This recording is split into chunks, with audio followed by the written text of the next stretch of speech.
Good morning, my name is Agnieszka Sosnowska. I'm a curator of Disputation Susz, a discursive program at Muzeum Susz.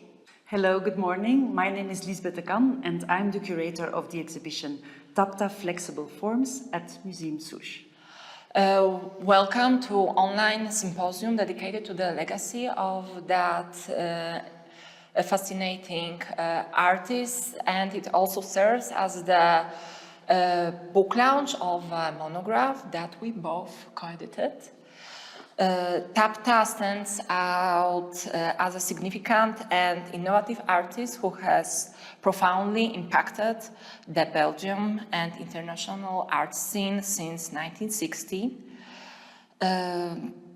Today's symposium continues Muzeum Susz's founding mission to promote the work of international avant-garde women artists and the commitment to redefine art history's predominant discourses and canons. Throughout the day, we will have the privilege of hearing from esteemed scholars and curators who have delved deep into Tapta's oeuvre, shedding light on her significance and relevance in the contemporary artistic discourse. Today's symposium is presented in an online format, which we believe optimally fulfills Muzeum Susz's mission to elevate the visibility of women artists by disseminating knowledge globally. So recording of the symposium will be available on the Muzeum Susz website, ensuring that those unable to join us today can still access all the lectures at their convenience. I now pass the floor to Lisbeth de Kan, who will briefly introduce the artist and present the program of the symposium and our prominent speakers. So thank you for being with us. I wish you an inspiring day with Tapta and her fascinating legacy. Thank you. Tapta, the pseudonym of Maria Wierusz-Kowalska, born Maria Irena Boyé, was born in Poland in 1926 and came to Belgium as a political refugee with her husband after taking part in the Warsaw Uprising of 1944. She studied weaving at the Cambre National School of Visual Arts in Brussels, from where she graduated in 1949. Shortly afterwards, the couple moved to the Belgian Congo, now Democratic Republic of the Congo, where they lived from 1950 to 1960 and had their 3 children.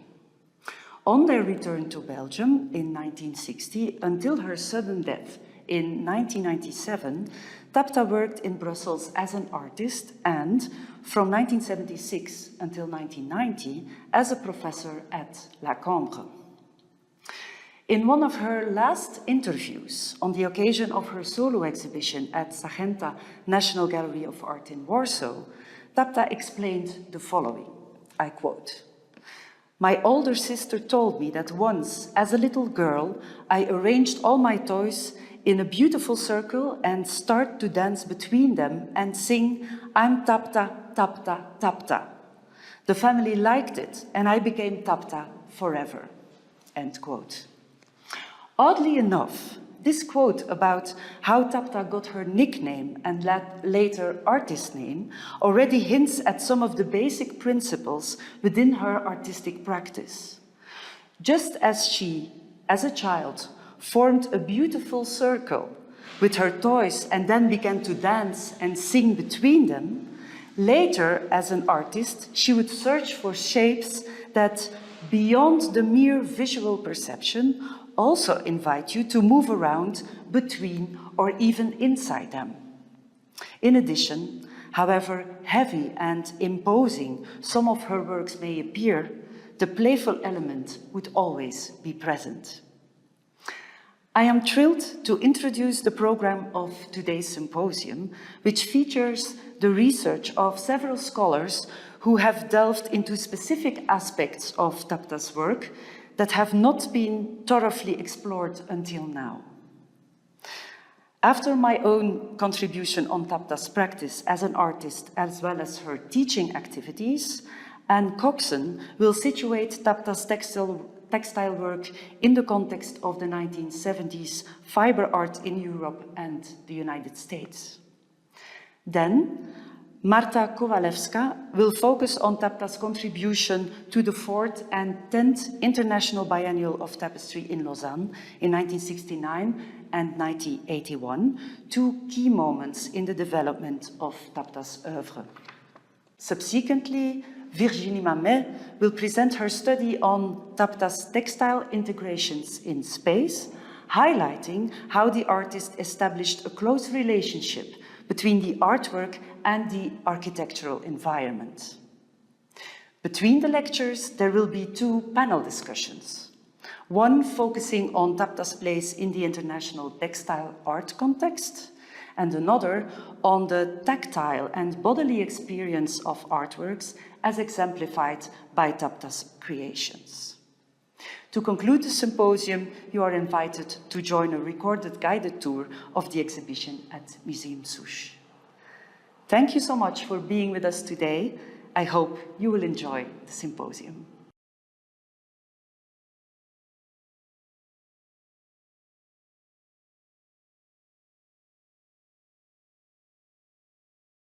Maria Irena Boyé is born in 1926 in the Polish town of Kostrza. The name Tapta is set to date from her early childhood. Once, as a little girl, I arranged all my toys in a beautiful circle and started to dance between them and sing, "I'm Tapta, Tapta, Tapta." The family liked it, and I became Tapta forever. The Warsaw Uprising of 1944, in which Tapta took part, left the city in ruins. Looking back to that period in 1993, she says that the images of burnt and destroyed walls that nevertheless stay so strong had remained with her all life. These images continue to build up in me. In 1944, held in a German detention camp, she meets Krzysztof Wierusz-Kowalski. They marry while still imprisoned. After the war ends in 1945, the couple migrates to Belgium. After studying medicine for 1 year, Tapta changes course and enrolls in the textile department of École Nationale Supérieure des Arts Visuels de la Cambre de Bruxelles, where she graduates in 1949. 1 year later, the couple moves to Belgian Congo, now Democratic Republic of the Congo. The house in the Brussels suburb of Uccle, designed by the architect Gilbert Deneder, after a commission by Tapta and her husband, serves as the family residence from 1964 onward. The 1950s have been spent in the Belgian Congo, where Krzysztof worked as an engineer in shipbuilding. Tapta experimented with weaving techniques and textile materials. In 1960, after the independence of Congo, they returned to Belgium with their 3 children, Joanna, Michal, and Ewa. In the 1960s, Tapta resumes weaving. The mezzanine of the house in Uccle has been designed and conceived as her studio, large enough to accommodate a loom. For some years, she manufactures clothes, partly as a way to make money. She sells dresses to private clients, but later stops doing so as the contact with clients becomes unsatisfactory for her. Until the 1970s, she divides her time between manufacturing clothes that she gives to friends and producing autonomous wall pieces.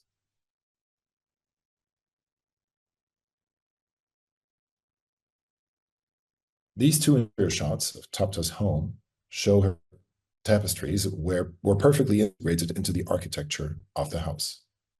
The large piece hanging in front of the window is Tripartite Orange, 1968, measuring 260 by 300 centimeters and made of wool, linen, and various materials. It was presented by Tapta at the 4th International Biennale of Tapestry in Lausanne, 1969, and subsequently purchased by the Musée des Arts Décoratifs de la Ville de Lausanne. Her artistic career makes a quick start, especially her participation in the 4th National Tapestry Biennale in Lausanne in 1969 is a breakthrough. On that occasion, she discovers the work of colleagues such as Magdalena Abakanowicz and Sheila Hicks. In 1969, she also participates in the Days of Contemporary Tapestry in Paris and the International Conference of Experimental Tapestry in Madrid. Partly as a result of the encounter with like-minded artists, the loom becomes less important as Tapta's medium, while she's looking for other techniques to create her flexible sculptures. In 1971, Tapta has a solo exhibition at the Richard Vonke Gallery in Ghent. Richard Vonke is one of the pioneering contemporary art galleries in Belgium. This exhibition shows to what extent Tapta's ambition to break away from the traditional craft of weaving and textile art is already being accomplished.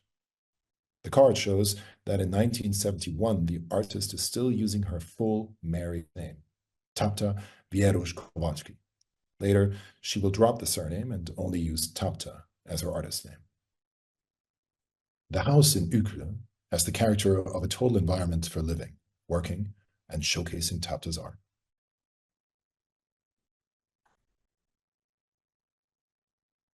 In 1976, Tapta is appointed as a professor at the Cambre Art School in Brussels, where she will lead the textile design department, rebaptized by her as flexible sculpture, sculpture souple, until 1990.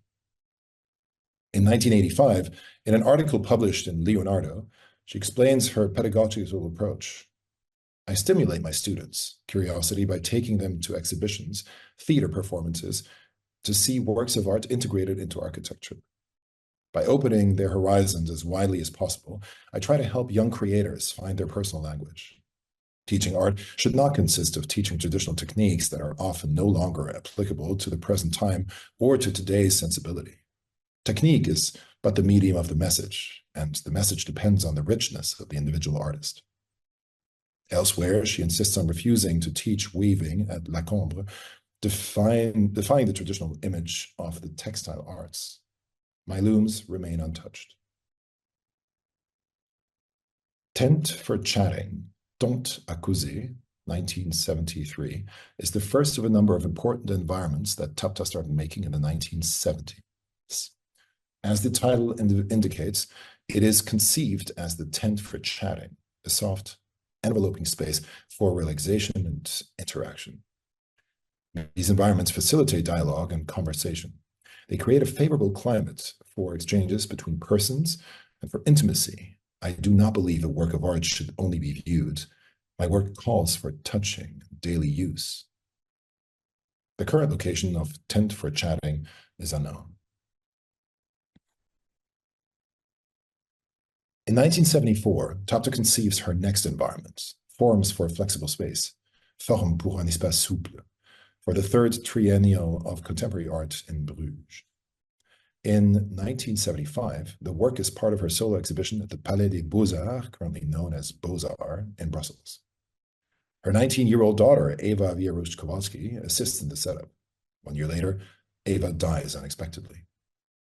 Tapta later donates the work to the Gordon Matt Clark Foundation in Antwerp for an auction organized to raise money for the preservation of Matta Clark's architectural installation Office Baroque, 1977, Forms for a Flexible Space. Like most of the donated artworks, ends up in the collection of the MU-HKA, Museum of Contemporary Art in Antwerp. Today, due to conversation problems, the original work is damaged beyond repair. In 2023, a reconstruction is produced for the exhibition Tapta Espace Souple with Greet Billet, Hanna Miletic, and Richard Van Lett at Wheels, Brussels.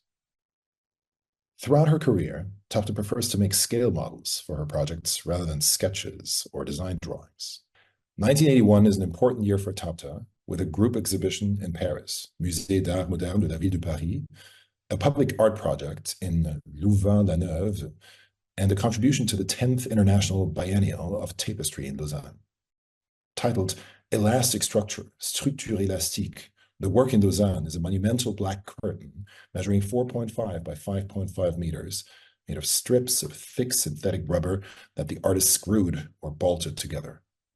This piece marks a radical turn in her oeuvre, away from textile and towards assemblages in more hard-edge, industrial materials. It is an artistic statement against the soft, feminine connotations of the tradition of textile art. I started to feel confined by the idea of textile art. We operated in a ghetto. The Lausanne biennials were lagging behind art, with a few exceptions. We reproduced in textile all the major art movements of our century with a delay of some 20 years. The conversations always revolved around the same controversy. Is it still tapestry? This didn't interest me at all. It irritated and saddened me. In 1981, I exhibited my large rubber wall. It stood there like a foreign body, and it was at that moment that I decided never to exhibit again in Lausanne. In 1982, Tapta is invited by the Musée de la Tapisserie of Aix-en-Provence to exhibit in the neoclassical chapel that forms part of the museum. She makes a large site-specific installation that involves stretching long cables between the 6 pillars of the chapel. The work is called Tension.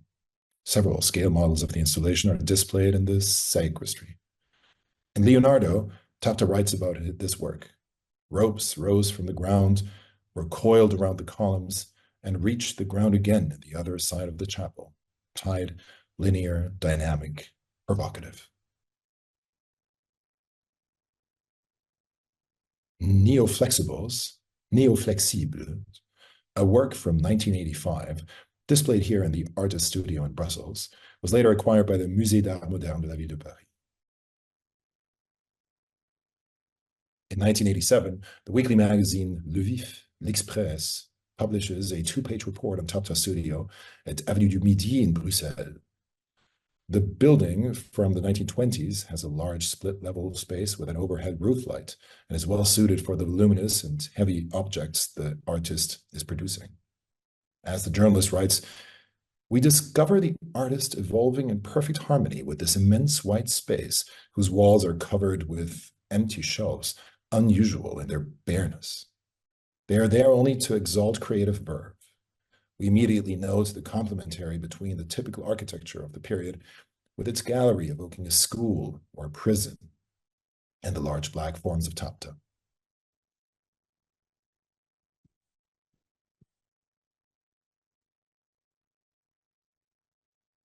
Tapta's contribution to the inaugural show of the Museum of Contemporary Art in Antwerp, MUHKA, in 1987, is Place of Transition, Lieu de Transition.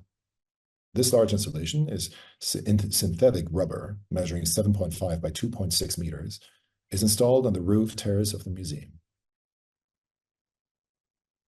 The project description by Tapta, which includes a schematic ground plan, states that the spatial structure of the work is a direct result of the way the flexible surface of the rubber is bent. The rubber sheet is held together by the structural connections and stays upright through the way it is curved.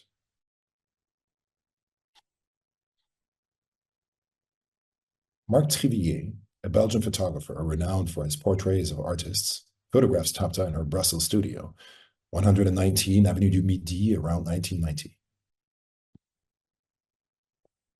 In 1990, Tapta contributes a floating sculpture to the exhibition Arte Lago at Lago di Monate in Italy. The work is titled At the Edge of Time, Au bord du temps. In the run-up to Tapta's large solo exhibition at Brussels, Michel Baudzan has several long interview sessions with the artist for a book that he will publish in 1994. Baudzan, born 1945, is a critic, writer, and curator. He and his wife, Karine Bienfait, are friends with Tapta. The work in the background of the picture is Cutting Through the Intangible, Taillé dans l'impalpable, 1993. One of the first installations in which the artist incorporates a light projection. Raising, Dressé, 1993, is one of Tapta's black sculptures in neoprene and metal, measuring 4 by 2 meters. Variable Geometry 3, floor, wall, Géométrie variable 3, sol, mur, from 1994, is an example of Tapta's sculptures composed of various elements connected with hinges, allowing for a range of spatial configuration. The photographic series demonstrates this structural flexibility. For Venice, Pour Venise, is Tapta's work at Arte Laguna, an exhibition organized as part of the Venice Biennale in 1995. The 10-meter long sculpture made in steel with a weight of 1,200 kilograms is installed in the waters of the Venetian lagoon. The two parts attached to the pole can move independently and turn through the cumulative effect of water and wind. The sides are painted black, whereas the shiny top and bottom surfaces are done in galvanized steel. Curator Ander Rottenberg of Zachęta, National Gallery of Arts in Warsaw, is impressed by the work, meets the artist. Tapta's major exhibition in Zachęta 2 years later is the direct result of this. In 1995, Raymond Balao, who was trained as an architect and a professor at Cambre, photographs Tapta in a Venetian water taxi. That year, he collaborates with the artist on the creation of her work for Venice, pour Venise. In 1996, for her installation at Galerie Etienne Tillemont in Brussels, Tapta floods the space with water to obtain an overall mirror-like reflection. The white triangular shape is a light projection. In 1997, Zachęta, National Gallery of Art in Warsaw, devotes a retrospective exhibition to Tapta under the curatorship of Ander Rottenberg. This is the first major exhibition by the artist in her native country of Poland. Open Minds, Esprit Ouvert, is Tapta's public sculpture erected in the business district near Brussels North Station in 1997. The work measures 17.12 by 5 meters. Tapta designs it with the help of her daughter Joanna, who is an architect. The project is commissioned by Belgacom, now Proximus, and WTC NV, and managed by the Brussels Capital Region. The work is inaugurated in September 1997, the same month that Tapta's exhibition in Warsaw is opening. A mere 3 months later, on December 27, the artist suddenly dies of heart failure.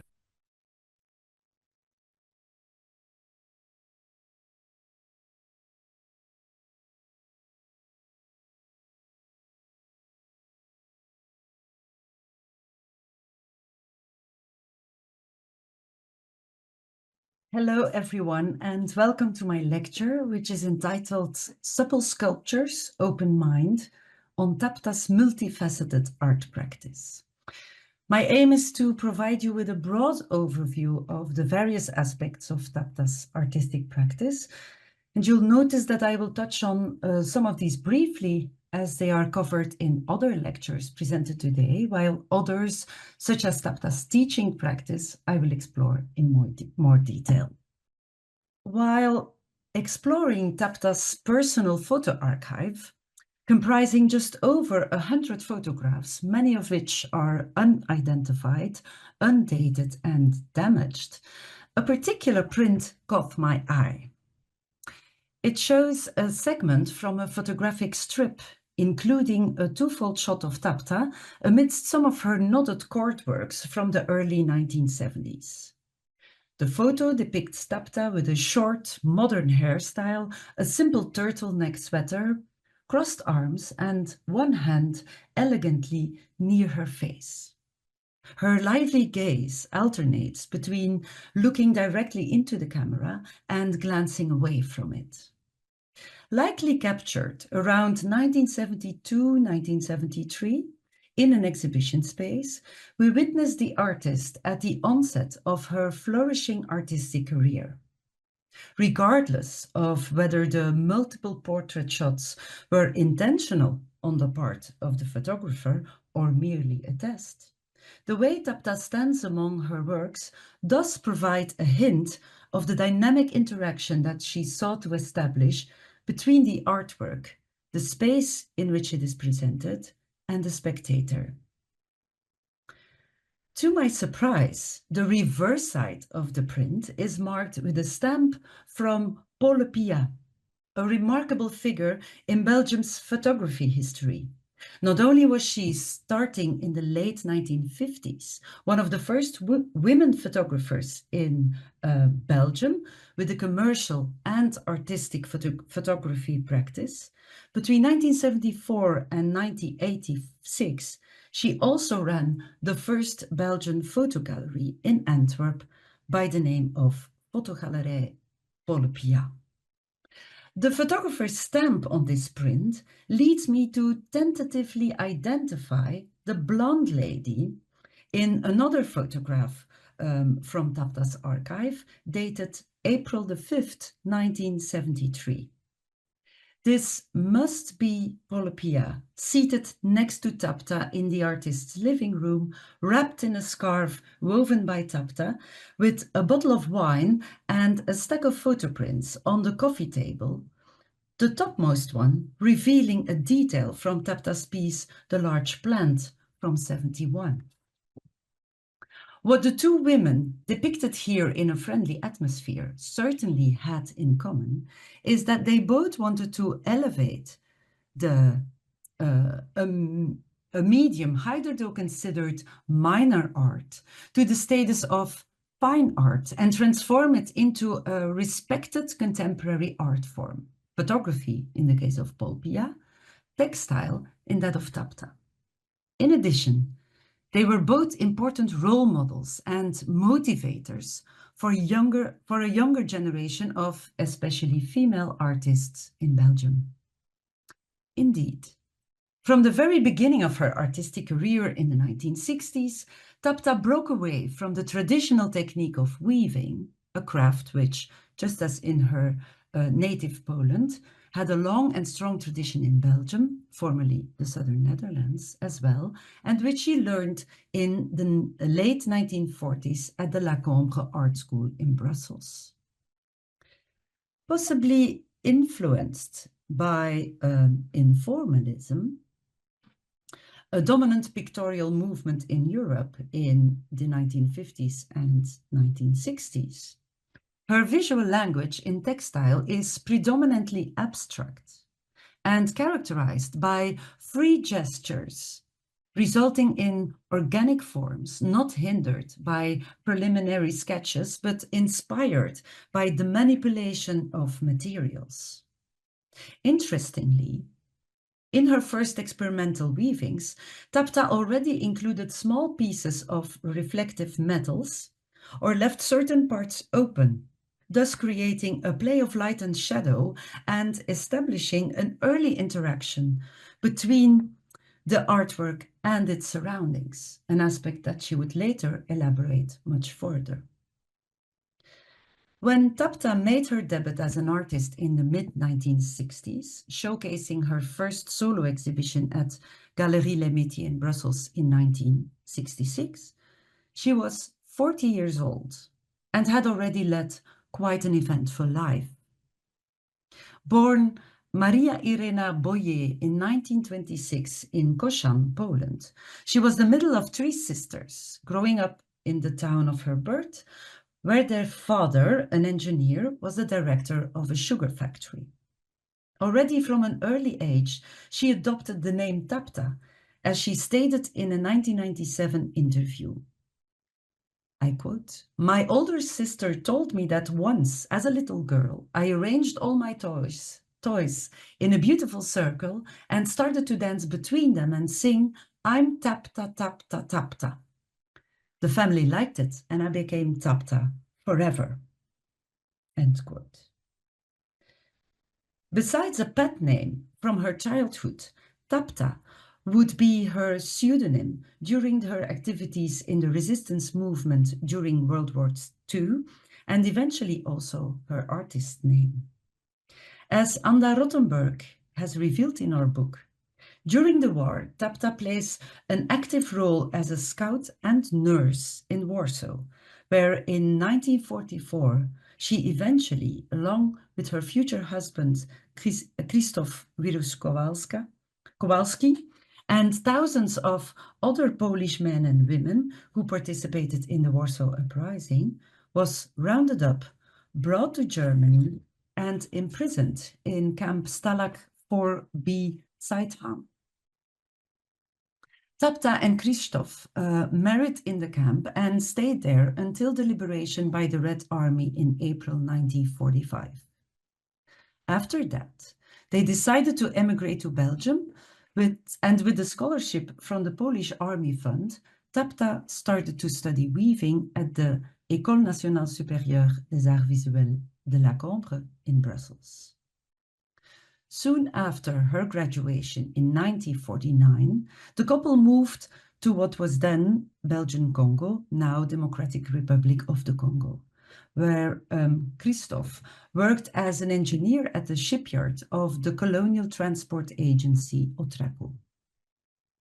During their 10-year stay in Congo, their 3 children were born, Joanna, Michelle, and Eva. Not much is known about her creative activities in Congo. In an interview, Tapta mentioned that she had experimented a bit with a loom she had taken with her, and that she also worked with tulle and burlap, which she dipped in cement to make figures, but then lost her enthusiasm. It is only after the family's return to Belgium in 1960 that Tapta started to truly develop an artistic practice. Remarkably, Tapta seldom, if ever, spoke about any of these events, be it the war, her time as a colonist in Congo, or later the tragic, untimely death of her youngest daughter. Instead, she always seemed to radically look forward, choosing life and art and transforming her memories and traumas into an incredible level of artistic productivity and educational devotion, the latter being an aspect of her practice I will elaborate later on in this lecture.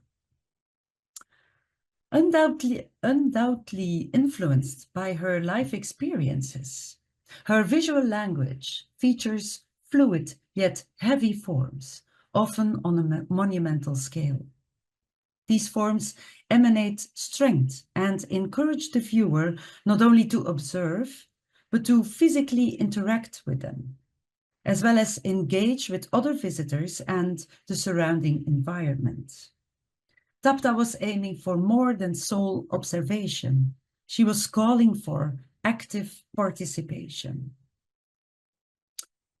When you've been through some really powerful experiences, you have high expectations and don't want to produce lukewarm products, she confided to Michel Botson in 1994.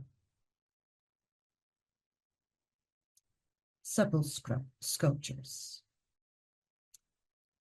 In 1969, Tapta showed her semi-transparent curtain-like hanging tripartite orange at the 4th Lausanne International Tapestry Biennial. You can see the work here hanging in the back of Tapta's home interior. It's actually the only existing color image of the work, as far as we know. There, at the Lausanne Biennial, she was introduced to the works of related artists like Magdalena Abakanowicz, Jagoda Buić, Elsi Giauque, and Sheila Hicks. This encounter inspired her to further pursue her chosen path of experimenting with textile materials and exploring the spatial capacities of the medium. And so, in the 1970s, Tapta really got into her stride. She started making large works with sisal, which she ambiguously designated as sauvage, savage, or wild, measuring up to 300 centimeters, which can be hung against the wall or freely in the space. She also created a series of plant forms, formes végétales, large organic shapes in which woven parts hang in the space, are sewn into 3-dimensional volumes and are combined with knotted ropes. During the same period, she produced 3-dimensional sculptures made entirely out of self-made or custom-made wool or cotton cords, such as the 1973 cocoons, which invite the viewer to touch the sculptures and walk around them. This activation of the spectator is continued even more radically in large installations into which visitors can actually enter. These impressive environments, such as hanging seats, tent for chatting, flexible place, a seat to suspend time, and two soft columns, or forms for a flexible space, are made of cords sewn together into supple planes or modules that are hanging down from the ceiling. With these structures, Tapta refers to the earliest use of textile materials by humankind and brings it into the exhibition space. Both open and secure, they serve as resting and meeting places where, alone or together with acquaintances or strangers, one can pause, be quiet, or engage in a conversation. As Tapta put it herself, these environments and facilitate dialogue and conversation. They create a favorable climate for exchanges between persons and for intimacy, a quality I have observed on many occasions during exhibitions. These works, all produced in her home studio in Uccle in Belgium, were immediately shown at the then leading contemporary art galleries in Belgium. Richard Vonke in Ghent, Contour in Brussels, the Zwarte Panther in Antwerp, among others. And in two institutional solo exhibitions at St. Peter's Abdij in Ghent in 1973 and the Palais des Beaux-Arts in Brussels in 1975. Tapta also participated in local group exhibitions like the Bruges Triennial in 1974, next to international group exhibitions of textile art in Madrid, Grenoble, Łódź, London, and Cannes. These exhibitions were often followed by acquisitions by public institutions. This short exhibition history, including forums for contemporary art and textile art, reflects the hybridity of the fiber medium between fine arts and crafts. A hybridity that Tapta seems to fully embrace. For certainly until the late 1970s, in parallel to creating unconventional, supple sculptures, she continued to weave, making scarves and ponchos for herself,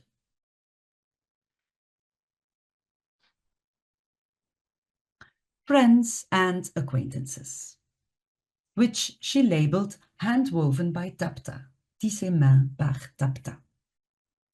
That she does not shy away from more applied aspects of the textile medium is also proven by the seating furniture that she makes for her own home, or, for example, that of the Brussels architect Simone Gillissen-Hoa.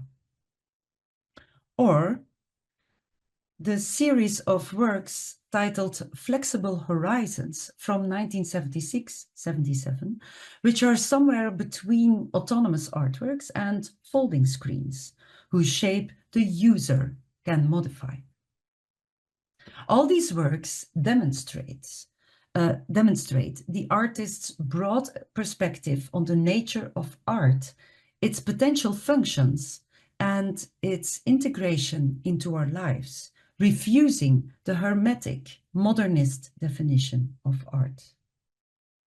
Rather than being isolated, art is proposed as intertwined with and enriching our everyday experiences, fulfilling a connecting role.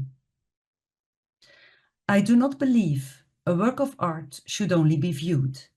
My work calls for touching and daily use, as Tapta wrote in 1985. This tactile experience of her work is also made explicit in a couple of outdoor installations that Tapta created especially for children. In addition to the construction of large environments, I became interested in the relationships children can have with flexible objects, knots on which they can climb, creepers from which they can swing, she explained. Right after the plant sculptures she had created with woven parts and knotted ropes for inside spaces, Tapta went outside and made several rope installations in trees. These playful structures include lianas for free children, which she made for the exhibition Sculpture Nature in Chimay in Belgium in 1973. Plant structure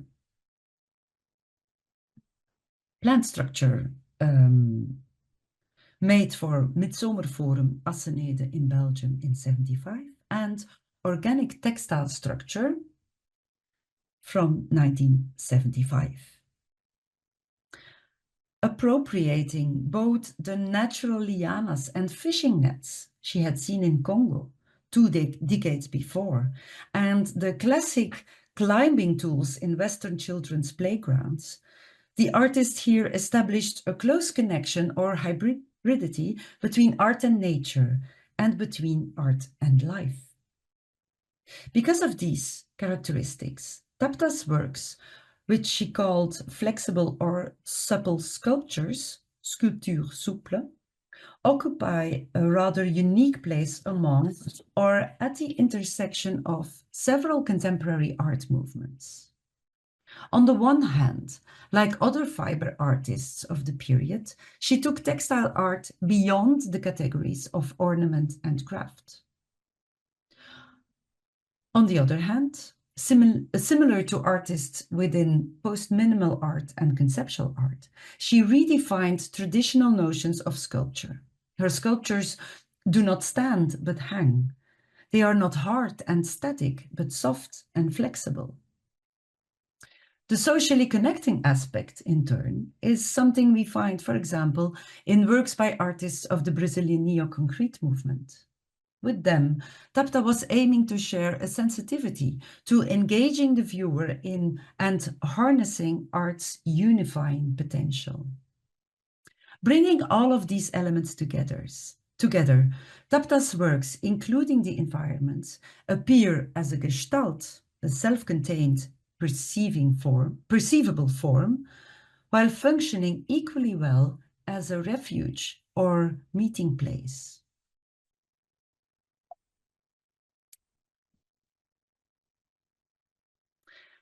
The belief that art and the artist has a social role to play is also reflected in Tapta's commitment as a teacher. In 1976, she was asked by the then director Robert Louis Delvoye to head a studio at La Cambre in Brussels, a calling Tapta accepted and to which she devoted herself until 1990. Throughout this period, she renamed the workshop several times, from textile design to textile creation, then textile sculpture, and finally supple sculpture. Regardless of these designations, her teaching invariably stood for encouraging students to develop an open and critical mind rather than instructing them in particular techniques. She would go outside the classroom, take them to exhibitions, theater performances, and go see works of art integrated into architecture. My essential purpose as a teacher is to prompt students to create, to use their imagination, and to develop their judgment and sense of observation, she said. According to Anne-Veronica Janssens, who was one of Tapta's first students and later on, between 1979 and 1987, together with Monica Droste, also her assistant, Tapta's educational approach was radical, but rather intuitive than theoretical. Her incessant curiosity was especially inspiring to her students. An interesting aspect of her pedagogical approach is that she initiated co-creation projects with her students, which her students would work on in group next to their individual practice.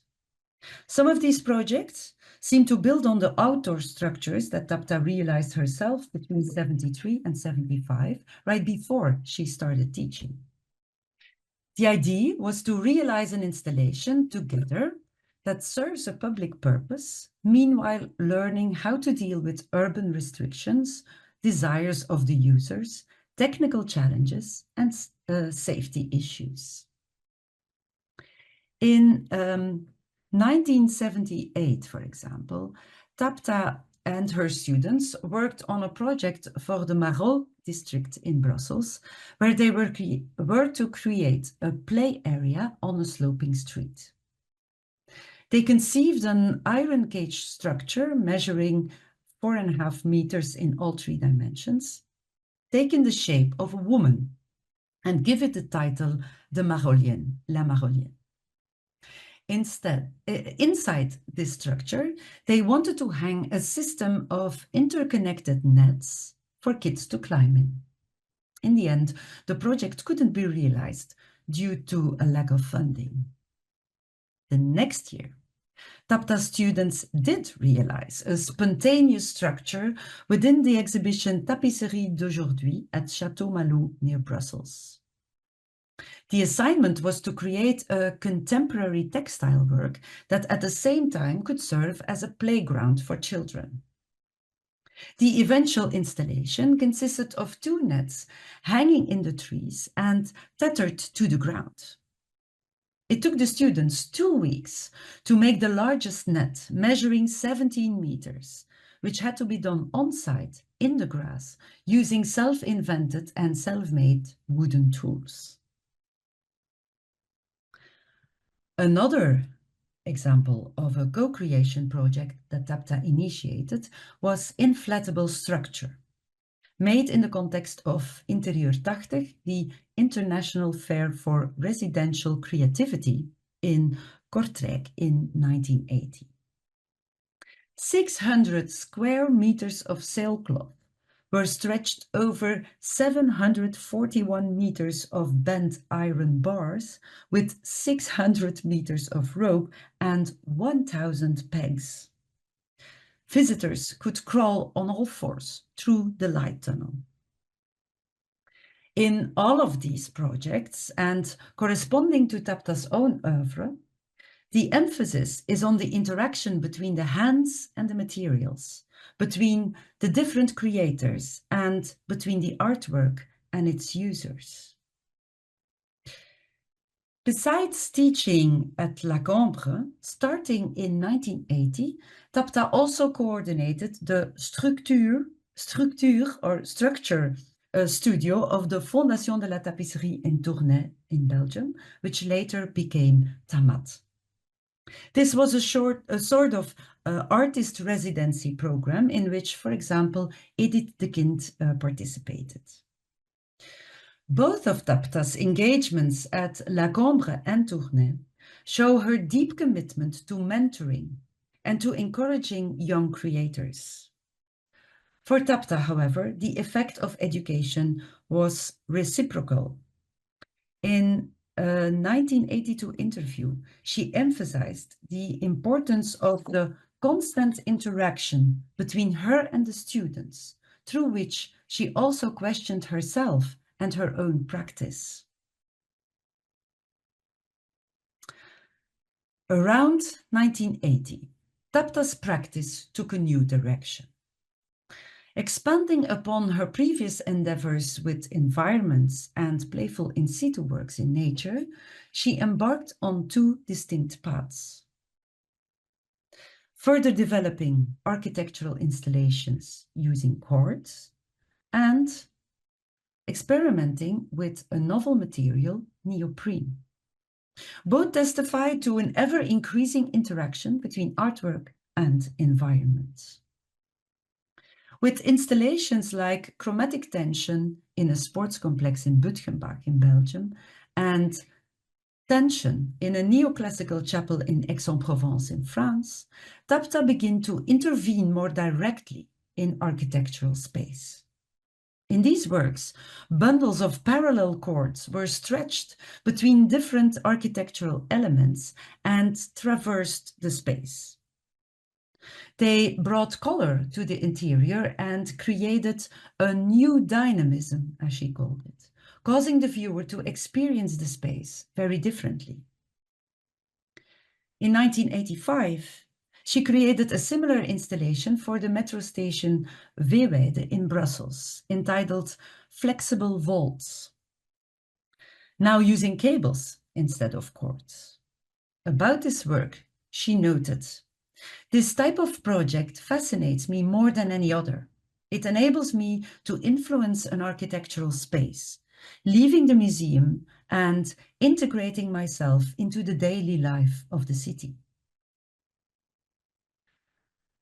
Already with the 1970s rope environments, but certainly here with the tension series, Tapta clearly surpassed the modest scale of domestic craft. The same holds true for the large black sculptures she was making from 1981 onwards, further developing the concept of flexible sculpture, but with a different approach. She started using neoprene, a synthetic rubber primarily utilized in industrial applications such as conveyor belts. The first piece in this new body of work, which she would continue to develop until her death in 1997, is Elastic Horizon, a two-part black sculpture comprised of rubber leaves fastened together with prominent screws and bolts. Planted down in the grass, it appears as an element that is at once alien to the natural landscape and blends harmoniously into it. Passers-by can walk along it or sit down and lean against it to rest. Tapta's explanation for the switch to synthetic rubber was, on the one hand, that she wanted to completely abandon the decorative aspect that she believed fabric always has, and on the other, her fascination with industrial materials and spaces that she had held since childhood. The new material is simultaneously soft and rigid, which made the transition from fabric natural. She also stated that she felt the need to express herself more powerfully. The work she presented at the 10th International Tapestry Biennial in Lausanne in 1981 attests to this. A large rubber curtain entitled Elastic Structure. Constructed from strips of thick synthetic rubber secured with bolts spanning 4.5 by 5.5 meters, it is a massive yet fluid black surface, a flexible wall. Tired of the discussions about is this tapestry or art, this work was Tapta's farewell to the Lausanne Biennial and the domain of textile art. From then on, she concentrated on her industrial-looking rubber sculptures, which were created by cutting neoprene sheets into geometrical shapes and reassembling them using screws, bolts, and hinges. Because of their non-decorative poor materials, these sculptures focus strongly on the relationship between the artwork and the architectural or natural environment, and on how it guides the viewer through the environment. The works were conceived for a particular space, indoors or outdoors, and so their form is determined by the space, but at the same time the sculptures also mold space. With these rubber sheets, Tapta seemed to be sculpting space itself. By doing so, she was tying into constructivism, as evidenced by a quote from Naum Gabo that she included in one of the project proposals for the labyrinth-like work Place of Transition for the Museum of Contemporary Art in Antwerp. The quote includes, "In our sculpture, space is no longer a logical abstraction or transcendental idea. It has become a malleable material element. It has become a reality." As she did for her large court sculptures, Tapta also prepared her neoprene installations through scale models. Instead of making sketches on paper, she started from the material itself and then manipulated it. This act of manipulation is particularly important for her, and at times she entrusted it to the visitor. For instance, in addition to monumental installations, she also created smaller sculptures consisting of neoprene surfaces attached to each other by hinges, allowing spectators to change the shape according to their wishes.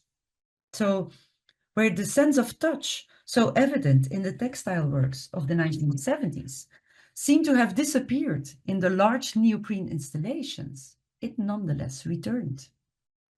Throughout her entire oeuvre, Tapta stressed the idea of thinking through feeling and remained committed to the dynamic interaction between artwork, environment, and spectator. To conclude, Open Mind is the title of one of Tapta's last artworks, a monumental sculpture she designed in 1997 together with her daughter, the architect Maria Wierusz-Kowalski, for a roundabout in the Brussels North district. It illustrates the last phase of Tapta's oeuvre, in which she explored the effect of light in her sculptures by adding reflecting water surfaces, shiny materials like stainless steel, for example, and sometimes light projections. The open mind concept indeed fully characterizes Tapta. Her open vision on art and life shaped her multifaceted practice, consisting of creating autonomous artworks, applied objects such as garments and furniture, and works situated somewhere in between the two, as well as teaching and initiating collaborative projects. The power of her oeuvre undoubtedly lies in the interconnection between all of these elements, and most importantly, in the connection between artwork, space, and viewer participants. Thank you.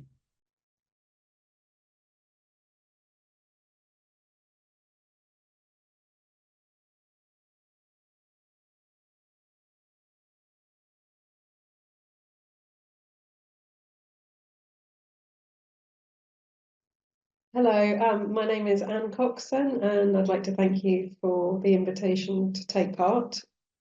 And just to say, my paper, my talk will focus on the idea of sculpting feelings and the tactility within Tapta's work, but also really to place her within the context of the textile art of the 1970s. Two very striking images appear amongst a series of photographs of small models and maquettes from Tapta's archives. These photographs show a baby of approximately 6 months old, literally getting to grips with the artist's scale model. The model appears to be a tangle of pale strings covered by a cylindrical glass top, so that it can be seen but not touched. But this doesn't deter the baby, who's exploring the object in the way that babies of that age do, pressing small fingers, palms, nose, lips, and tongue up against the container. The model represents the sculpture Forms for a Soft Space, one of Tapta's most ambitious textile environments from the period.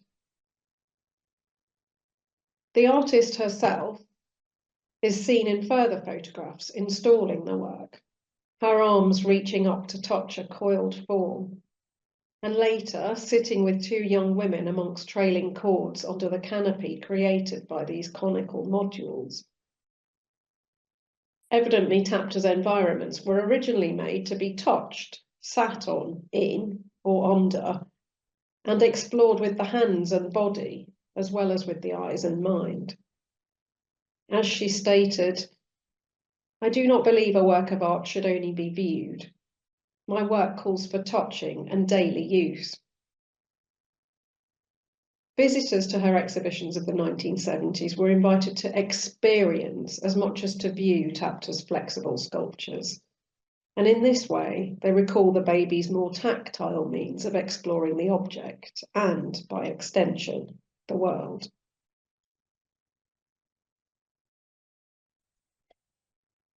Tapta's work of the late 1960s and 70s contributed to a larger movement known as fibre art, or the New Tapestry.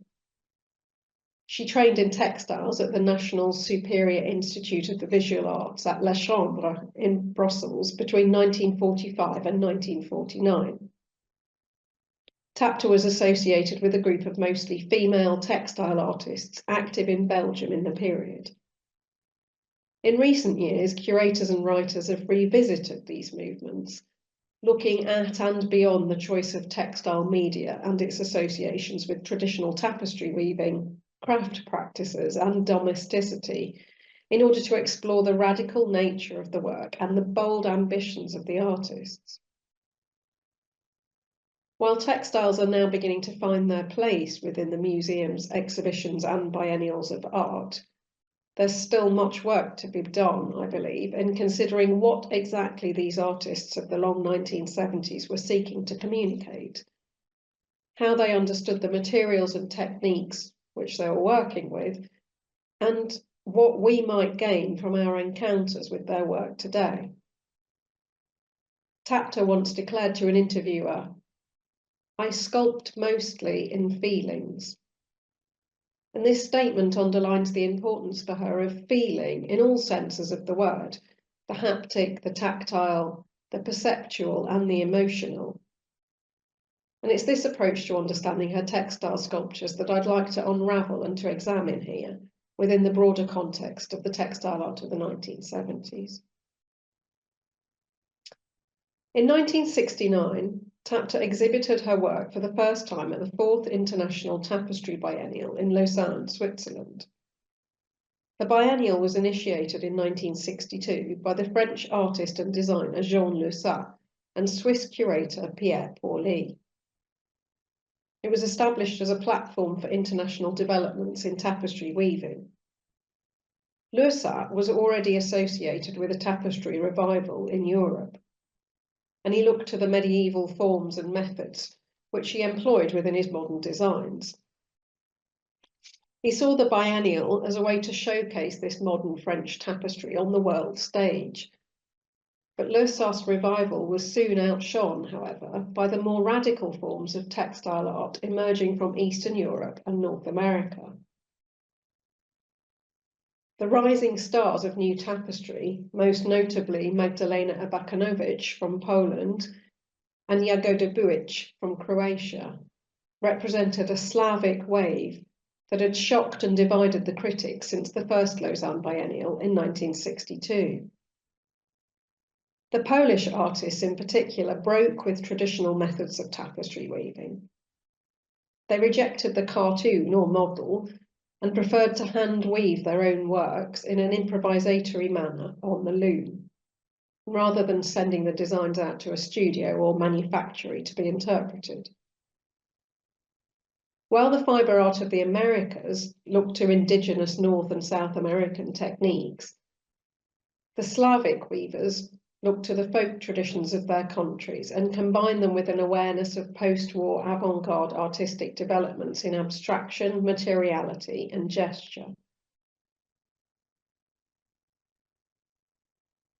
Tapta's first exhibit in Lausanne, Tripartite Orange, 1968, is a composition measuring approximately 260 by 300 centimetres and is formed of 3 woven panels with a central orange band surrounded by open warp threads with circular motifs.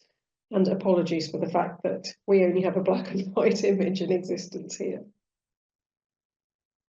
The work is airy and experimental, as are many of the works Tapta created by hand on the loom in the 1960s. A far cry from the more traditional, densely woven, wall-hung pictorial tapestries produced in Belgium and France. This work has more in common with the woven forms that emerged in North America in the earlier 1960s by artists such as Lenore Tawney, Sheila Hicks or Claire Zeisler.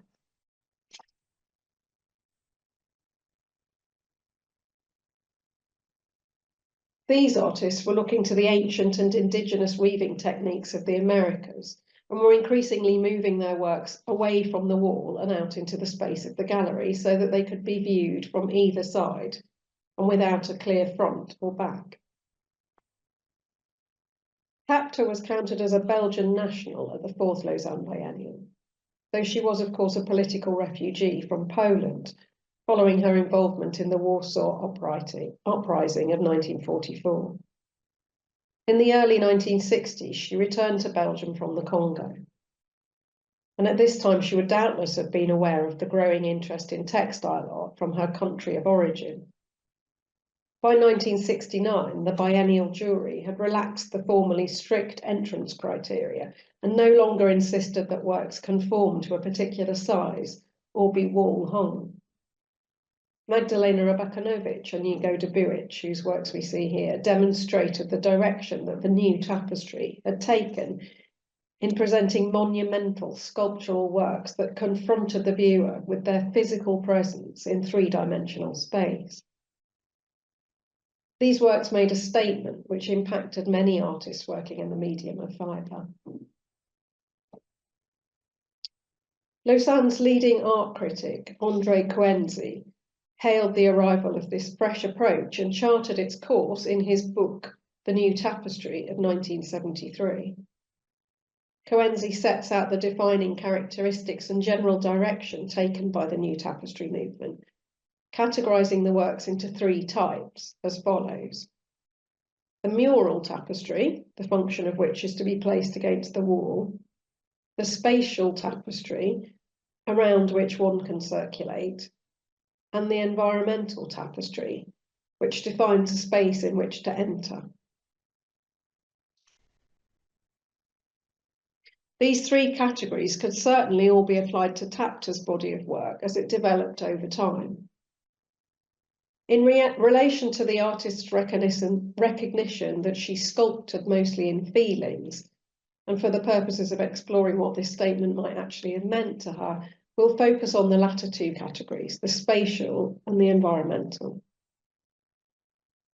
Only 2 years after Tapta had exhibited her orange triptych at Lausanne, her work had begun to take a very different turn from the loom-woven rectangular compositions which she'd begun her career with. At the start of the 70s, she produced a series of works that marked the beginning of a new direction. Her compositions sauvage, or savage compositions, I suppose we could say, break away from the rectangular format of weaving. By now, she was using rough sisal instead of linen and wool to create hangings with areas of slit tapestry and dense, hairy fibre. The title might sound to our contemporary ears a bit primitivist, although it also suggests that these fibres had become wild or untamed, spilling out from the woven surface of the compositions. One piece stands approximately 3 meters high, its weft threads divided so that two finishing sections fall onto the floor like feet. The legs, if you like, are covered in a mass of black hair-like fibre that narrows as it reaches up to a hanging pole, holding the split and braided warps across the top. Tapta's series of vegeto or plants from 1971 take a further step towards the use of fibre as a sculptural medium. These works were informed by the artist's time in the Congo between 1950 and 1960, where she observed the powers of nature within the rainforests, where she had also begun to make experimental works using fabric and cement.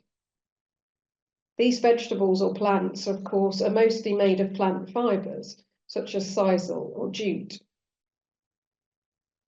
Forme végétale, 1971, hangs freely in space, taking the shape of an uprooted plant or a tree and suggesting that the twined and woven fibres could easily be returned to the forms of their origin. At the time, Tapta developed a parallel strand of her practice, exploring off-loom techniques such as coiling, binding, and knotting. And she said, There were, as she said, there were two trends in my textiles. One was about simple structures. The other one was more organic, probably inspired by Africa.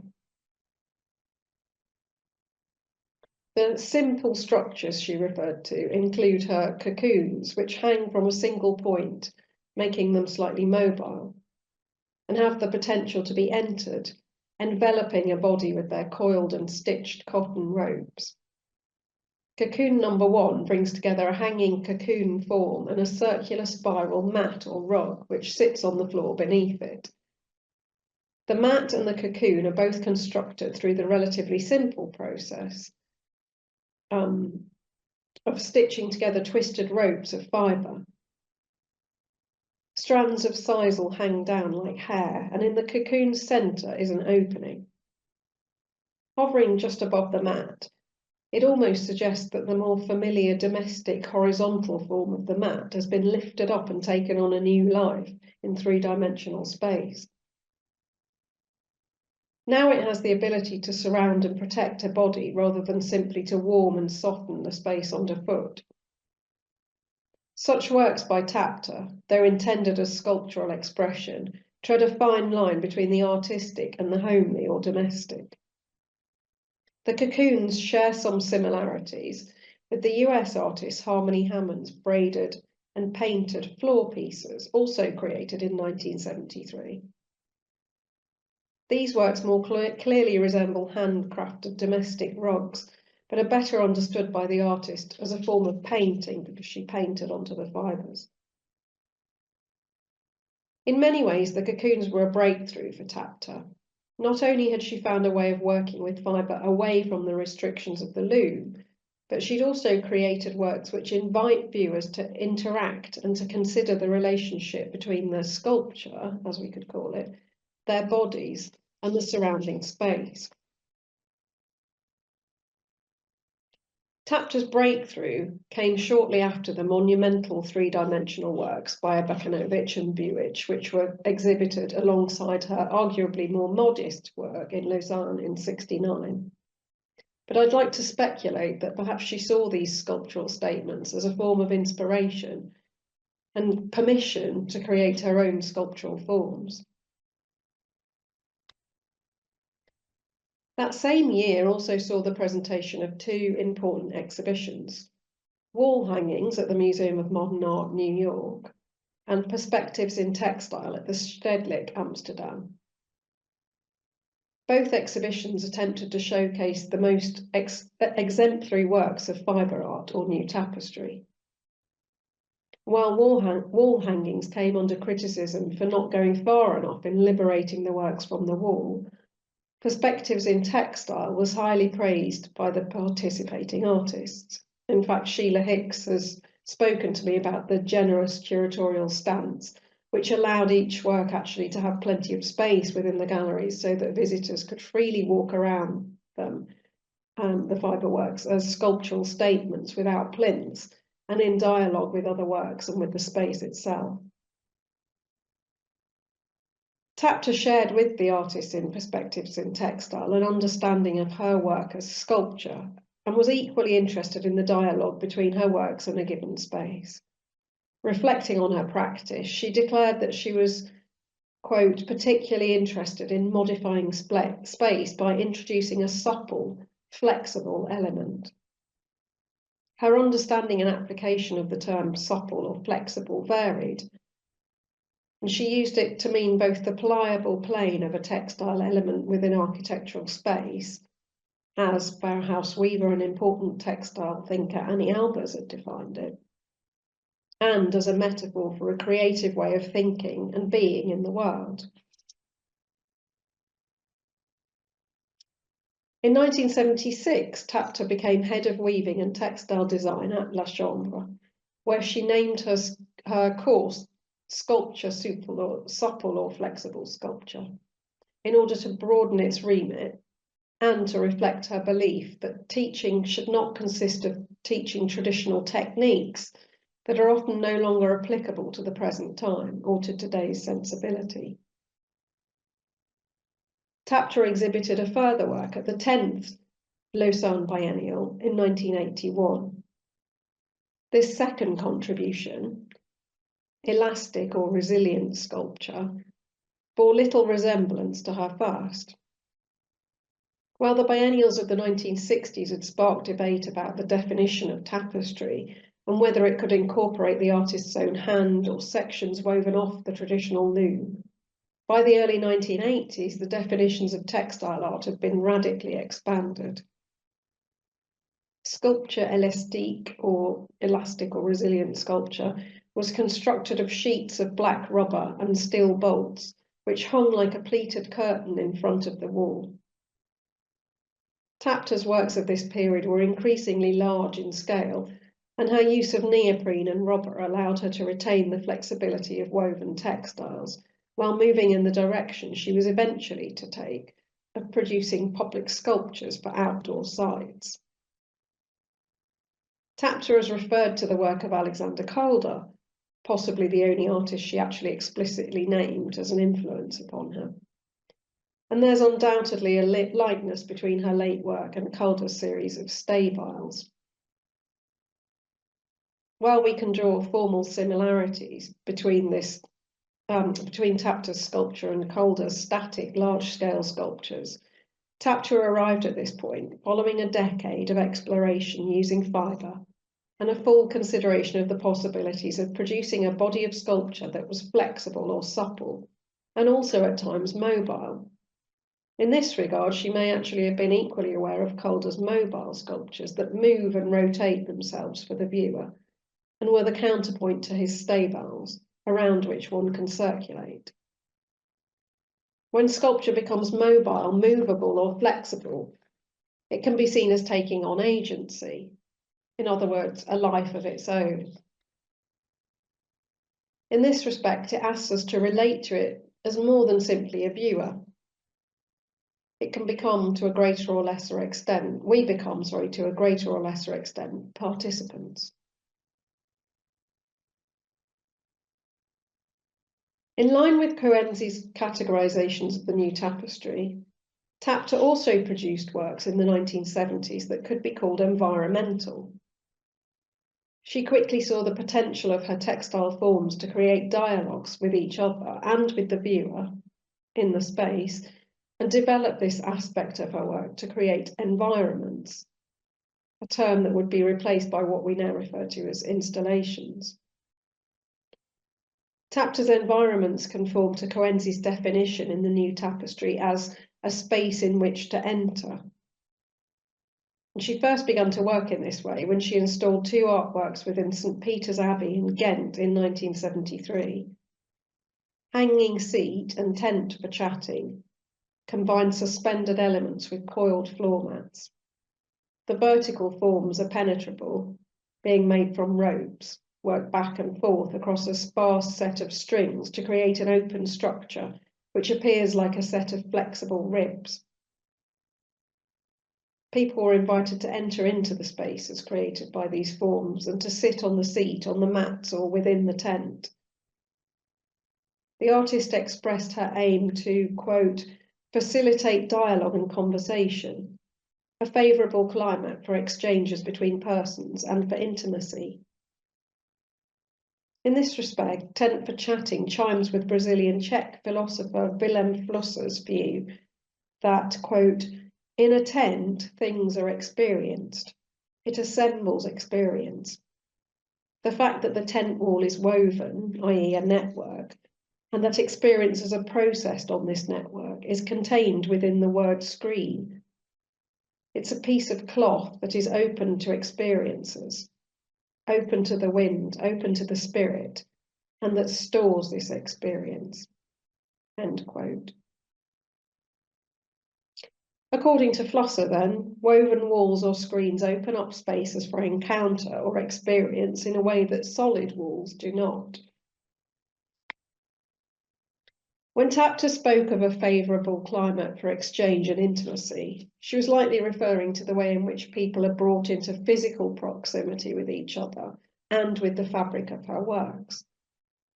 Her aim to create the conditions for intimacy within a fibre structure was shared by Magdalena Abakanowicz, who said, "I want man to penetrate the inside of my forms, for I want him to have intimate contact with them, the same contact that you could have with your clothes, animal skins, or grass."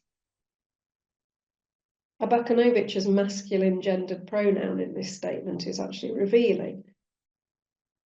Whilst artists associated with fibre art or new tapestry, such as Tapta or Abakanowicz, were making soft spaces in order to explore the potential of fibre and its human conditions and connections, other artists of the 70s were engaged with textile practices in order to make more explicitly feminist or countercultural statements.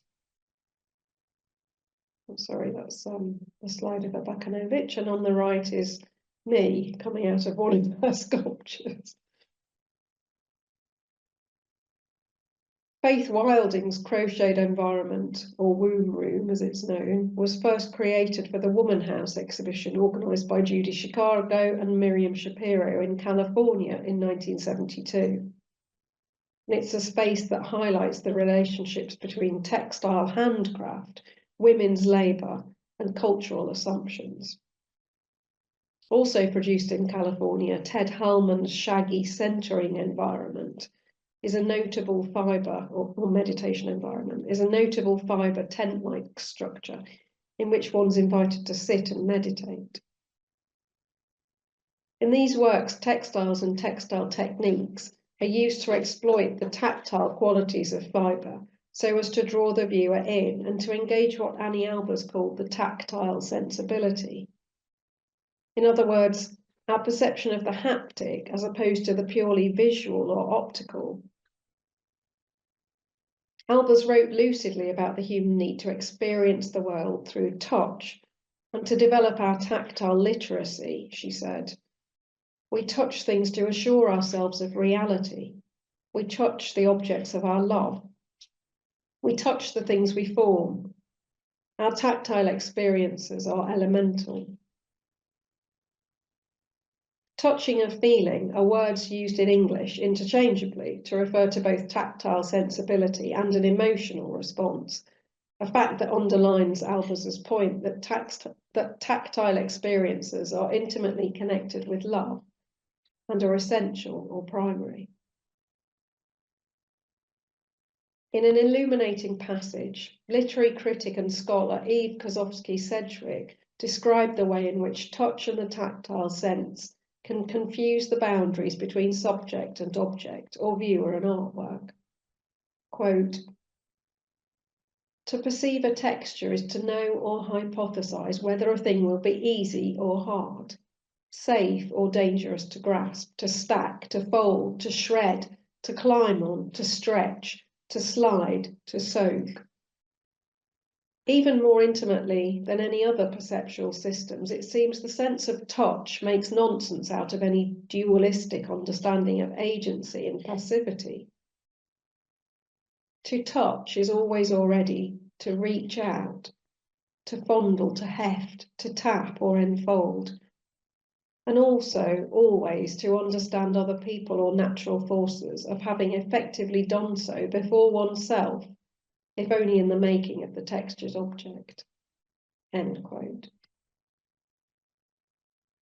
When sculpture becomes flexible, fluid, mobile, tactile, or environmental, enfolding us in its secret spaces, we're no longer passive spectators, but are moved by our encounter.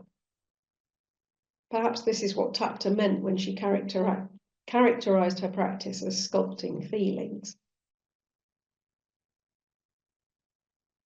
As works of fibre art have come into museum collections and gained increasing value, it's often no longer possible to allow visitors, unfortunately, to touch or to enter into their flexible spaces because of issues of conservation and a desire to protect the works against fraying or discoloration over time.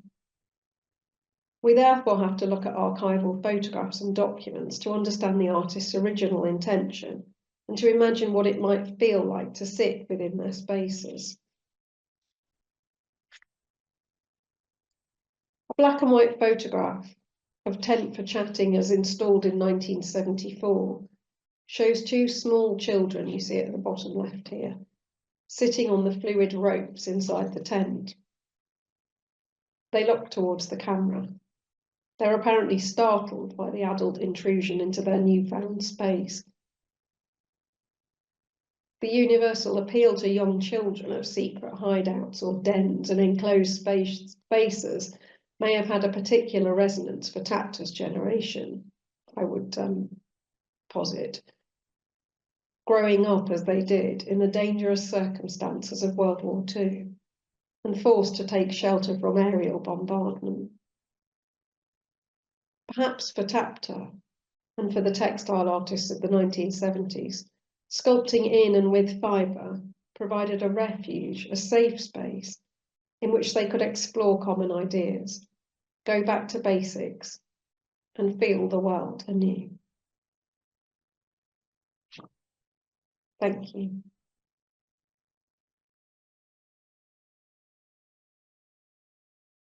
Hello, I'm Marta Kowalewska. I'm very happy to be the part of this symposium. Thank you so much for inviting me. I would like to tell something more about Tapta's artistic path in the context of the history of the Lausanne International Tapestry Biennale. The 1960s were a turbulent decade. Following World War II, which shattered the old European order and shook the foundations of global security, this was a period of reconstruction.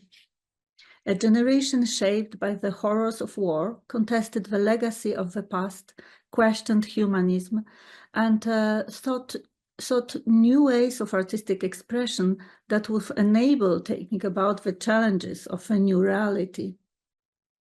Artists set out to examine previously unexplored aspects of textiles, which for the centuries had been associated with folk art or arts and craft in the service of functionality.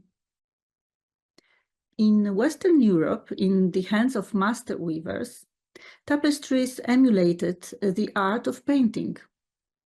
Now, textile making was gaining its own autonomy and recognition. The drive to reinvent this medium was underway as early as the 1930s, and these efforts were carried out independently in the different parts of the world. In the early 1960s were intersected at the Lausanne International Tapestry Biennale in Switzerland. The event bringing together different attitudes, ideas, and practices injected new energy into the forward-thinking exploration of new direction and had a strong influence on the art world.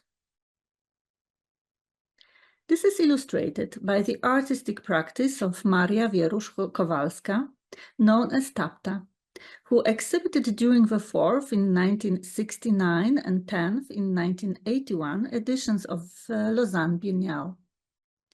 Both of these occasions turned out to be milestones that shaped her career, and the artist ascribed tremendous importance to her first show in Lausanne in particular. In 1982, in a conversation with Ludo Beckers, she said it was the first time she had ever encouraged the expressive potential of the new language of tapestry. For the very first time, she felt that she was not alone in the experimental exploration in the field of textiles. In 1969, Tapta exhibited a piece entitled Three-Party Orange, which is vaguely resembles the work of American artist Lenoir Tawney. Tawney, from the 1950s, like Tapta, was fascinated by non-European cultures and took her inspiration from the indigenous people of South and Central America. Meanwhile, Tapta spent the entire 1950s in Congo and soak up the energy of African art and culture. The work of both artists is similar in terms of both ideas and formal techniques. In Tapta's work, the delicate lace-like structure emphasize the intricate weaving of individual threads, combining the logical organization of a production process with the natural ebb and flow of a thread. The piece is an interesting example of an artist seeking new outcomes by utilizing a centuries-old method. The label describes the technique as a bas-relief, indicating that the work was created using a traditional workshop. But in the future, Tapta would move away from that. While three-party orange already hints at a new way of thinking about textiles, for example, by exposing the warp and thus revealing the structure, or by the open-wear composition. At this point, Tapta still lacked the courage to be bolder in her designs. Taking part in the Lausanne Biennale provided the impetus for Tapta to experiment, to make more powerful works. It unleashed an expressive streak. The fourth edition defined the direction of changes in the previously established language of textiles, and was a field for presenting multiple versions of the medium in different parts of the world. The work presented a range from traditional flat tapestries to relief textiles with fishes and imperfections, to three-dimensional composition. At the center of attention was Magdalena Abakanowicz's Red Abakan, a fully autonomous, delightfully lifelike silhouette, pulsing with intense colors, which certainly move away from the classical understanding of the medium. It was not so much a spatial sculpture, it subjugated the surrounding space. Tapta's work, unlike the monumental, powerful and fully spatial works of Abakanowicz or Jagoda Buić from Yugoslavia, was characterized by delicacity. At the time, artists from Central Europe went much further in expanding the possibilities of textile art. The Polish representation was particularly distinctive. The Polish group was composed of many autonomous artists, but the forms of expression used by all of them made up a clear style that was dubbed the Polish school of textile. The most important distinctive feature included the concept of work closely linked with the creative potential of the loom, the variety of techniques and diversity of weaves, differing thickness of fibers with one work, and a sculpture-like treatment of yarn, and an approach to textile through the prism of sculpture and painting. The understanding of textile art was already shown by Polish artists at the first Biennale in 1962. Here we can see the Polish pavilion, the Polish room, and we can see works made by Jolanta Owicka, Magdalena Abakanowicz, and Wojciech Sadlej. The Polish artists, whose austere aesthetic caused a stir at the first Lausanne Biennale, it was, as I mentioned, Magdalena Abakanowicz, Ada Kieszkowska, Jolanta Owicka, Wojciech Sadlej, and Anna Śledziewska were alumni of the Warsaw Academy of Fine Arts, all of them. Most importantly, however, the Polish textiles at the show demonstrates its ample, previously undiscovered potential. Interestingly, the Pole's international success was due to both the discovery of new weaving solutions and to be unique treatment of the material as an integral element of the work of art and of a poetic message. André Quenzi, prominent Swiss art critic, wrote later, We need to admit that the example of Poland, a country which is the most advanced in textile art, conclusively proves that technical innovation would be worthless were it not for a creative vision and a poetic imagination. It's not enough to weave on a very thick warp and use a large variety of materials to create a work of art. Quenzi got to know the Polish art community well. After the first Biennale, she traveled with curator of Biennale, Pierre Poli, to Poland.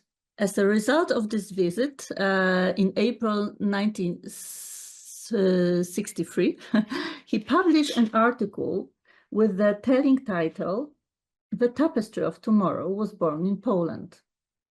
The success of Polish textiles in Lausanne resulted in numerous exhibitions in museums and institutions in Europe.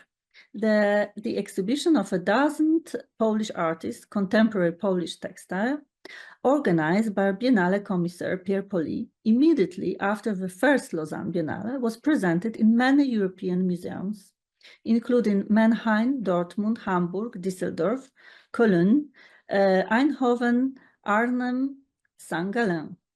Exhibitions showing the achievements of Poles in the area of artistic textile came to the Netherlands and Belgium.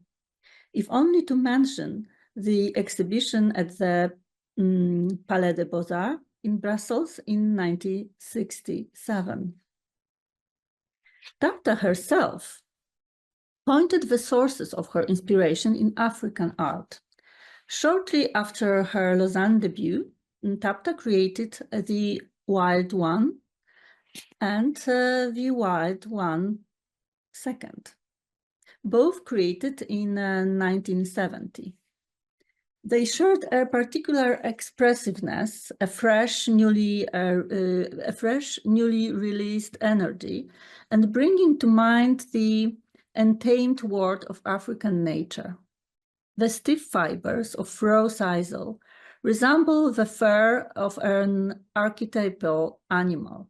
Similarly, they also exude the magical power of rituals that are available only to those who had been initiated.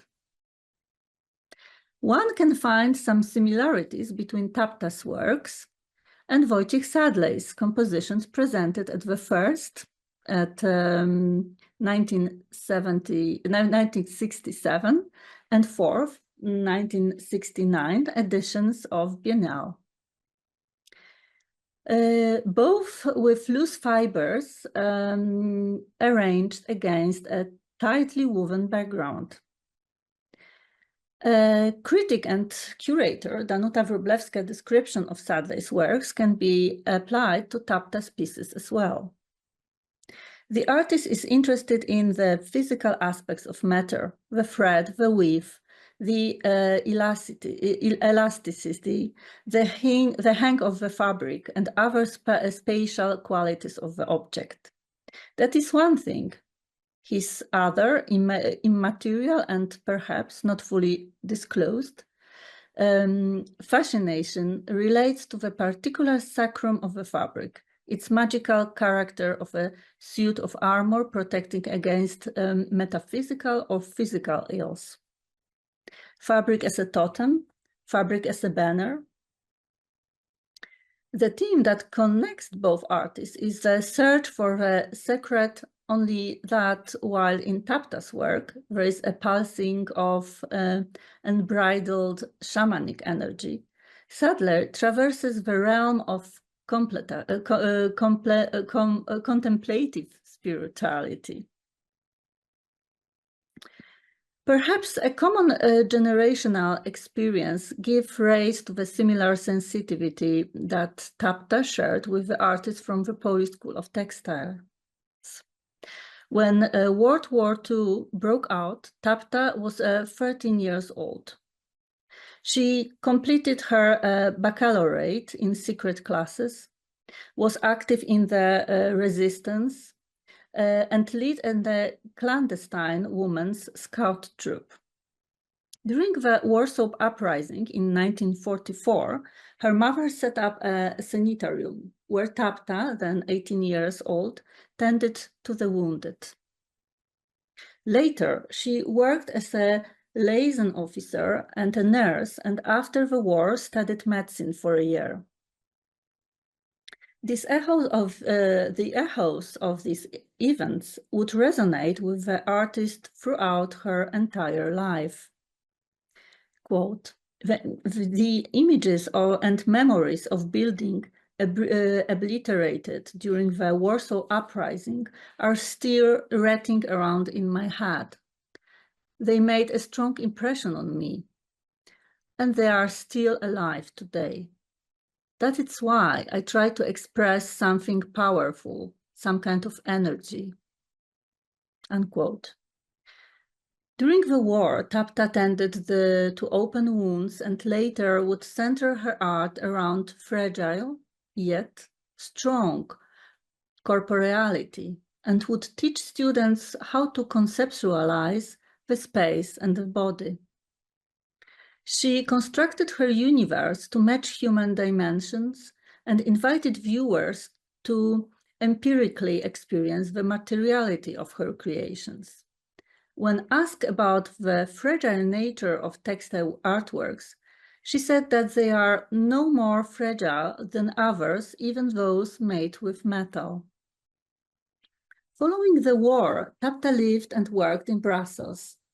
Graduating from a National School of Visual Art, textile department, in 1949. The approach to textiles in this part of Europe, as shown, for example, by the French and Belgian works presented at the Lausanne Biennales in the 60s, was still marked by the tradition on French-style tapestry, executed by skilled master weavers based on cartoons prepared by painters. As I have already mentioned, in Central Europe, the view of textile was quite different, more spontaneous, and the work themselves were often realized by the artists without any prior projects. Tapta shared a fascination for the material with Polish artists of her generation. With the wide range of materials and innovative poetics, they created a new visual language situated to expressing the anxieties of our time. Textiles offer a broad set of new meanings, including the most important one related to human destiny. After all, no other medium accompanies us from birth to death, envelopes the fragile body of the newborn, and shrouds the deaf, and opens the path to create exploration based on respect for the material realm. Tapta shared this respect. In 1977, she wrote, "My credo, think material. My essential concerns, to respect these materials, to bend to their dimension, to bend to their demands, not to expect anything they can't give me, but to ask them for everything I expect from them. The fibers, wool, linen, raw sisal, each have their own language and particular behavior that I respect the best I can." Now I would like to show you her applications, which she sent because she wanted to be a part of Biennale in Lausanne. Now we can see an application from 1971. She applied for 5th Biennale in Lausanne, and this work is quite similar to her works from this period. It's very similar to, for example, to works the wide one. But in 1973, she sent its application for 6th Biennale in Lausanne, and this form it's different. We can see how her language developed. She started to treat it textile medium, more like a sculpture. She created an object, three-dimensional object, connecting the space. So we see that she started to be more brave and started to make more monumental works. She created new words, spaces that one could be invited to enter and take shelter in. First came the cocoons, levitating intimate spheres resembling a nest spun from cotton cords.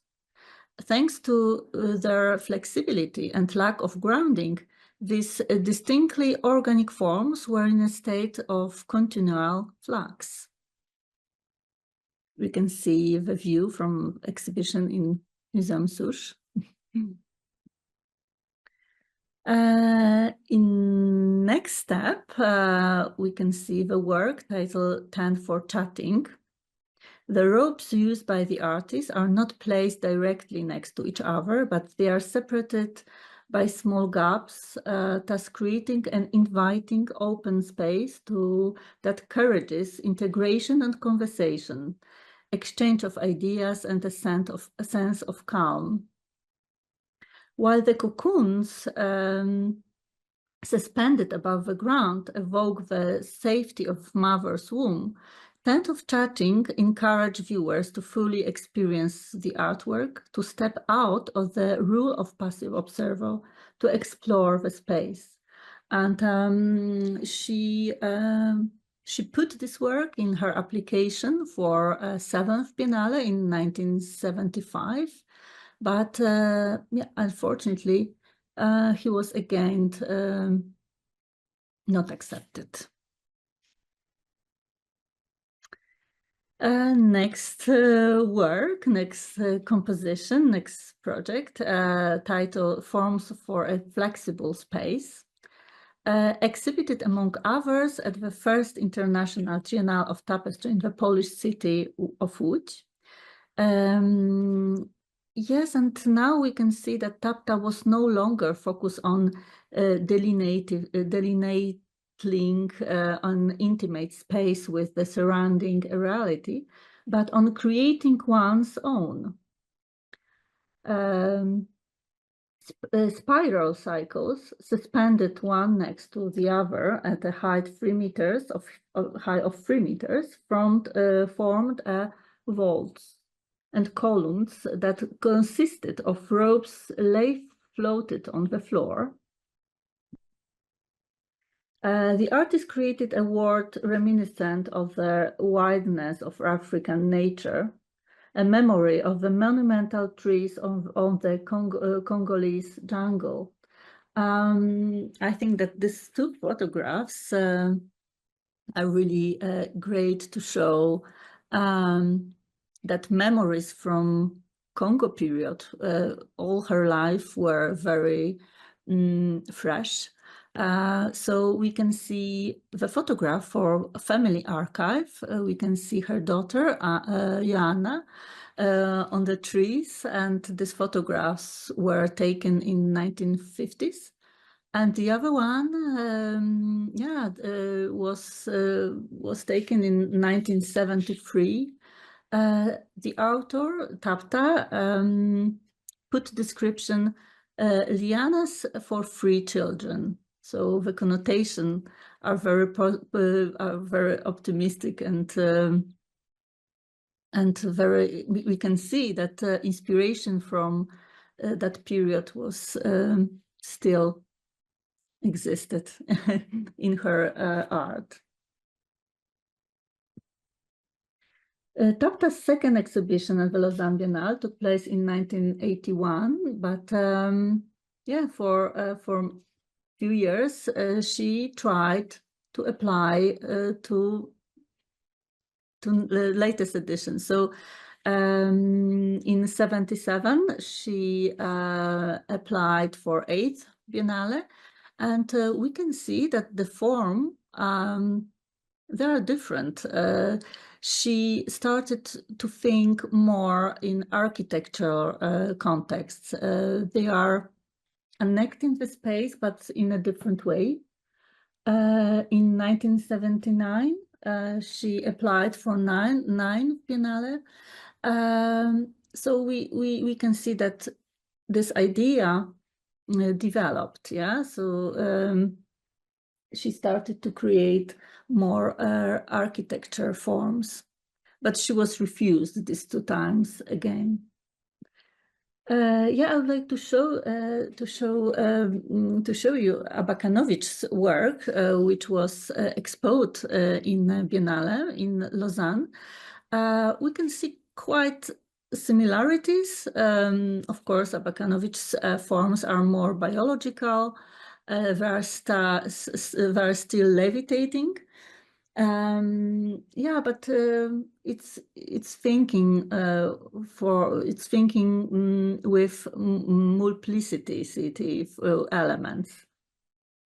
But finally, in 1981, Tapta was accepted on the Biennale in Lausanne.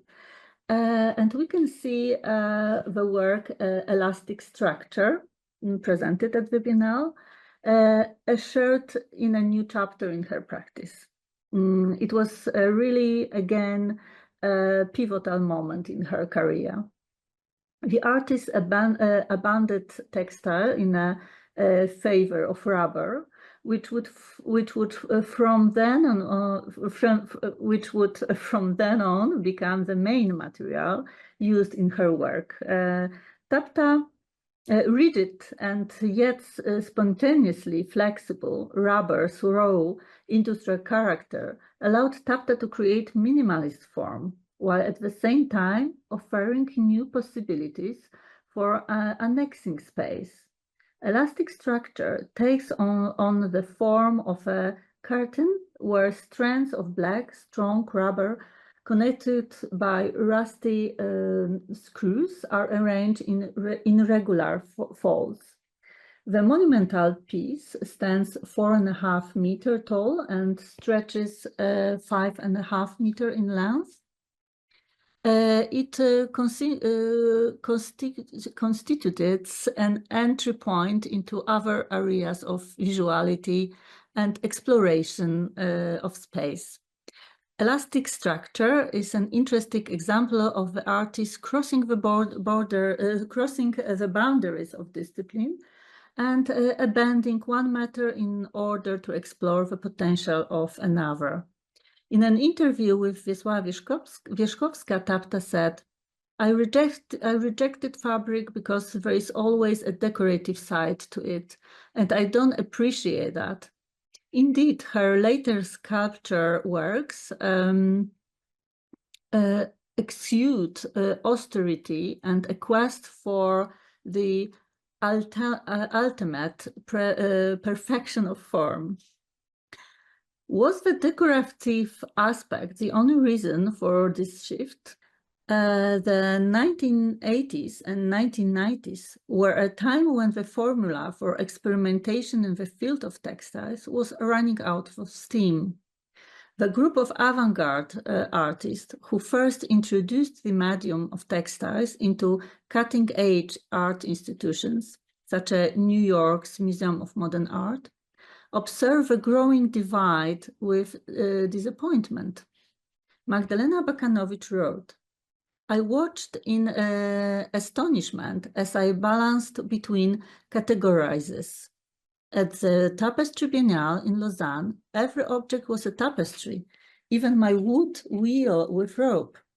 And when I exhibited the same work at the National Gallery in Berlin next to Joseph Beuys, it was suddenly no longer a textile-based work of art, but an object. Perhaps Tapta felt that the possibilities for conquering new territories were beginning to narrow. this could not have been a comfortable position. After all, she was one of the artists who had the courage to carve out new paths, take risks, develop new forms, and explore unknown territories. Within the constraining context of categorization, she pursued the need to break down disciplinary boundaries and began to explore areas far removed from the discipline of textile, definition of textiles. I would like to show you the last of her applications. This application she sent it in 1983. She wanted to participate in 11th Biennale in Lausanne, but it's very interesting how she changed her language of visual art. We can see that she started to work with space. She started to annex the space. She worked more like an architect. So it's very important how she changed the direction of her visual language. I would like to say thank you for Magali Ginette, the director of Tom's Poly Foundation, for sharing all her application because it's interesting to see and how her language developed and her determination, I think. So thank you so much.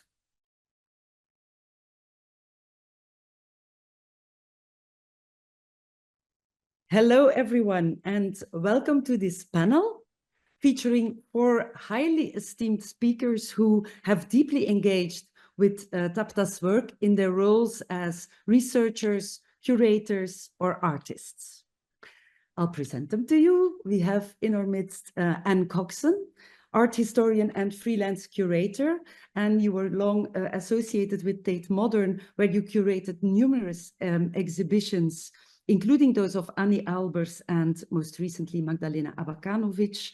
And you're currently pursuing a PhD project on international textile art from the 1960s and 1970s at University College London. So really an expert in the field. Just like our next guest, Marta Kowalewska, art historian and chief curator at the Central Museum of Textiles in Łódź. We also have among us Anne-Veronica Janssens, artist and former student and assistant of Tapta, and Greet Billet, artist, lecturer and researcher at Lucas School of Arts in Brussels. Thank you so much, all 4 of you, for being here and having graciously accepted our invitation to share your insights on Tapta's remarkable oeuvre, which has, until recently, remained relatively undiscovered. In this panel, we will explore the evolution of Tapta's work, tracing its journey from her earliest known creations, the woven pieces from the 1960s, exemplified by her contribution to the 4th International Biennale of Tapestry in Lausanne, to her pivotal transition in the early 1980s to neoprene as a new medium, highlighted by her second and final participation in the Lausanne Biennale with the rubber curtain elastic structure. These 2 moments have been presented and discussed already this morning in our lectures, but let's focus once again on what exactly unfolded between those 2 pieces, both of which could be described as wall-wide curtains, similar in scale and function, yet starkly contrasting in terms of opacity, density, fragility, texture, and more. So I'd like to address my first question to Anne and Marta.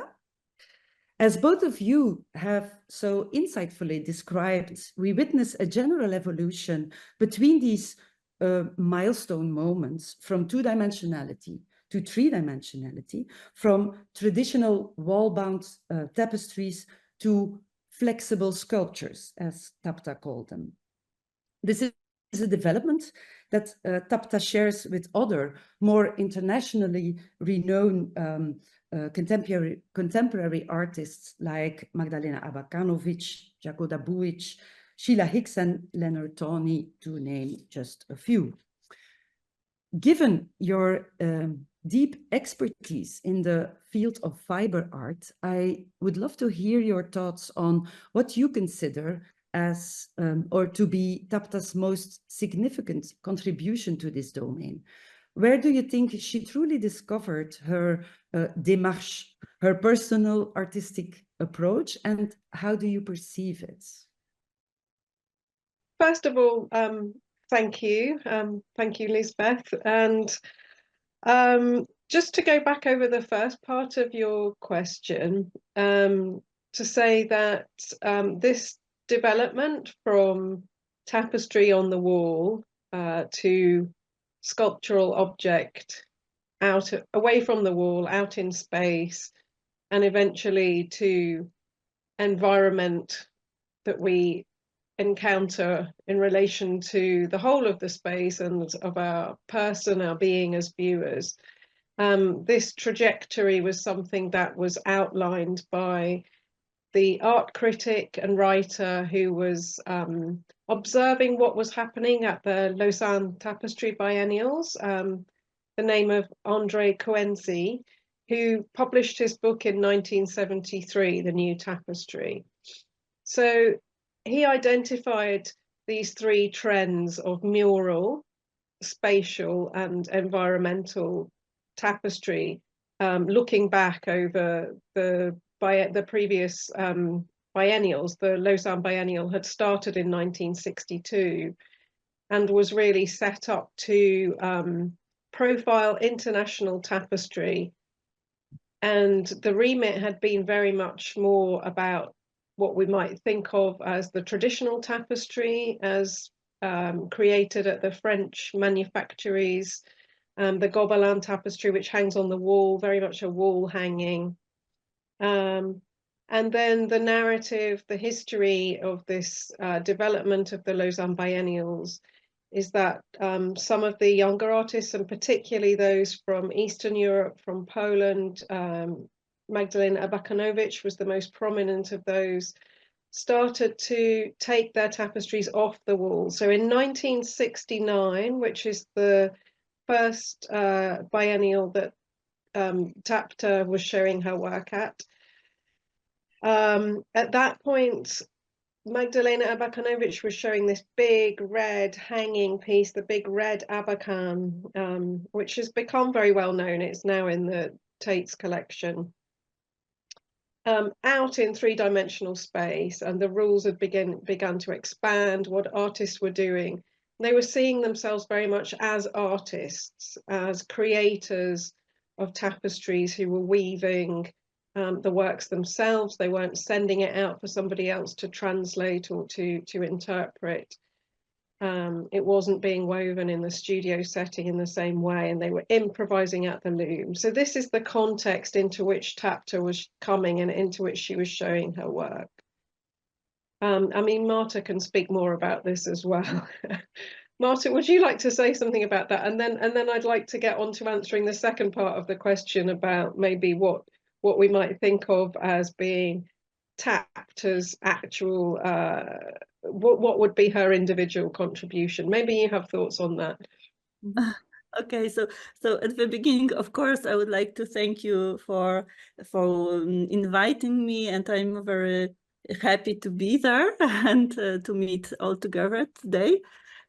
Yes, and maybe I would like to add something at the beginning, that the artists who developed the language of tapestry, who invited new meaning of tapestry, it was a generation after Second War. And I think that at that time, especially at that time, artists to try to find tried to find a new language to express the new word, the word who was destroyed absolutely.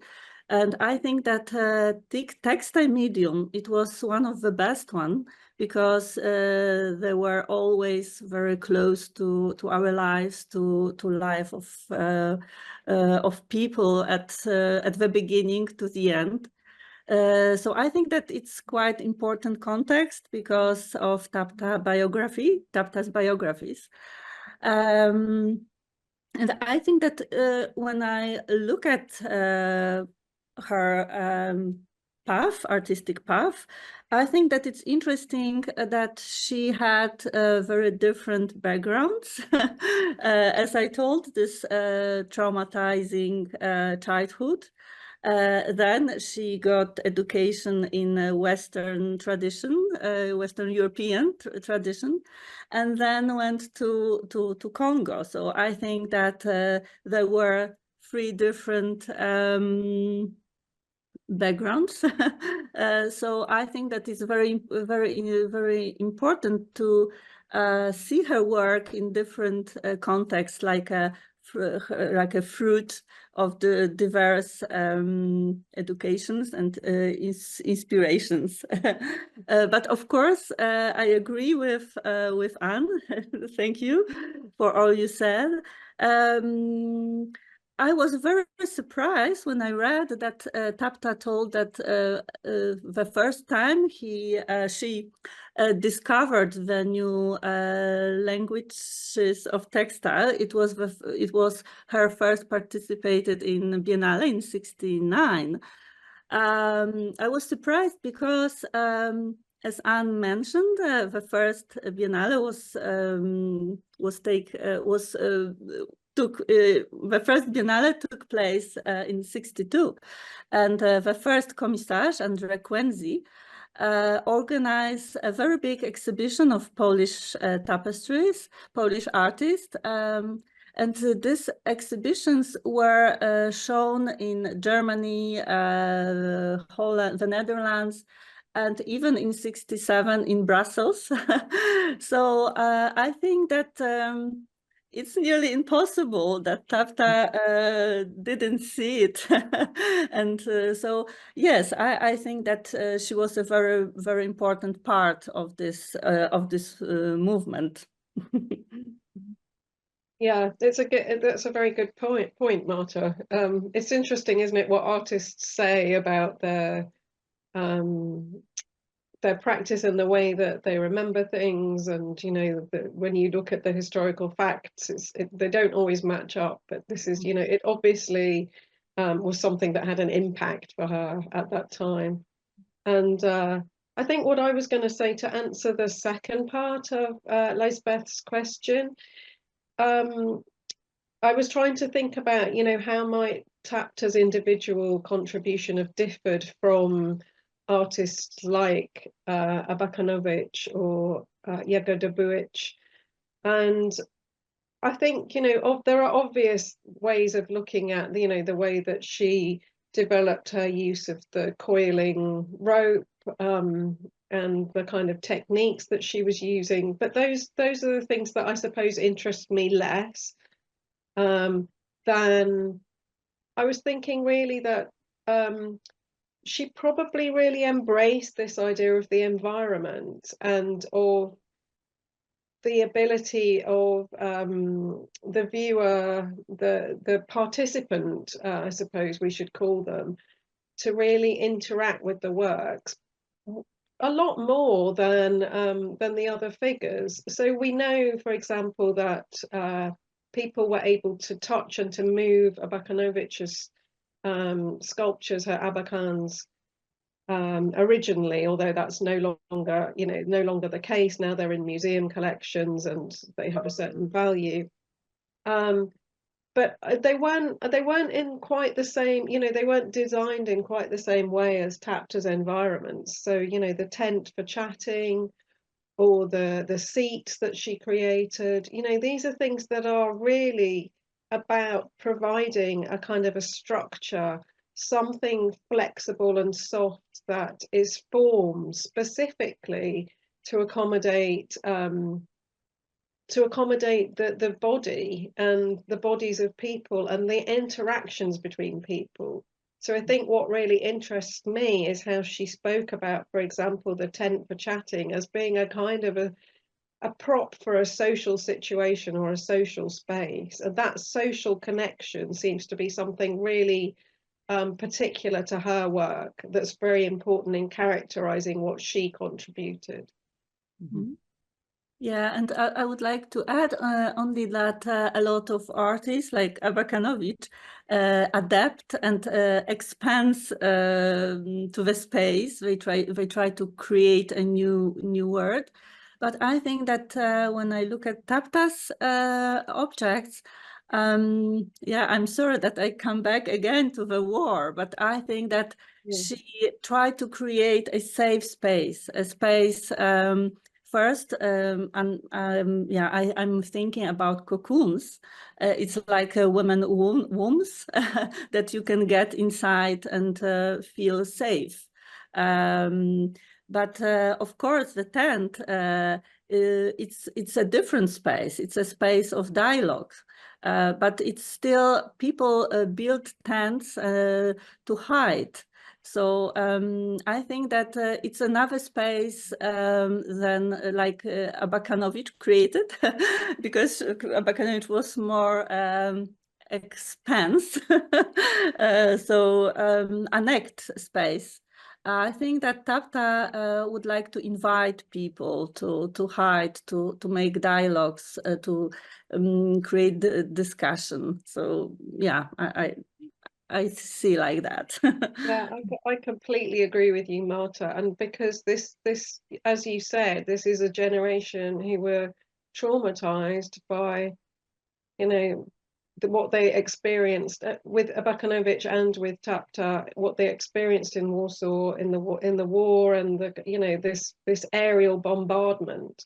To find a safe space, to create a soft space, a cocoon, literally, in Tapta's case, literally a cocoon in which you would be held, you would be contained. Yeah. Yeah, thank you.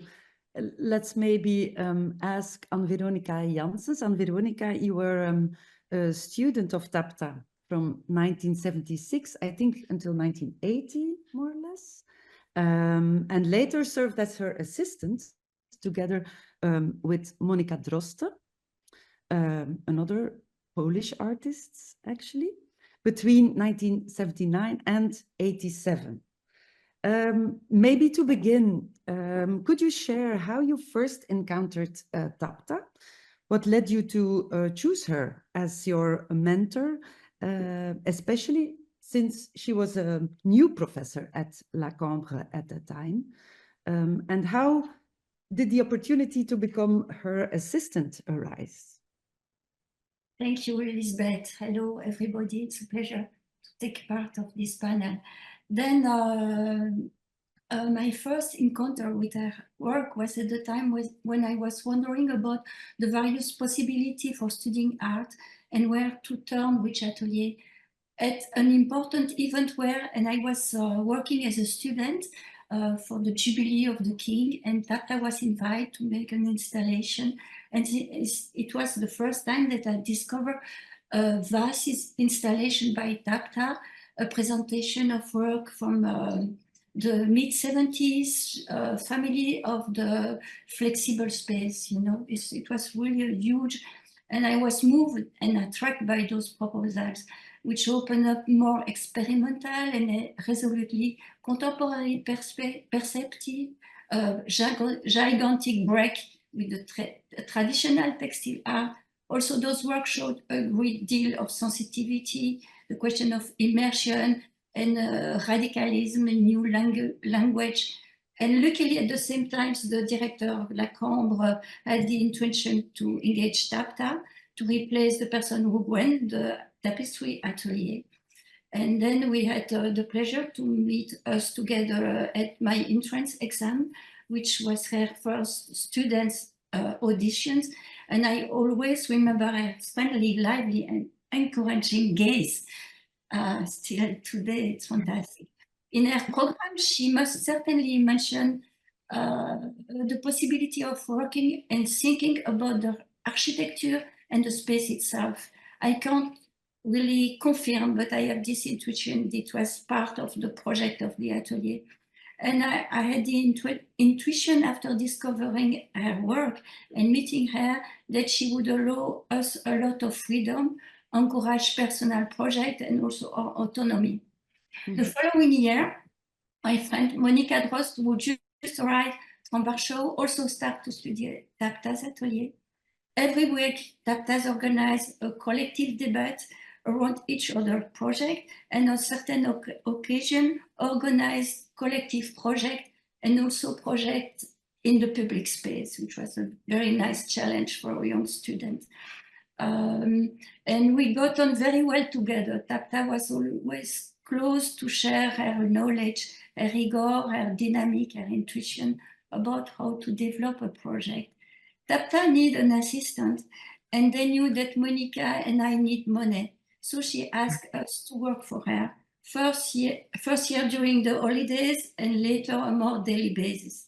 And it was a very intense period for us. We worked in the family home of Tapta.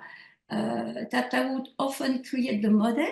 She showed us the technique to follow, and we would create and install the full-scale project.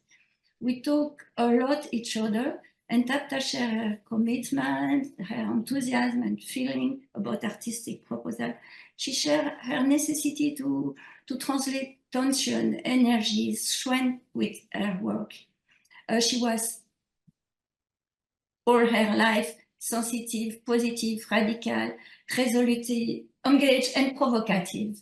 The collaboration with Monica Drost in the context of our work as student and also majority Tapta's assistant for the production of her sculpture enabled us to spend long days exchanging, talking and developing our project.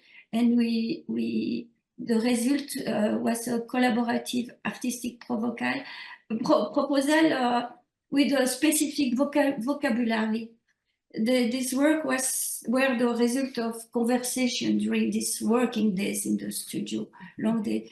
And in the meantime, later we received a grant from the Fondation from La Tapestry, who was one the initiator of this foundation, which gave us the more financial independence.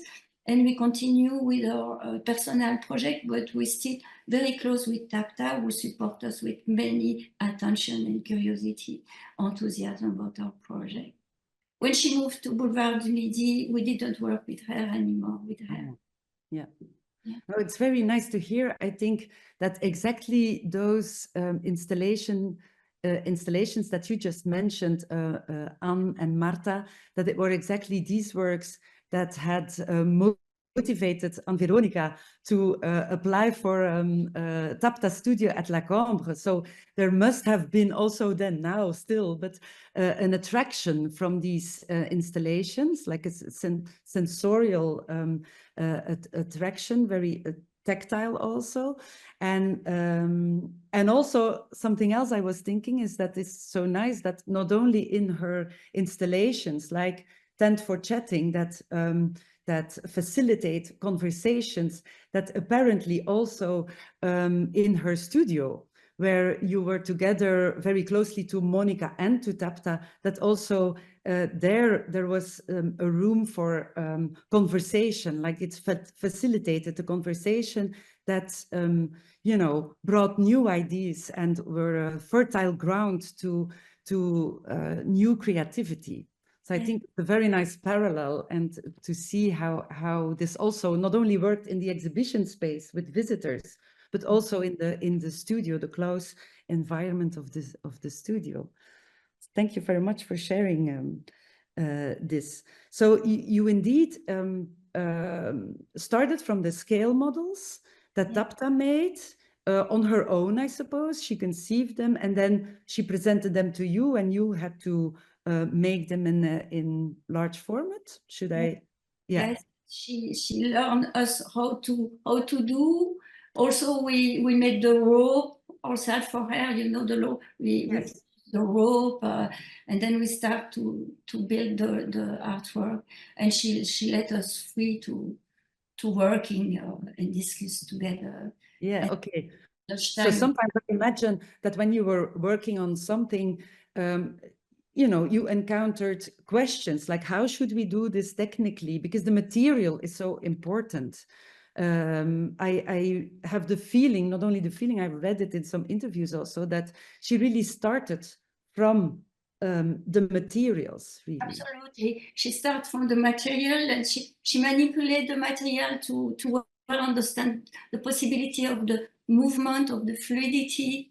She questioned also the color. Color was an important aspect too in her work. And then we produce the color, the rope on the factory. It will make the color or not, and then we have a nice place to elaborate the work.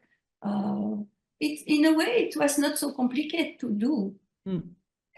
She basis on a scale model. It was in a way easy to reproduce in bigger size. Yet some are very, very large. Yes. I imagine it wasn't so easy sometimes, also very heavy often. Yes, it's something very physical, but also, you know, like a body, because it's heavy, but it's move all the time.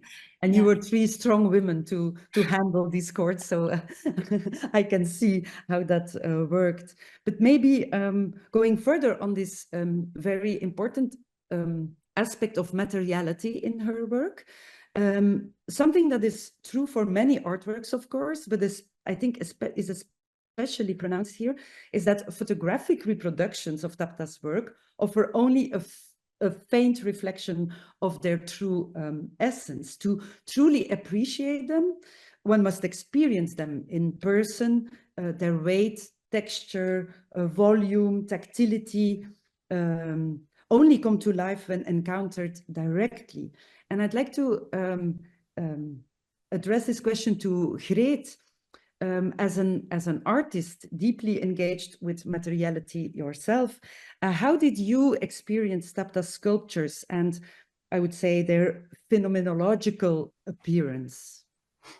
Well, hi everybody, good morning, and thank you for the invitation. I think if we speak about her phenomenological appearance, I think Tapta's work is immersive, or gives us a really immersive experience. And if we would zoom into the materiality of the work, what I think is really interesting in her work is the way she uses her soft materials. She starts, like, for example, Robert Morris working with a soft material, but there where Morris is not processing or manipulating his felt, Tapta really processes her soft material into a sculpture. And even in her weavings that starts to be flat and two-dimensional, there is a moment where she starts to twist the woven panels so that they become spatial. And a beautiful example is Twisted Structure she made in 1973. And by twisting those woven panels, she opens it up entirely. She opens the piece up, and because of that, the light can fall in. So you could say she also starts weaving with light and the space as well. And also the way she uses the dégradé into the color in this piece reinforces that speciality, I think.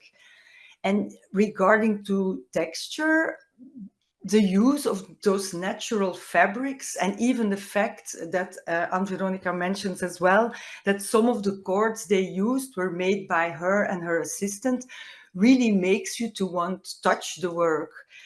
And because of her very diverse manipulation or processing of the material, she becomes a very interesting texture. And even in the work that is monochrome, like Falling Knots from 1973, and in this work, she uses different kinds of cords and threads, but of the same color, that gives a very delicate and unusual structure, I think.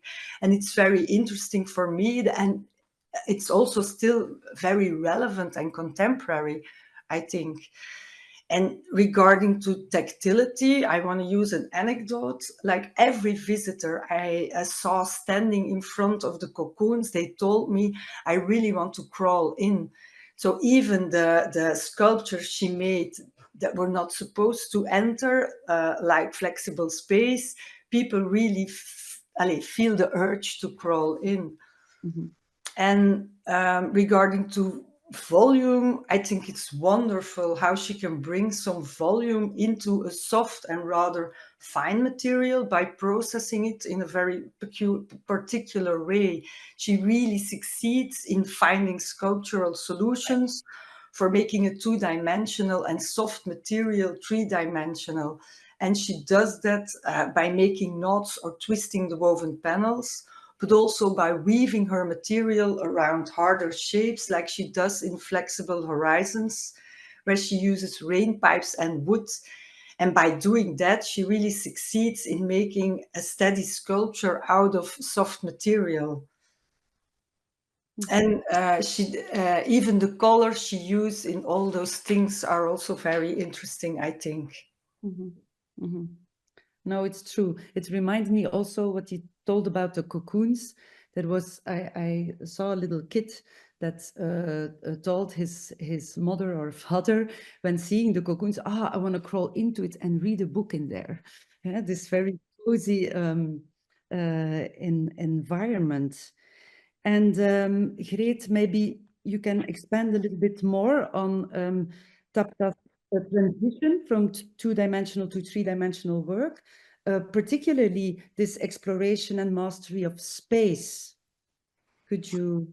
Yeah, I like Tapta starts weaving in the late 60s, but already very early you see the use of other materials than threads. She uses, for example, in wall fabric number 2, she made in 67 pieces of brass.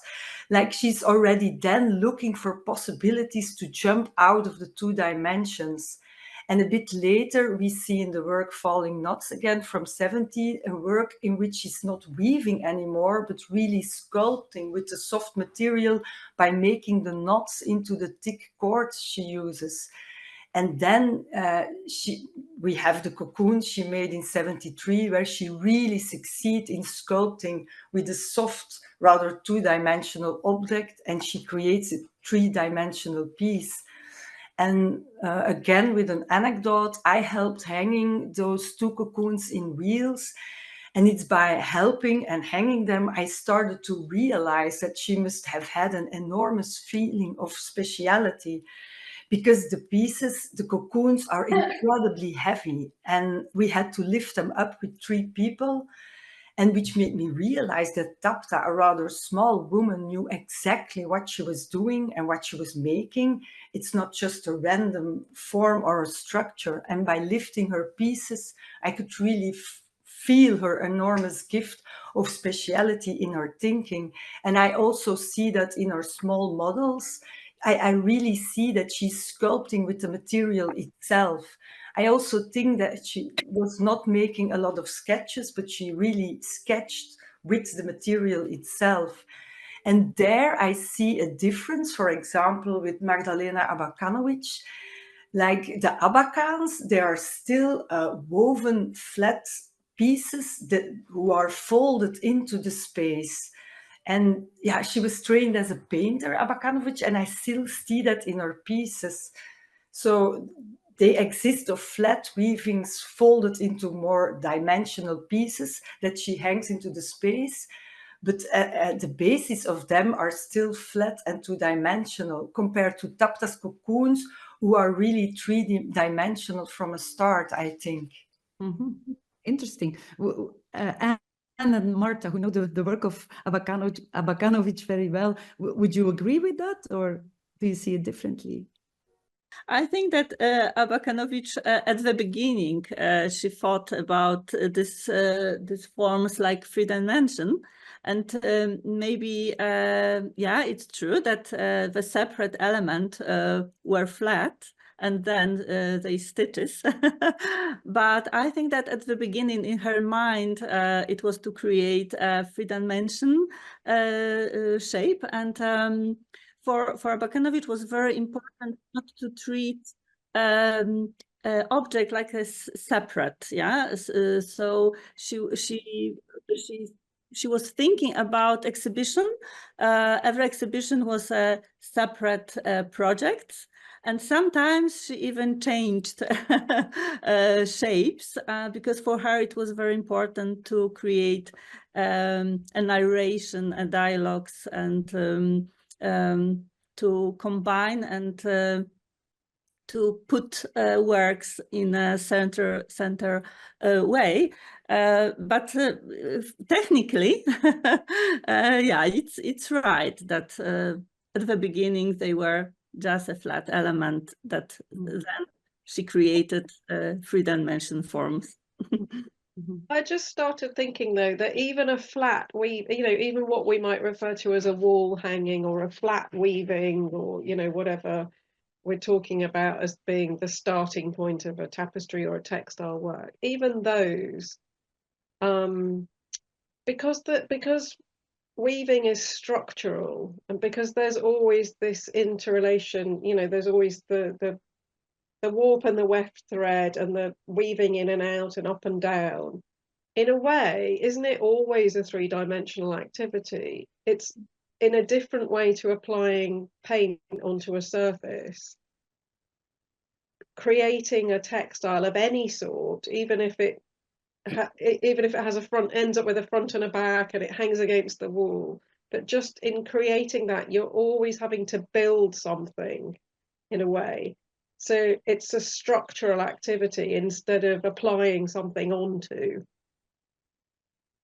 Yeah, there's something in it, I think. Also, when you imagine the production at the loom, which is a very three-dimensional instrument, where threads coming from several sides to make this flat, it's some kind of more voluminous practice too. Yeah. Continuing talking about this materiality of Tapta's work, Anne, I want to ask you, because in your text that is published in our book, maybe some advertisement is is possible here. You describe Tapta's practice as sculpting feelings, a phrase that beautifully captures her work, I think. Could you maybe elaborate a little bit on this concept? Is it something that, again, stands out to you as exceptional compared to other practices? I wondered also, is it a deeply personal expression according to you, or might it also be viewed through a political lens, maybe in relation to what Marta mentioned already several times about the experience of the Second World War?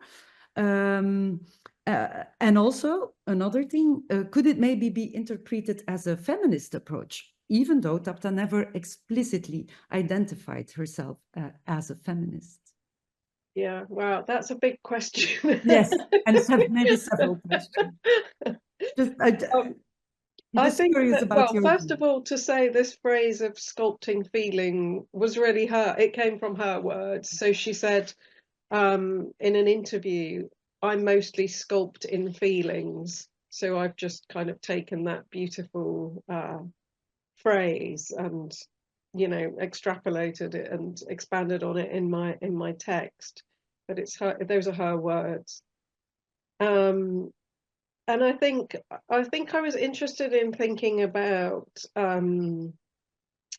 because in English we talk about feeling something is this act of touching. You're feeling the surface of a textile, or you're feeling something is doing this, but it's also the emotional response that arises in you, and the connection of that word and also movement, being moved by something, we talk about as being, having an emotional response.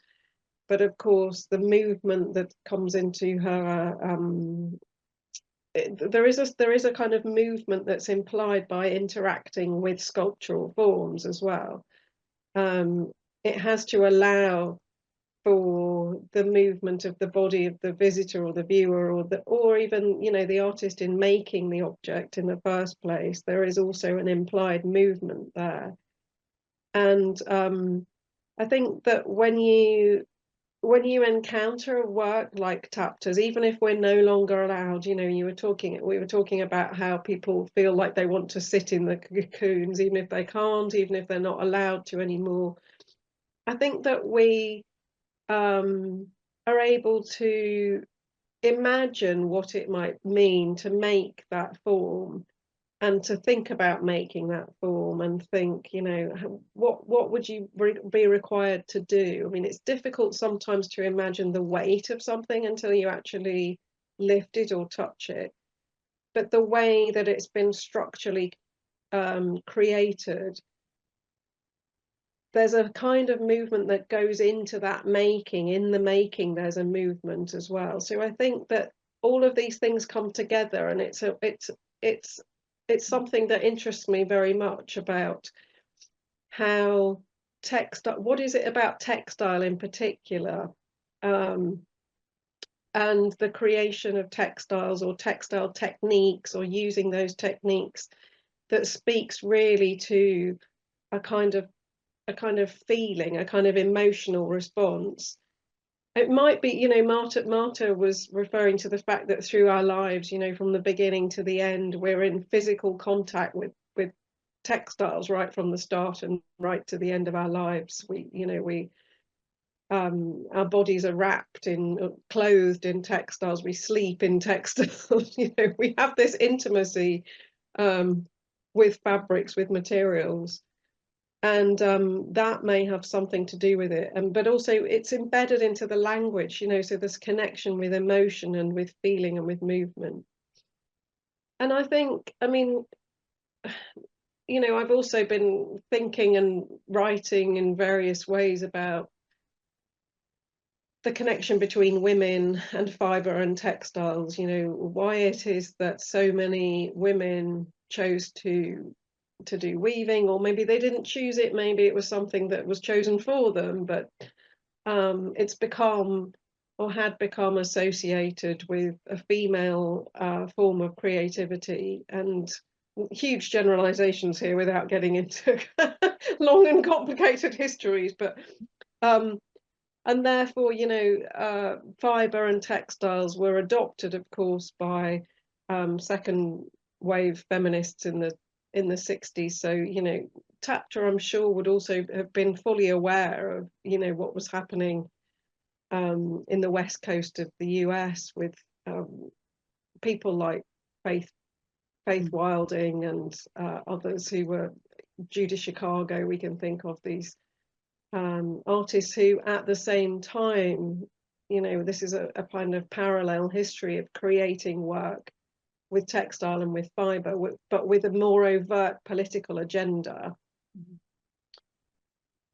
And I mean, I suppose the artists like who were more closely associated with fibre art, so, you know, Abakanowicz, Sheila, Hicks, Tapta, Buić, they didn't identify themselves necessarily as feminists in that kind of, they didn't make work with that feminist agenda in the same way. But that, of course, doesn't mean that it can't be read by us through a feminist lens, and it can't be interpreted through a feminist lens. And so I think, you know, whatever the intention of the work, there are ways of reading it through thinking about a form of creativity that's been available to women and that has been used by women for really centuries. Yes, for both practical and creative reasons. Mm-hmm. Yeah, thank you. Thank you. In texts about Tapta's work and interviews with her, Tapta's materials and the scale of her works are frequently linked to her time in Congo during the 1950s and her close encounter with Congolese and more broadly Central African culture. And I'd like to mention here Sarah van Beurden's contribution to our book. She's a professor of history and African American and African studies at Ohio State University, who unfortunately could not attend the symposium, but has provided a profound and illuminating analysis on how Tapta's life and work intersect with larger forces of colonialism, a challenging task, particularly due to the limited sources available on Tapta's time in Congo. I highly recommend reading her article for a deeper understanding, but I also want to bring it to the table here, and maybe I'd like to address this question to Marta. How do you interpret this connection between Tapta's work and Congo, for instance, regarding the use of sisal in the early 1970s? Do you see this as an appropriated material from Africa, or might that perspective be too narrow?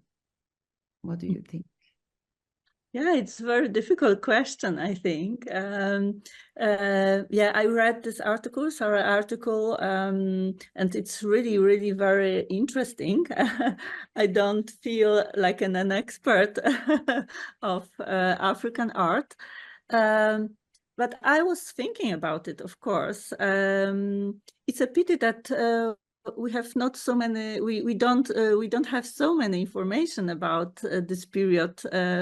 Even Tapta didn't say a lot about it, so it's really a pity, because when I look at her work, I can see some influences. I think that I can imagine that when she went after very difficult period in Poland, after uprising and after her fighting in Warsaw Uprising, I can imagine that this proposition to go to Africa, to Congo, for her it can be like some kind of escaping.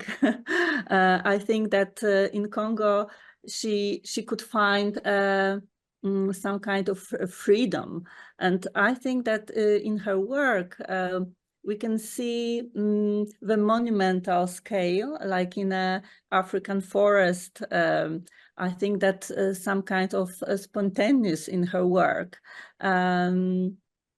We know that she started to experiment with textile in this period. So I think it was very important for her, because after studied, in this European Western tradition, she could discover totally different expressions.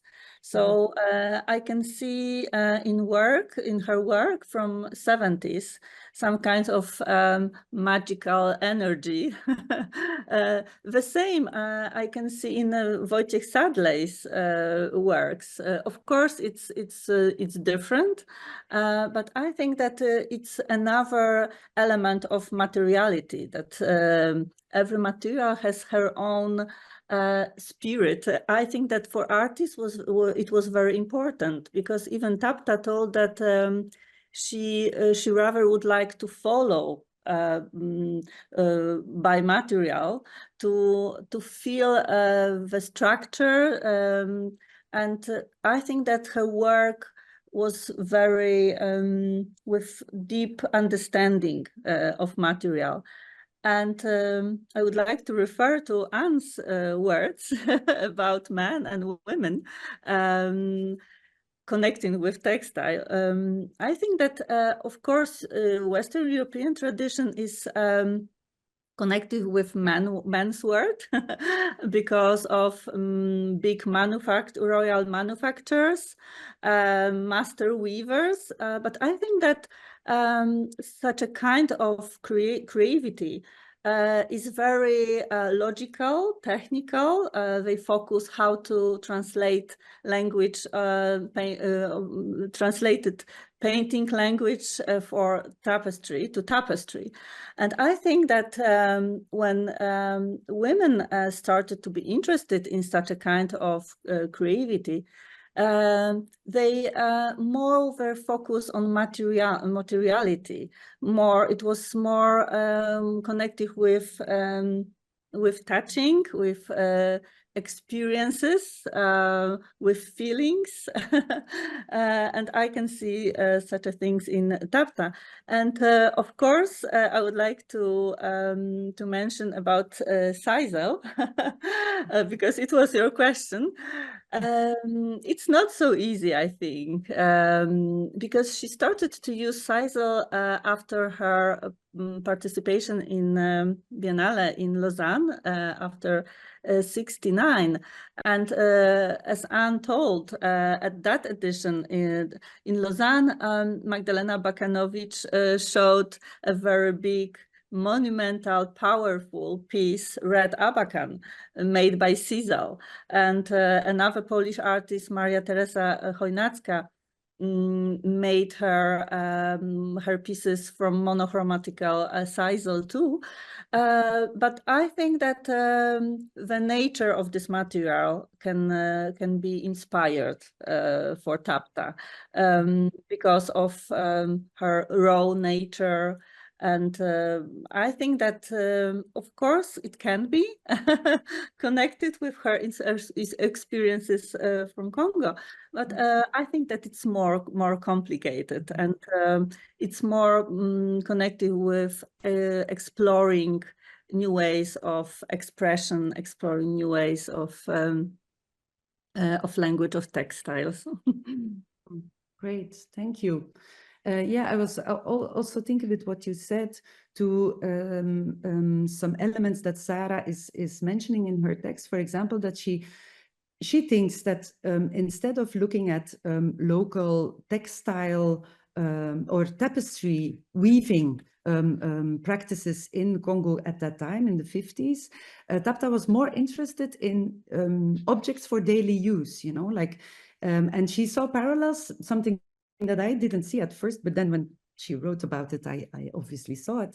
Parallels with the creation of baskets or fishing nets, for example, rather than the references of tapestry. And something else that more refers to a later development in her work is the introduction of water surfaces that are reflecting.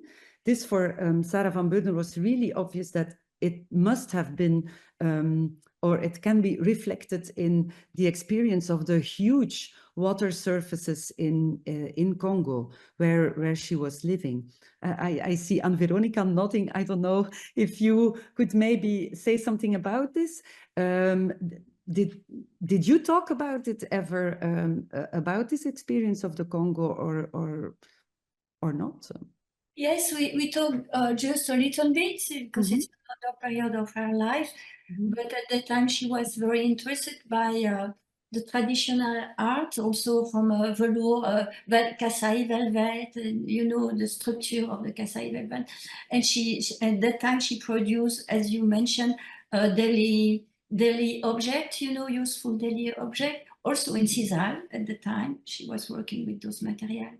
Then, but she produced, but not so much. But I'm sure that the rope, you know, there's a connection with the body of the snake, the generosity of the trees and the nature, the environment, and also you mentioned this water surface, which is existed the area where she was, where the sun is very active, and you say later she connect artificial light and water deep, water long, a large surface of water. And there is connection, and also this idea of intensity, which is crossing her work also. Yeah. But we don't speak too much about that period because she at that time she had to take care of her 3 children. yeah, and then she produced, but really less. And when she come back to Belgium, her husband was sick. Then she started to work to get money for the family by weaving, and then starting to develop also sculptural work, but also like pieces like shawl and something. Yes, garments to wear. Would help the family also at the period when her husband was not able to work. Ah, I didn't know that. Yeah. Maybe let's talk a little bit about Tapta's teaching, because I think it's a very important aspect of her practice as well. And Veronica, let's start with you, of course, since you were her student and you have already mentioned something before. But Tapta had a compelling vision of what art teaching should be, focusing not so much on mastering techniques, but on cultivating students' openness to the world. Could you share maybe something more about your experience with her teaching and explain why she was such a significant influence on you? Yeah, with pleasure. As you may know, Tapta's teaching was very experimental. Her atelier and Jean-Hubert atelier were the two most experimental ateliers at that school at that time. And although at the beginning some students were still practicing the art of weaving and tapestry, she encouraged us to work first on the concept and then to invent and propose our own techniques. By her personality, there was a lot of vitality and joy at the atelier, but a lot of requirement and openness on the part of Tapta when it came to our experiment. She encouraged us to search depending the intention, to search our own material, to learn and manipulate it, to understand and experiment it better. She encouraged our curiosity, the sense of necessity, and the need for the essential, which is also part of her work. She was also committed to her students and encouraged them beyond the confines of the studio by introducing other opportunities. They were already professional. As well, she organized collective meetings with key players of the artistic scene. Also, she dropped us to event exhibition. I remember she bring us to see Sheila Hicks in Paris or Abakanowicz or somewhere, artists from that generation. Then she shared her enthusiasm. Her method consists of encouraging personal research and leaving us free to experiment, and then coming back to her for an in-depth discussion on the proposal. The context in which the project was set, the research, and encouraging to find the right material and the technique best suited to the intention, to our intention. Her teaching gave me immediate autonomy, and already during my study, I was able to share and exhibit my work in the underground or professional art world. She was certainly a model of independence and commitment of demanding quality work. She was always at the side of young students and artists, encouraging them and helping them to find interesting opportunities. When she died, I dreamed of creating a scholarship for young artists in her memory, but technically and financially that wasn't possible. Her generous encouragement to young artists was a remarkable example of her personality. Sounds wonderful. Yeah, she was. Yeah, that's wonderful. Thank you so much, Anne-Veronica, for this testimony. Maybe, Greet, I want to ask you, you're also an artist and a teacher. Did your research on Tapta and her teaching approach inspire or influence your own teaching practices in any way? Yeah, absolutely. I hope I even would look like her, even for a tiny bit. And as Anne-Veronica says, I think Tapta, when it comes to her teaching, she was way ahead of her time. She's not imposing techniques on her students. She stimulates them to visit expos or theater plays. She helps them finding their own voice in their works which is marvelous. I was studying in the 90s, and I think my education was way more traditional than what Tapta did before. So I still try to do and copy what Tapta was doing 50 years ago. Absolutely. And teaching is very difficult, and teaching art is maybe even more. And Tapta really inspires me also in doing projects like she did with her student, like the spontaneous structure she made in 78, I think. And it's a structure that was made also outside of the art institution with her students, and it was made for children. Yeah, I think she was really ahead of her time, and I hope a lot of teachers will be inspired by her methods. Absolutely. Great. Maybe to conclude, because I think we're approaching the end of our conversation time, I'd like to discuss Tapta's departure from textile art and her transition in the late 1970s to even more spatial works, including her architectural installations with ropes and cables stretching across walls and vaults. It's a topic that Virginie Mamet will explore in her lecture this afternoon. And eventually her shift to neoprene sculptures. Maybe first I address the question to Veronica. Around 1985-87, I think Tapta relocated her studio from her home to an industrial building on Avenue du Midi in Brussels. I think you said in the beginning of the conversation that you weren't there anymore. You weren't her assistant anymore or student anymore when she moved away from her home and installed her studio elsewhere in quite a big industrial place. But of course you were still around, and I imagine in her proximity, do you say that? And I wonder, how did you view this shift in her practice, moving from textiles to neoprene? How did you understand it?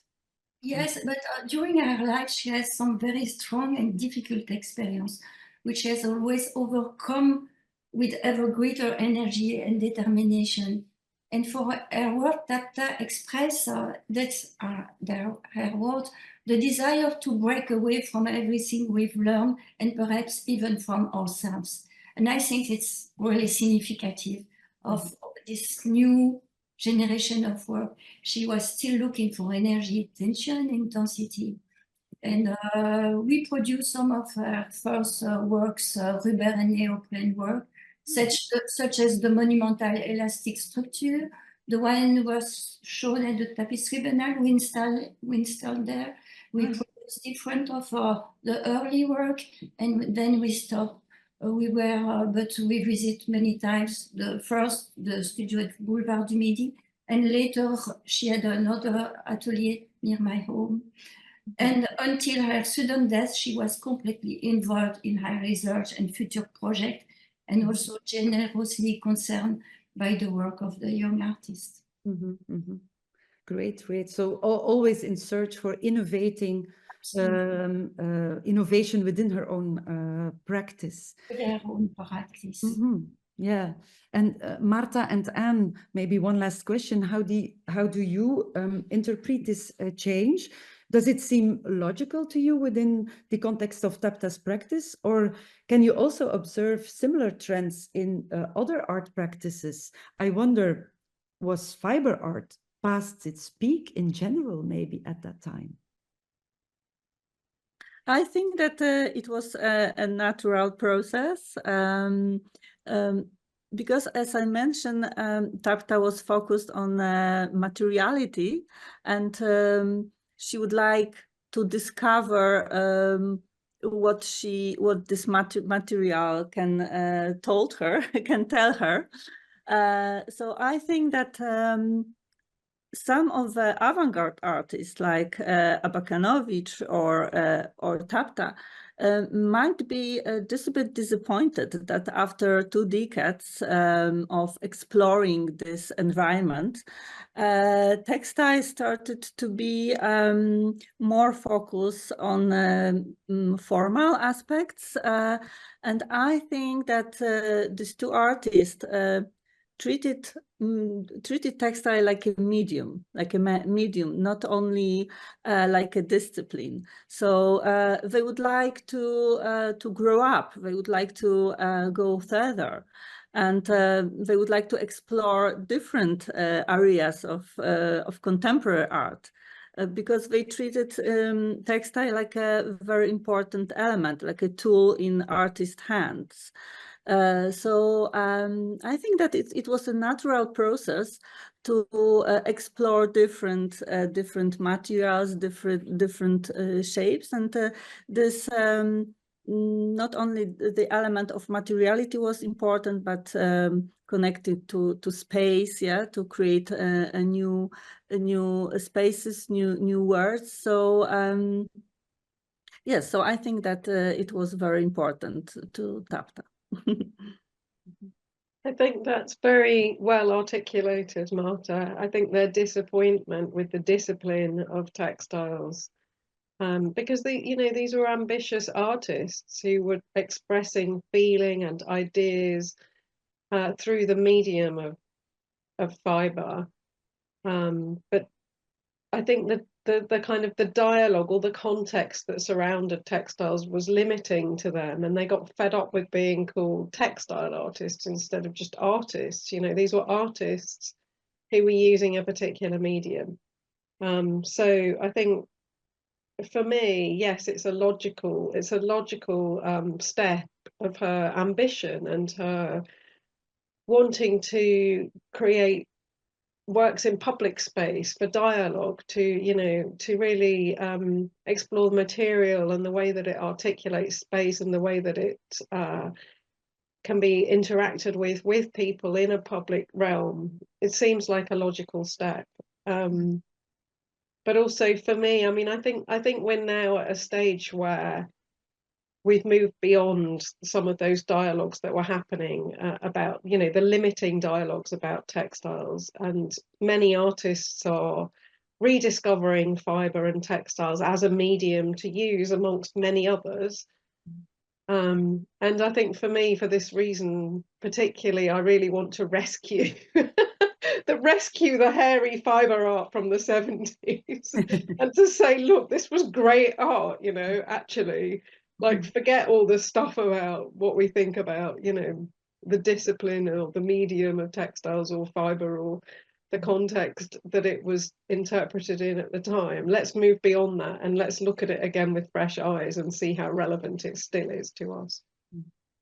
Yes, if I can, I would like to add that Abakanowicz, I think, because in my text I quote Abakanowicz's word, and I think that they express in a perfect way the situation, because Abakanowicz told that her work, Wheel and a Rope, in Biennale in Lausanne, was treated like a textile, and in National Gallery in Berlin with works with Joseph Beuys were treated like a conceptual art, and the audience was different. So I think that the audience was very important for both artists, that they didn't want to be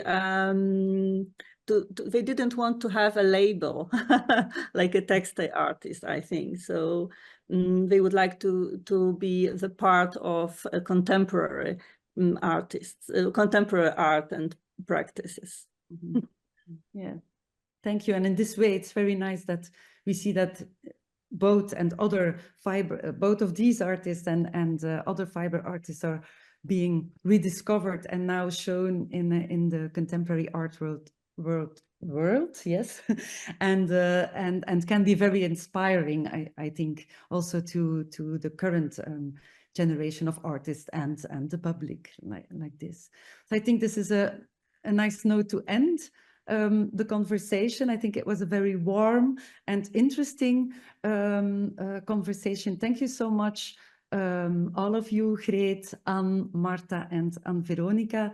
Thank you so much for being here, and see you around. Thank you so much. Thank you.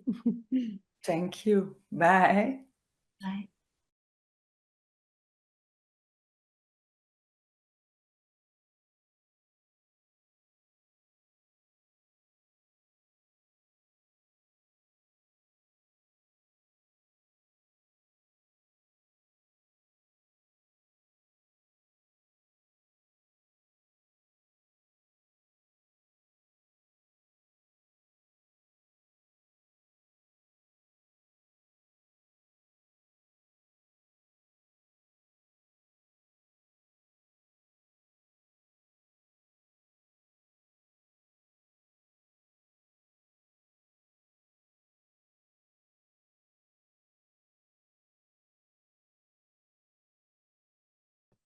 Welcome and thanks. I would like to first thank Museum Sush and Agnieszka and Lisbeth for the invitation to take part in this symposium and write in the catalog.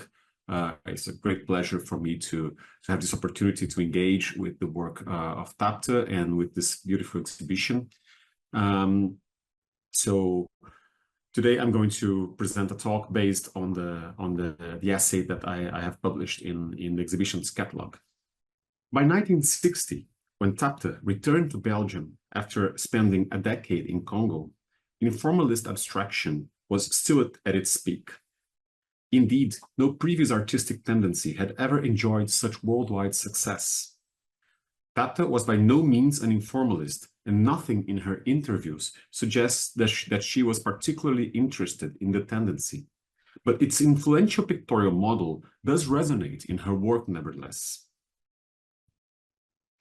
After all, informalism was not merely about flaunting gestures and marks that originated from an overblown subject.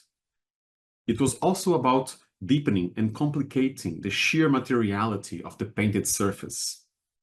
Sometimes for the sake of its own tragic density, sometimes in order to embed symbols that presided over its painterly thickness, as in the paintings, for example, of the Catalan cousins, Antoni Tapis and Modest Quixart. To be sure, Tapta's exploration of the woven matrix of her mural textiles was technically very diverse from the informalist handling of paint. But various procedures she introduced in order to claim distance from traditional pieces of tapestry do suggest relevant parallels, especially as she sought to explore and heighten the expressivity of the medium. As Virginie Mamet has pointed out, Tapta strove to make each fiber visible and dyed the fibers herself in order to achieve the precise hues she wanted. She also experimented with rapid gestures and, in wall fabric number 2, with interspersing heterogeneous materials like copper plates into the fabric. Looser, unwoven parts simultaneously underscore the materiality of the fiber itself and install a dialectic of openness and closure that give organic overtones to forms like the central element in wall fabric number 2, an ovoid shape not unlike some of Quixart's. As Tapta gradually moved towards sculptural works like Cocoon number 1, she further engaged in this dialectic. Hung in the air, the work is palpably subjected to the force of gravity, which puts the suppleness of its cotton cords to test, enacting a tension that is resolved figuratively in the erotically charged creases and folds. In Falling Knots, in turn, gravity functions as the background against which the temporality of making comes to the fore, as wool, linen, and cotton cords are strung together in various knots that brush against each other, rendering tangible the weight that pulls down cords while simultaneously resisting it via the visible work that goes into tying and suspending them. The knots are obviously the product of a kind of repetitive manual labor that verges on pointlessness. The work doesn't result in a proper composition, as one might expect from a piece of tapestry. But this is precisely what allows us to perceive that each knot works through the thickness and pliability of the materials in a unique way.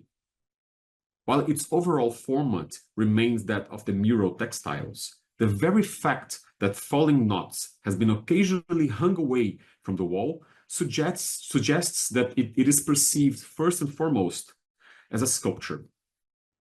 And it was precisely by working through the sculptural, by questioning, and I quote from Tapta, traditional ways of using textiles, that Tapta arrived at the threshold of environmentality. According to art historian Christine Mary, the late 60s were marked by an European euphoria for environments. That is, for artworks that, I quote, literally encircle their viewers, end quote.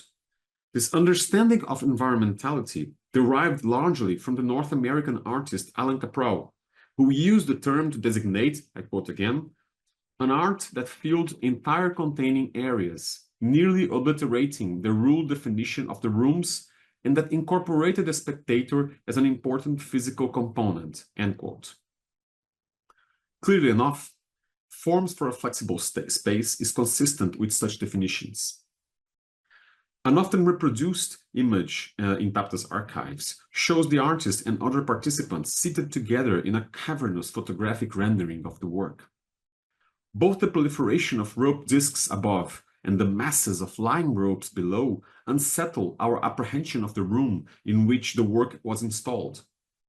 Both the ceiling and the floor are almost entirely hidden from sight. On closer inspection, a thin white wire running vertically near the artist indicates that the work is possibly installed near the corner of the room, but the wire is rather hard to discern amidst so many dangling ropes. Indeed, the only unmistakable element of the architecture, namely the wall in the back, is absorbed into the work's visual maelstrom as it becomes a screen for a convoluted shadow theater of bodies and cords. The faces of Tapta and her companions are all veiled in one way or another, by either their hands, by shadows, by excessive exposure, or by the ropes themselves, so that our focus is further unsettled and decentered. It may be that the camera's flashlight heightened the effect, but the work's Baroque profusion of torsions and coils brings light and shadow into a similar play in other conditions of illumination as well. In a series of photographs taken at Beaux-Arts, for example, photographer Philippe de Gobert clearly attempted to capture the changing slivers of light coming from either the building's skylight, that the upper coils partially let through, or from spotlights installed on the floor. Neither the meaning nor the historical purchase of environment as an artistic category in the 1960s were a straightforward affair. Fluxus artists, on the one hand, would often turn to happenings and environmental manifestations as a means to parade not only their rejection of artistic conventions, but also their critical stance towards an emerging commodity culture that increasingly colonized and threatened to stultify the everyday. Their strategy had little to do with expanding or overcoming either painting or sculpture. Instead, its roots trace back to Dada antics and to the surrealist object. On the other hand, and in a reminder that such environmental euphoria was by no means a strictly European phenomenon, the Brazilian artist Hélio Oiticica forcefully theorized the gist of his post-neoconcrete production in the 1960s under the umbrella of a so-called environmental program, that is, that had its cornerstone in the parangolas, the capes and tents participants were meant to wear or hold while dancing, often collectively. Tapta and former neo-concretists such as Oiticica, Lydia Clark, and Lydia Pape were almost certainly unaware of each other, and for all its technical eclecticism and awareness of the applied arts tradition of the Bauhaus, no neo-concretist has ever engaged with textile art. Oiticica and Clark used fabric in various ways, including, of course, the parangolas. But the point remains that they never resorted to fabrics or to the technique of weaving as constituent parts of a medium. Lydia Pape, in turn, titled an important series of woodcut prints tesselares or weavings, but the reference to weaving in these works is metaphorical. However, there are a couple of points of convergence, or rather affinity, between those very different sets of practices that are worth taking into consideration.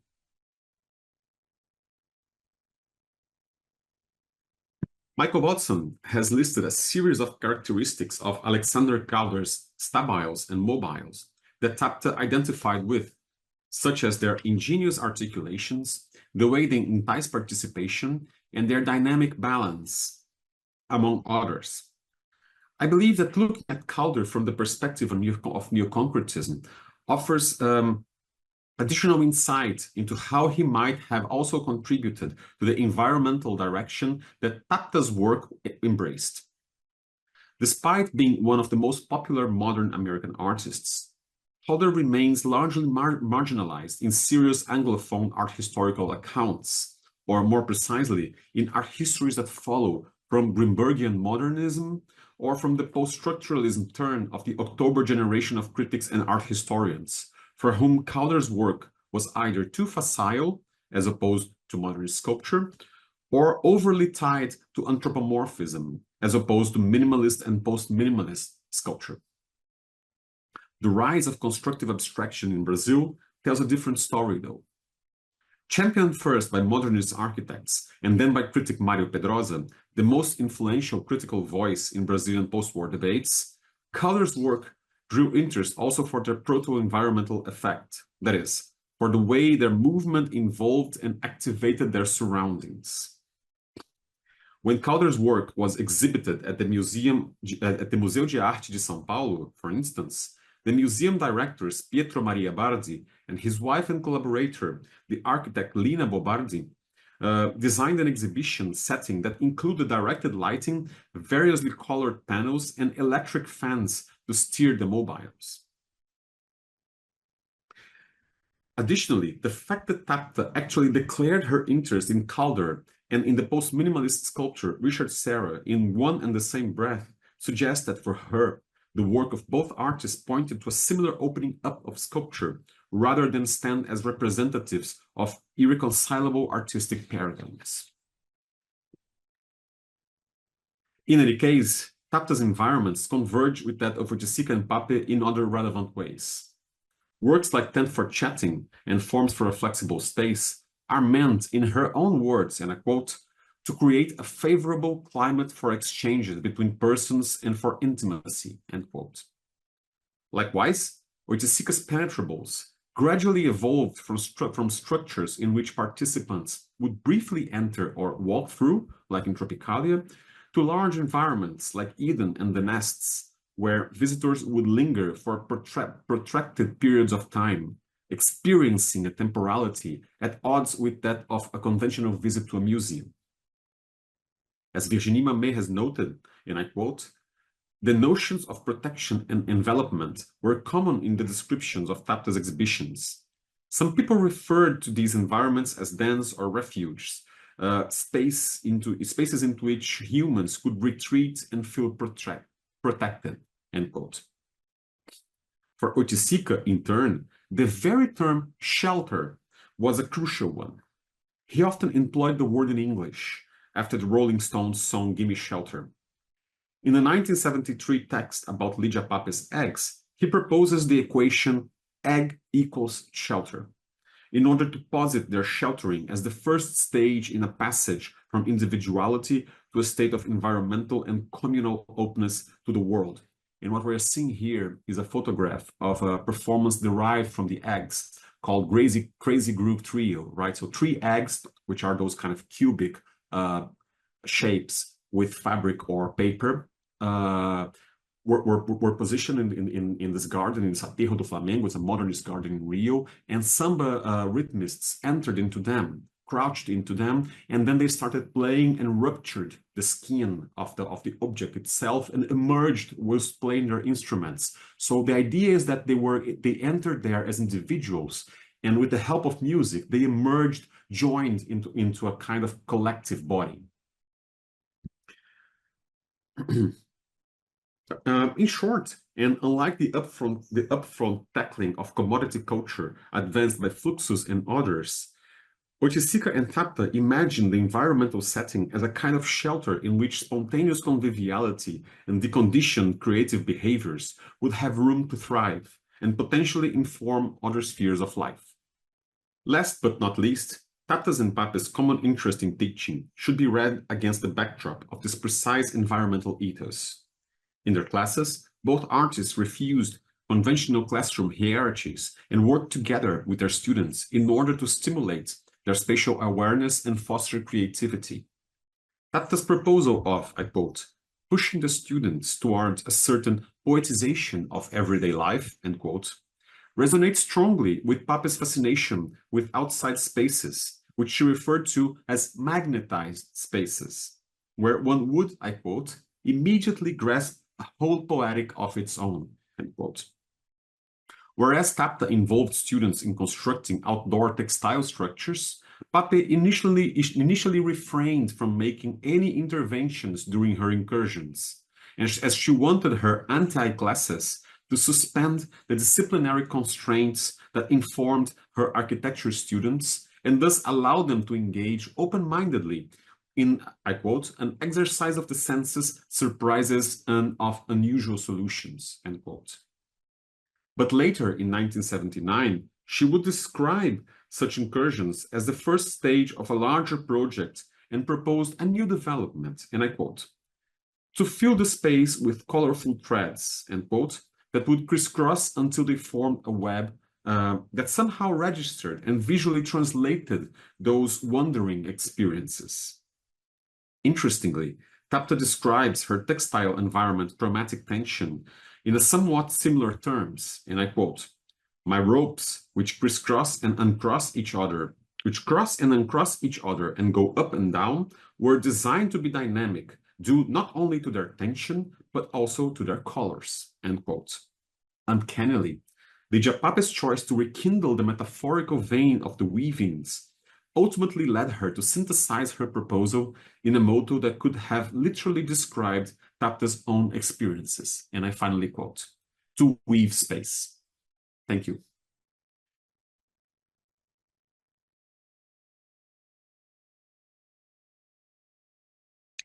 Hello everyone, I'm Virginie Mamet and I'm really pleased to be here today to share with you some of my research about Tapta textile integration in space.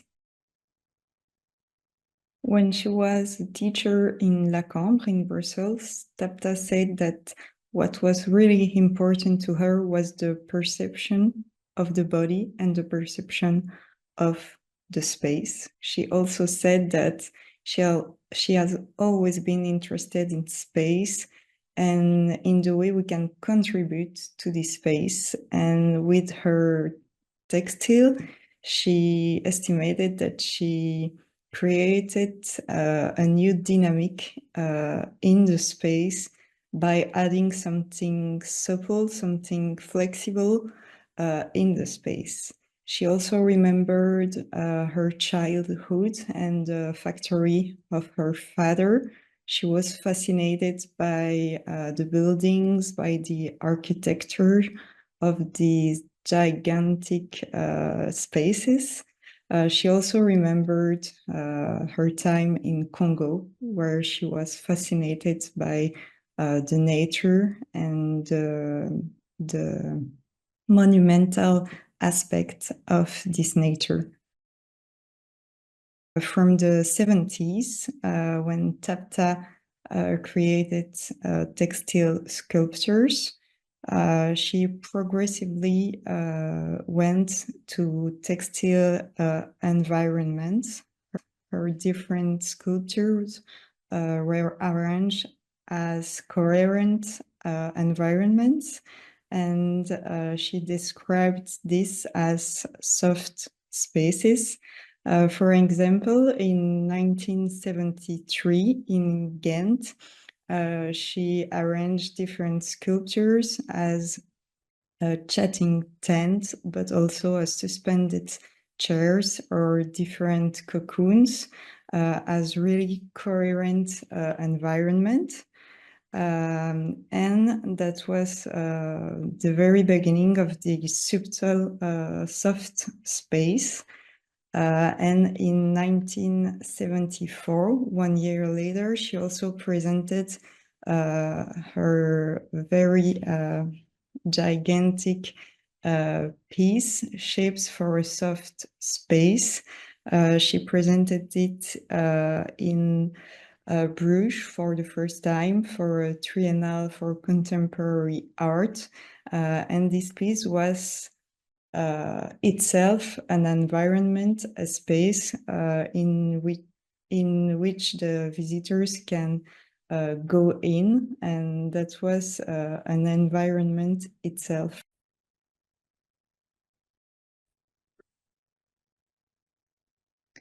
From this year too, so 1974, Tapta also began to create a new type of work, the flexible horizon. She described it as various types of cylinders that were wrapped and tied together by different types of wools, and these forms could be modified, arranged by the visitors themselves. So there were as many possibilities as visitors. These new modular panels were very playful, but they were also an almost architectural element of structuration, an element really integrated in architecture and in the space. This relation between textile and architecture also very interested Gottfried Semper, the famous architect of the end of the 19th century. And he really saw the textile as one of the fundamental elements of architecture and in its role of enclosure, of division. The famous textile designer Annie Albers also wrote about this subject. In 1957, she wrote The Pliable Plane, Textile in Architecture, and she also insisted on the flexible properties of textile, its transportable aspects, as we can understand, mobile, but also wearable. And she made a connection between clothes and textile and their role of protection. Tapta also wrote about this subject. She wrote an article, Soft Sculpture, Textile in Architectural Space. And in this article, Tapta insisted on the fact that her work was really designed to encourage touch and daily use. Tapta also remarked that everything around us and on us is textile. She compares textile to a second skin, something that protects us. The artist was interested in matters of architecture and interior design. We knew that through her career, she was commissioned different pieces for personal interiors. And these hybrid objects were really between visual arts, design, but also crafts. We knew that she created different shawls that were made to really be worn. She also was commissioned different headboards for some bedrooms, also some panels or some chairs. Some of these hybrid objects were even commissioned by architects themselves. We knew, for example, that the Belgian architect Roger Bastin commissioned her a braided ochre wall to embellish the lobby of one of his hotels in Namur. We also knew that the Belgian architect Claude Guélen also commissioned her a flexible horizon for one of his buildings. And we also knew that the Belgian architect Simone Gillissen-Oa also has different objects of Tapta in her personal home. She had a shawl, but she also had a shell chair that Tapta had made for her. Photographs reveal that Tapta had a very similar view of her own home. We can see in her home in Avenue Jacques Pasteur in Giauque, Brussels, that there were some suspended chairs, but also shell chairs around the coffee table, or even flexible horizon in her saloon. Tapta really had a vision that mixed art and life. They were melt with each other, and that was very important to her. In the late 70s, in addition to these private commissions, the question of public commissions became more and more relevant for Tapta. She really wanted to integrate her work in public spaces, but also in public buildings. She said that this type of project fascinated her because it allowed her to have an impact on the architectural space and to leave the space of the museum and become a part of the city's everyday life. The goal was to have an impact on life.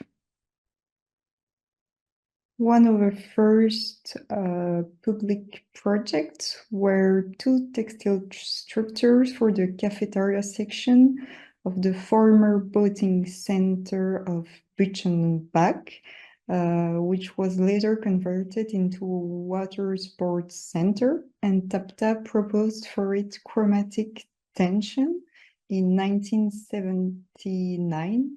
Which consisted of two woolen rope installations. A new element popped up in her work at this time, the idea of tension. At the end of her time with textile, Tapta said that she felt the need to create tension across the space, something that was no longer soft. She insisted on the fact that tension is a matter of geometry in space, a matter of lines of force. Enormous structures were made of pure wool ropes of different colors, and the rope was stretched in the space and cross each other's. Tapta explained that for that project, she really wanted to be connected with the aim of the former building, the former navigation center. So she wanted to be in connection with this navigation world. She wanted her structures to be simple, to be functional, and not only decorative. She wanted to create a new dynamic of the space. She wanted to invite the visitors to see this building in a new way, but connected with the navigation world. At that same time, Tapta began to work on a concept for structures for a Brussels metro station, even if the work was inaugurated many years later in 1985. Her experience in Buchenbach allowed her to contemplate a new, compelling solution. This time, there were metallic cables that would be stretched across the space and that would serve both a decorative and a functional purpose. Once again, that was the work's destination that would be treated as the main focus. And the metro station is mainly about passages, about transition, and that was precisely on that Tapta insisted. She stretched 12,000 meters of stainless steel cable across the space, and it was materialized into 4 structures with a very dynamic movement. About the tensions, despite the fact that this was not specifically a public commission, it's interesting to mention Tapta's intervention in Aix-en-Provence in 1982. For this project, the Tapestry Museum gave her carte blanche to occupy the very large place of a neoclassic chapel and also an old palace and its sacristy. The space was entirely white with very large columns, and Tapta stretched 2 kilometers of acrylic rope through the space. The installation started out on the floor level with ropes in a shades of gray to match the surroundings, and then the ropes spread out across the space, coiling themselves around the columns before falling back down toward the floor in the opposite direction of the chapels. Also, 5 models of the project were exhibited in the sacristy. In addition to her tension, Tapta continued to imagine, to conceive projects for public spaces with the same approach of flexibility. In 1982, so the same year of Aix-en-Provence, the Belgian Ministry of Public Works allocated a budget for the purchase of works designed for the state's administrative center, and a consultative committee for industrialized and the Consultative Committee for Industrial Arts and Design was set up for the occasion. Its role was to oversee the integration of art in this public building. 2 mural textiles were commissioned from Tapta. They were meant for the lobby of the finance tower, and the interior design was being overseen by Stefan Jasinski. The interior architect Stefan Jasinski opted for furniture and quality materials.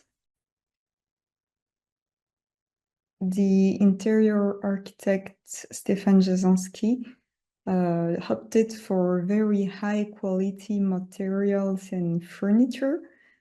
For example, French oak coffee tables, Soninian granite floors, calfskin armchair, and all of this in the very artisanal grandeur in the 60s spirit. In 1982, so the same year of Aix-en-Provence, the Belgian Ministry of Public Works allocated a budget for the purchase of works designed for the state's administrative center, and the Consultative Committee for Industrial Arts and Design was set up for the occasion.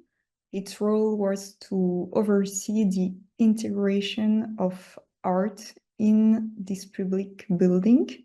2 mural textiles were commissioned from Tapta. They were meant for the lobby of the finance tower, and the interior design was being overseen by Stefan Jasinski. The interior architect Stefan Jasinski opted for very high quality materials and furniture.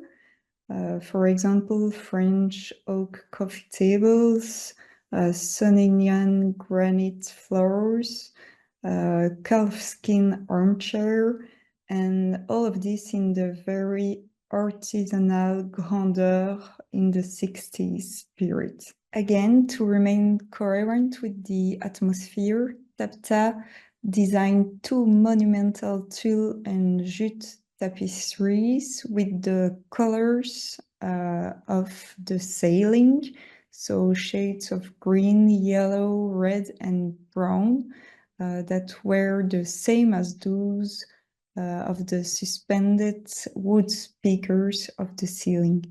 She chose rounded shapes reminiscent of her soft, organic, and vegetal works from the late 60s. So again, very consistent and coherent with the general atmosphere of the space.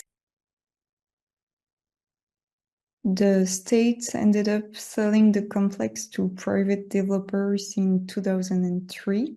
And since the Finance Tower campaign took place from 2005 to 2008, and since then her work is no longer visible and its location is unknown. Around the same time, Tapta designed an integration with totemic shapes that announce her future work with neoprene. In 1982, the Cultural Center of Tournai was inaugurated and the architect was Simone Gillissen Oa. She commissioned several art pieces to integrate the building.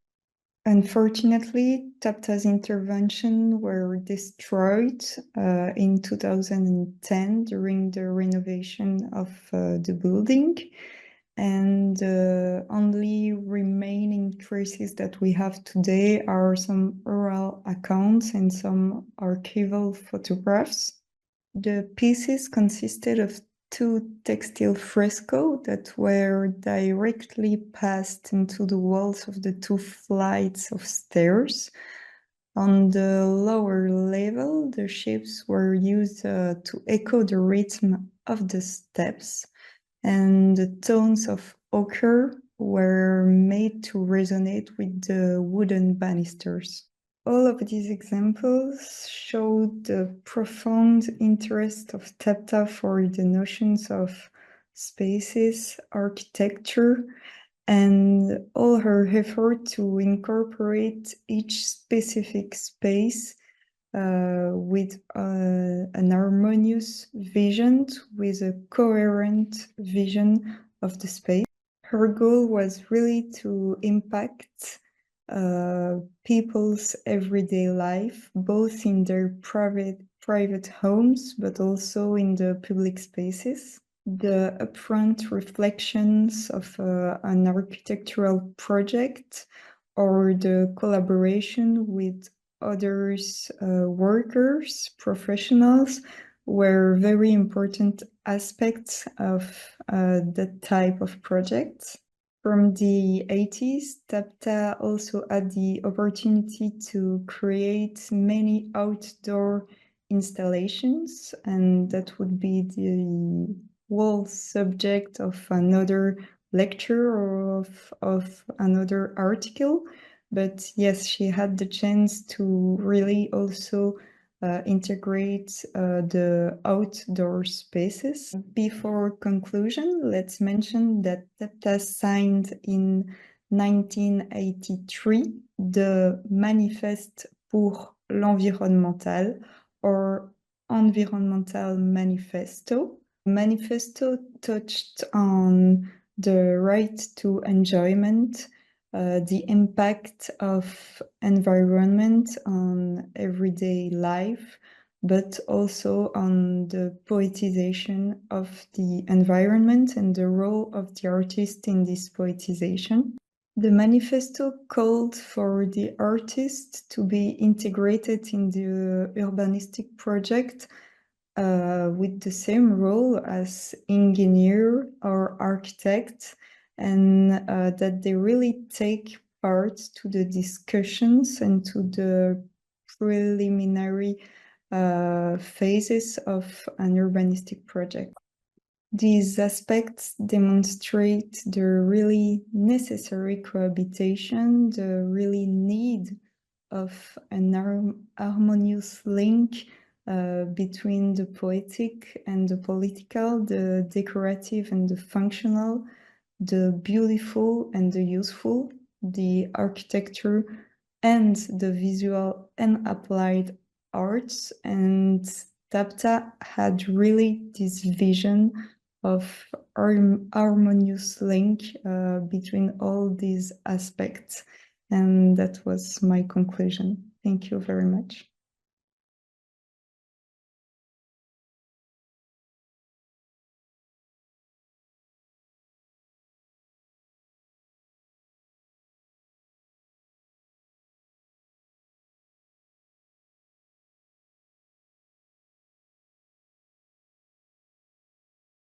Hello and welcome to the panel discussion in frames of Tapta Flexible Forms Online Symposium, accompanying an exhibition of the artist at Muzeum Sus. Tapta stands out as significant and innovative artist who profoundly impacted the Belgium and international art scenes since the 1960s. Her sculptures question traditional ways of using textiles and elevate the material to a new dimension in visual arts, transcending the purely decorative. Tapta called her works flexible sculpture, reflecting her ongoing effort to expand the concept of sculpture to include the fluidity, tension of threads, and interaction with the viewer. In this panel discussion titled Entering Sculpture, Tapta's Flexible Spaces, we will try to reflect on how Tapta redefines sculpture by using textiles and other flexible materials. My name is Agnieszka Sosnowska, and I'm a curator of Disputation Sus, a discursive program at Muzeum Sus, and assistant professor at the Institute of Art of the Polish Academy of Science. I have a big pleasure to moderate this conversation and share it with prominent speakers and specialists in the field. Please let me introduce them in alphabetical order. Sergio Martins teaches art history at the Pontifical Catholic University of Rio de Janeiro. He is the author, among others, of Constructing an Avant-Garde, Art in Brazil, 1949-1979, and he has published numerous essays in exhibition catalogs such as Elio Oiticica, To Organize Delirium, Alexander Calder, Performing Sculpture, and Ligia Pape, A Multitude of Forms, what makes him a great specialist in a topic so crucial to us today in the discussion, entering the sculpture. Dick Snowards is a curator, director of Wheels in Brussels since 2005. In years 1996-2001, he was a director of Munich Kunstverein. And at Wheels, he curated solo exhibition of Luc Tuymans, Francis Alice, Rosemary Trockel, Jeremy Deller, and many more, to name only solo exhibitions. And it was in Wheels that Tapta had her recent Belgian exhibition in 2023, which was curated by Lisbeth Decan, who also curates the exhibition of Tapta at Muzeum Sus. Joanna Zielińska is an art historian, writer, and curator specializing in performance.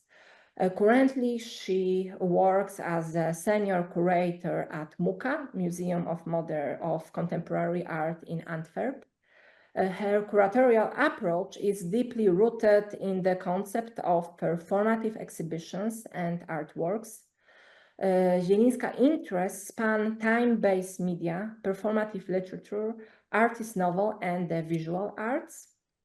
And with Joanna, we have remained dear colleagues since the time we worked together at the Ujazdowski Castle CCA in Warsaw. Okay, so let's start with questions. Tapta's work is often discussed in the context of minimalism and post-minimalism. Then do you think her exploration of space and material places her more in line with these movements, or does her focus on viewer interaction and flexibility take her in a different direction? And maybe here I will start, if you agree with, to direct it to Sergio, because he, in his text, in a monograph, like touches upon those issues. Okay, well, first of all, thank you for inviting me to be here. It's a pleasure to be in this panel and to meet you all here online, of course. And also a pleasure to return to the topic of Tapta, which is, as you mentioned, right, it's quite new to me as it dates from my involvement with this show. But it was very, very interesting and productive to relate this new work that I was discovering to the topics I have been discussing and see what kind of pressure it also puts on some categories that are very important, I think, for discussions on contemporary art in the past half a century at least. And I think, to answer your question, obviously, I think we can make a lot of connections, formal connections, or trace some affinities between Tapta and those tendencies, right, in post-war sculpture. Certainly, she's not. She doesn't derive from minimalism or post-minimalism. It's not the case. I think, for example, when I hear when it's quite symptomatic that that she speaks of Richard Serra as an artist who's important to her, right? One might make a easier connection with, for example, Robert Morris's soft sculptures, but she mentions Serra, and that makes me think that minimalism in particular, and Serra even more in particular, become important for her slightly later work, right? When she's perhaps leaving this idea of suppleness slightly behind and exploring tension, for example, right? The way tension articulates itself with surrounding architecture and verges on site specificity, I think that will connect her to those concerns. So as she's trying to move from the more tangible softness of the chords to different uses of it in space, and then later to neoprene, I think that's where we can kind of note her dialogue with this particular line of post-war sculpture. Post-minimalism, it's a much broader and vaguer label, of course, but if we look at it from the perspective, for example, of how certain artists were trying to move issues like seriality and repetition away from industrial and mathematical blueprints, right? And especially women artists, right, in the 60s and 70s. Obviously, Eva Hesse would be the name that would spring to mind immediately in this regard. I think that we can certainly see the way Tapta works through the medium of ropes and the textiles to engage with that specifically, right? Even though I think what is interesting about post-minimalism is that it's a very kind of expensive label, right? It comes from this questioning of a certain strict formal and material strictures from minimalism, but it eventually is mobilized in order to broaden our historical narratives, especially when it comes to women artists, right? Think, for example, of how an artist like Louise Bourgeois was eventually kind of involved, brought to be read through the perspective of post-minimalism, or of an influential exhibition like Catherine Desaguer's Inside the Visible, that has post-minimalism as a major point of reference there. And this is obviously a key show also in terms of revaluing the contribution of women artists in the 20th century, including Brazilian ones, right? And I find it quite, which brings me to mind that I find it quite puzzling that textile art is absent from that show. Because it would have been a good fit. To think, for example, that you have Mira Schendel's knotted papers or Gego's work in there, the textile art would have made a lot of sense in there, right? So that kind of raises questions that I don't have the answers to them, about why the reception of textile art was not so effective internationally at that point, right, in the 90s. Even though, yes, I think that this kind of expensive take on post-minimalism would have been a good opportunity to already kind of do that. But I don't know if that answers the question.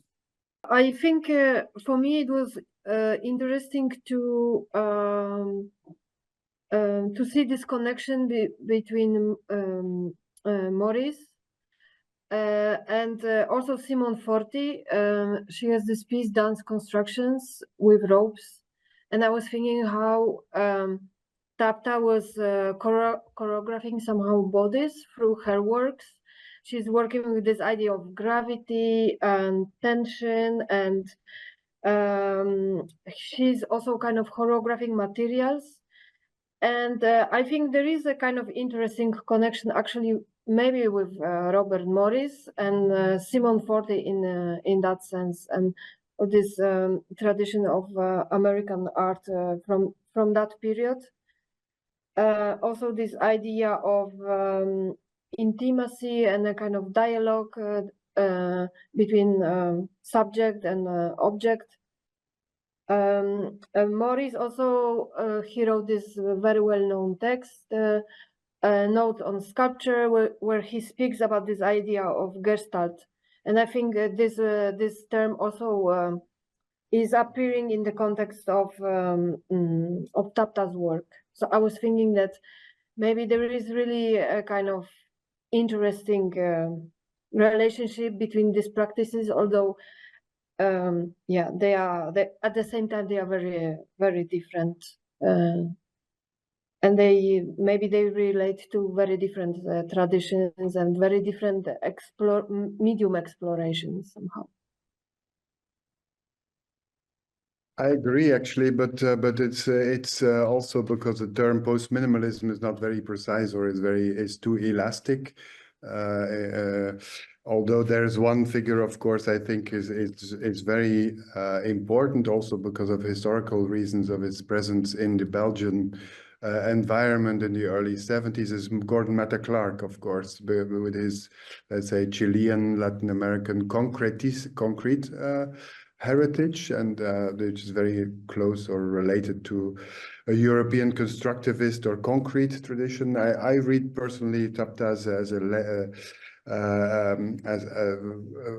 a representative of a European geometrical up to the period where she starts to make spatial environments, life-size architectonics, which are you could call it penetrables, or really environmental pieces, which are extremely ambitious and probably have to do more with the Parisian experiments of let's say the Christo of the 1960s, which is working on inflatables or empaquetages, but there's also the optical artists of Latin America who makes these penetrables.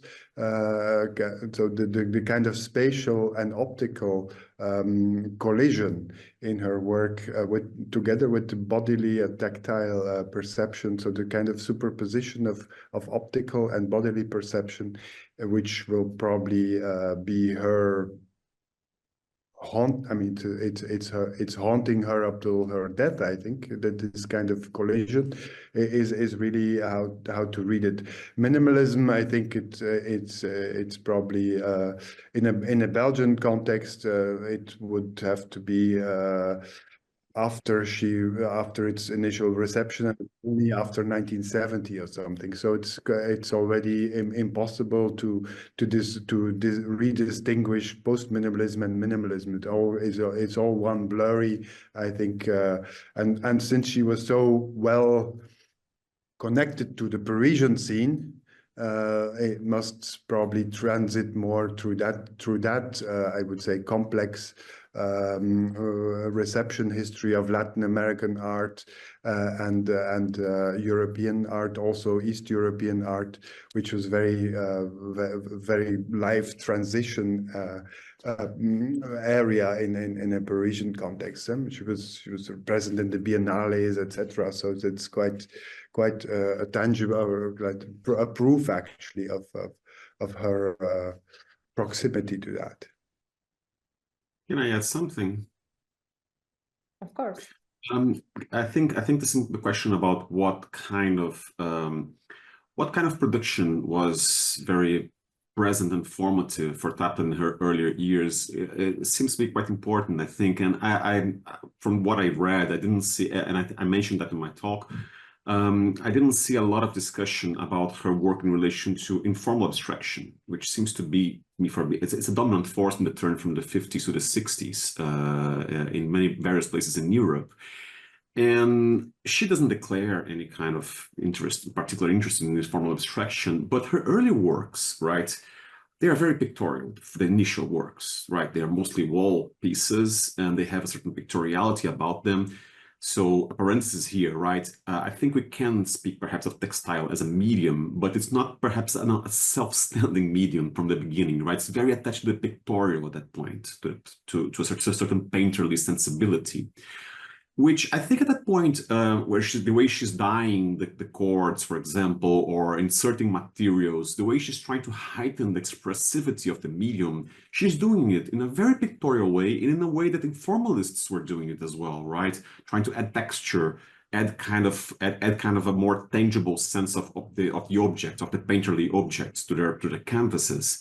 And her shapes as well, the forms she uses, they have this kind of symbolic resonance that will often be found in formalism. So I like to think that she's kind of finding the way to first conceive the expressivity of the medium within this kind of informalist language, and then gradually departing from it, right, towards other ways of conceiving how the potential of the textile as a medium, not only painterly, but also sculpture, and then kind of more independent. And agreeing with Dirk, I think environmental art is crucial, right? The idea of the environment in the 60s becomes quite important for the way she will resolve these issues. Well, I would like to add also the question, I mean, the fact that if in textile production, processuality, time, non-linearity, all these words that are so, let's say, essential to post-minimalism, they are part of the production process. They are in here, and I mean, they're inside actually already the procedure. And I think especially then during her educational and her collective experimental event-like productions, that processuality is at the forefront of many things of, I think, the turn of the 70s and especially most of the 70s, until the rupture actually, which I think is and that is something what I think is unexplained. The rupture with the neoprene works is so abrupt and so brutal and non-explainable that it was an enigma for a long time, and I still don't have an explanation. So because it looks a little bit from a perspective of integrating always more complexity into your work, it's from a point of view of a I would say a kind of a superficial reception of her work. It looks a little bit like less complexity, but it's a different kind of ambition that she develops there. But I think processuality is one of the key words, of course, of post-minimalism, and that delineates her, or that discerns her from I was a constructivist, and brings her close to as you said, to the informalist aesthetics and informalist program. And if I can jump in there, can ask you how, from your perspective, because we are now situating all this very much in a line of like the history of art, but we know that Tapta had this extremely important period in her life, which was the 10 years when she lived in Congo, but we really don't know a lot about this period. She almost never talked about it. For the use of this monograph, we made a sort of research about it, or ask, in fact, the researcher to try to work with her knowledge. But when we now, speak about different art genres, and then we have this 10 years of extremely important and strong experience, which was also visit in Congo. How do you see like this, or where you see any reflections of this in her artwork? And do you see it, or it's like for you think it was not really important part of her life? Well, it is a very it's a very difficult topic because we hardly know anything about it. We've met a few people. Lisbeth has met a few people, the children, of course, but they're very discreet about it because they were either very young or there's not a lot of memory. There is materiality, of course, that refers to a kind of, I would say, socialization. She must have been around people who did weaving and or basketing and or textile reliefs traditionally, or maybe also as pastime. We know about Belgian colonizers that they were living in isolation from the, let's say, the local population.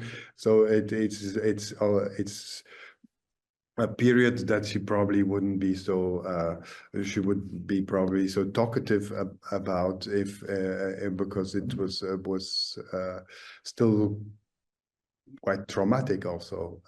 She left, or they left in 1960, which is of course the period of the initial period of the independence, not later, as many who were then probably for professional or other reasons had stayed on until the big bloody let's say insurrections of 1962, 63, 64. So they really left in 1960. So which means also that they must have had a certain position in the country that was linked to colonial enterprises that were unwanted or the precarious situation. So I'm just speculating aloud. Huh? We see on pictures that they're in, of course, modernist bungalows, where probably from the company or from the colonial enterprises.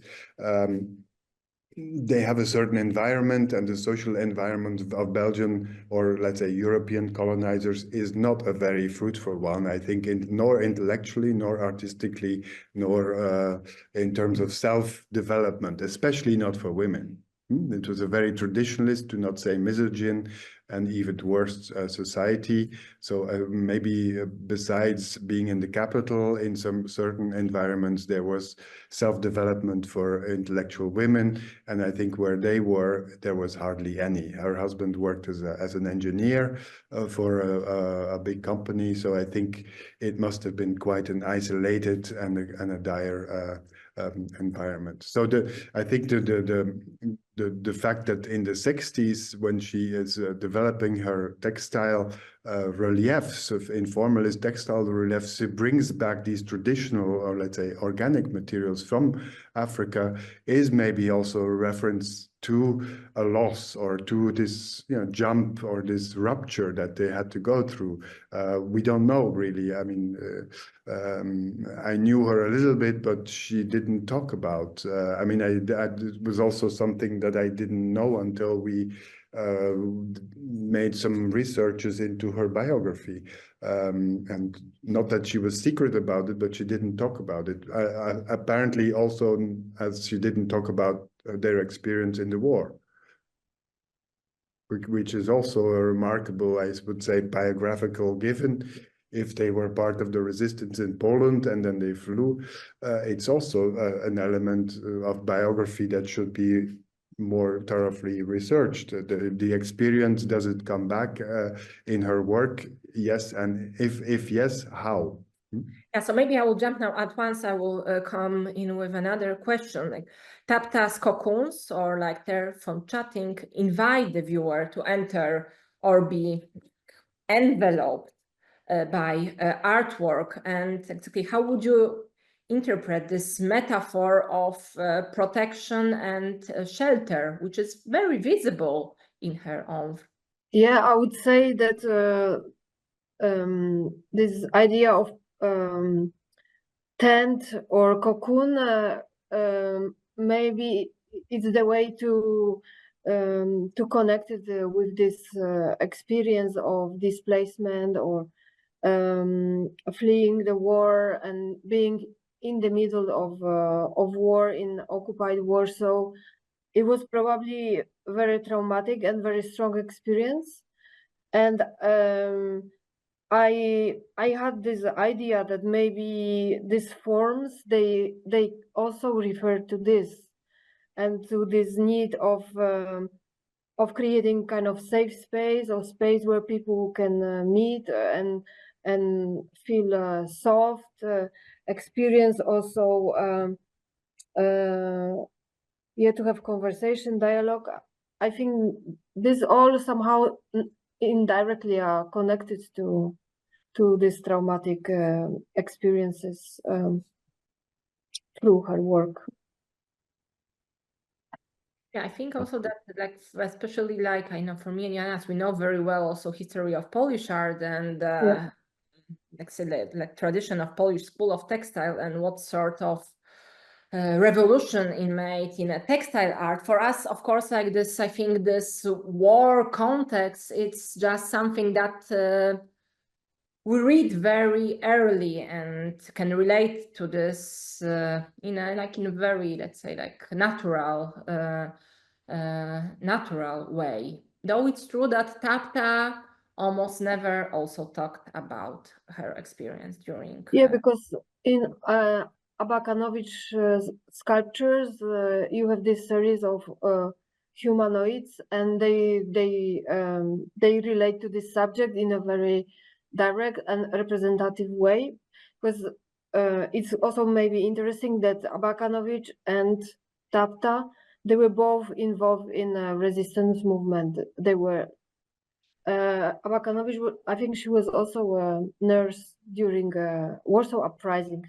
So there is this quite kind of interesting biographical element that puts them somehow together.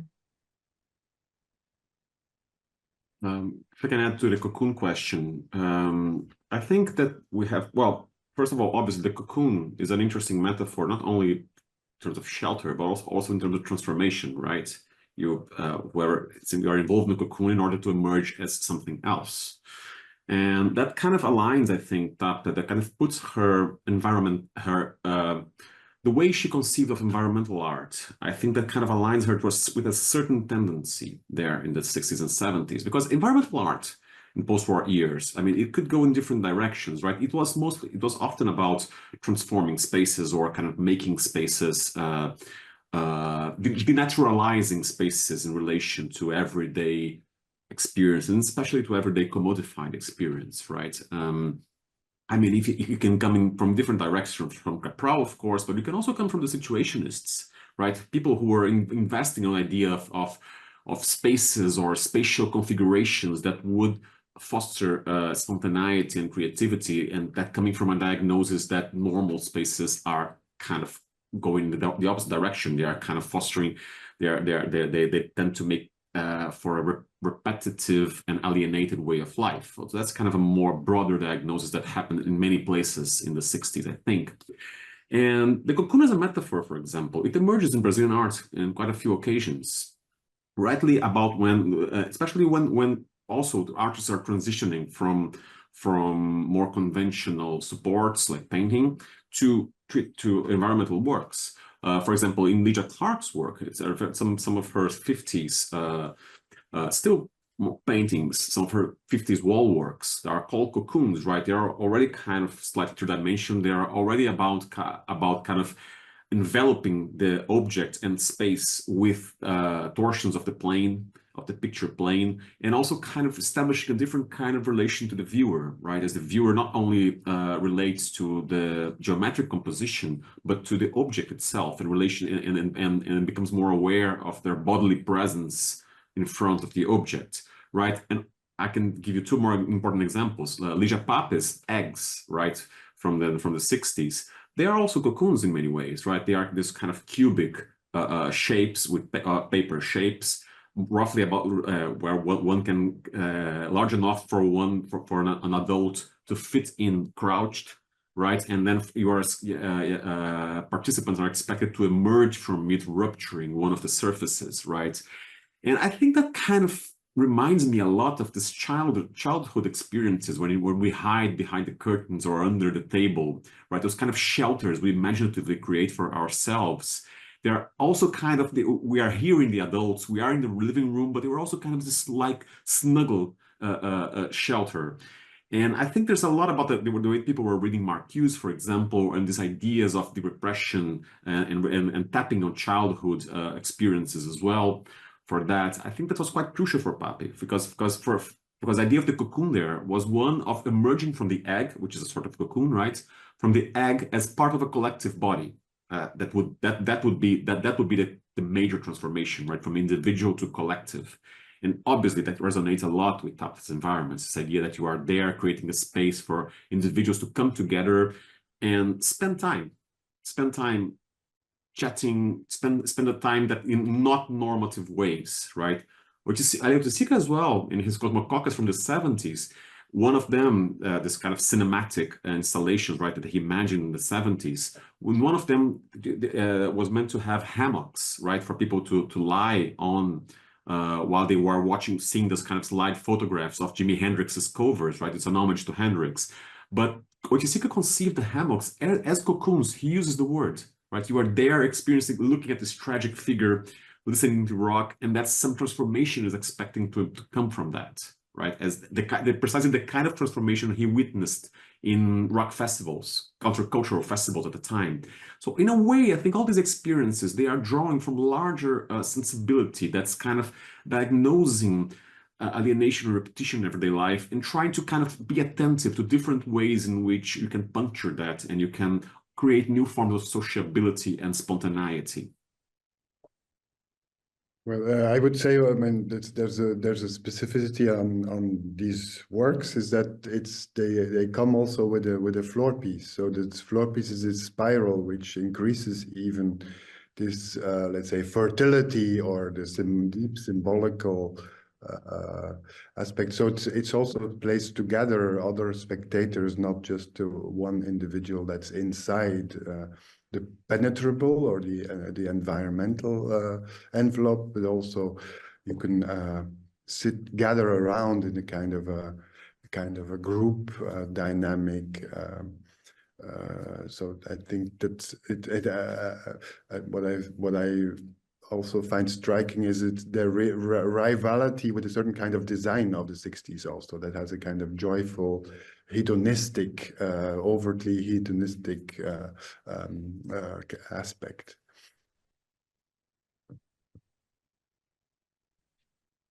Maybe I will now read one quotation from a Tapta, which I think it's like touches upon some issues that were like marked here. So we'll start the quotation. In addition to the construction of large environments, I became interested in the relationships children can have with flexible objects, knots on which they can climb, creepers from which they can swing. In 1973, I carried out 2 experiments in this area, and later, when I started teaching, I developed a number of related projects with my students. And that's the end of quotation, wrote Tapta. And her teaching at Le Cambre focused on the notion of flexible sculpture and encouraged critical thinking.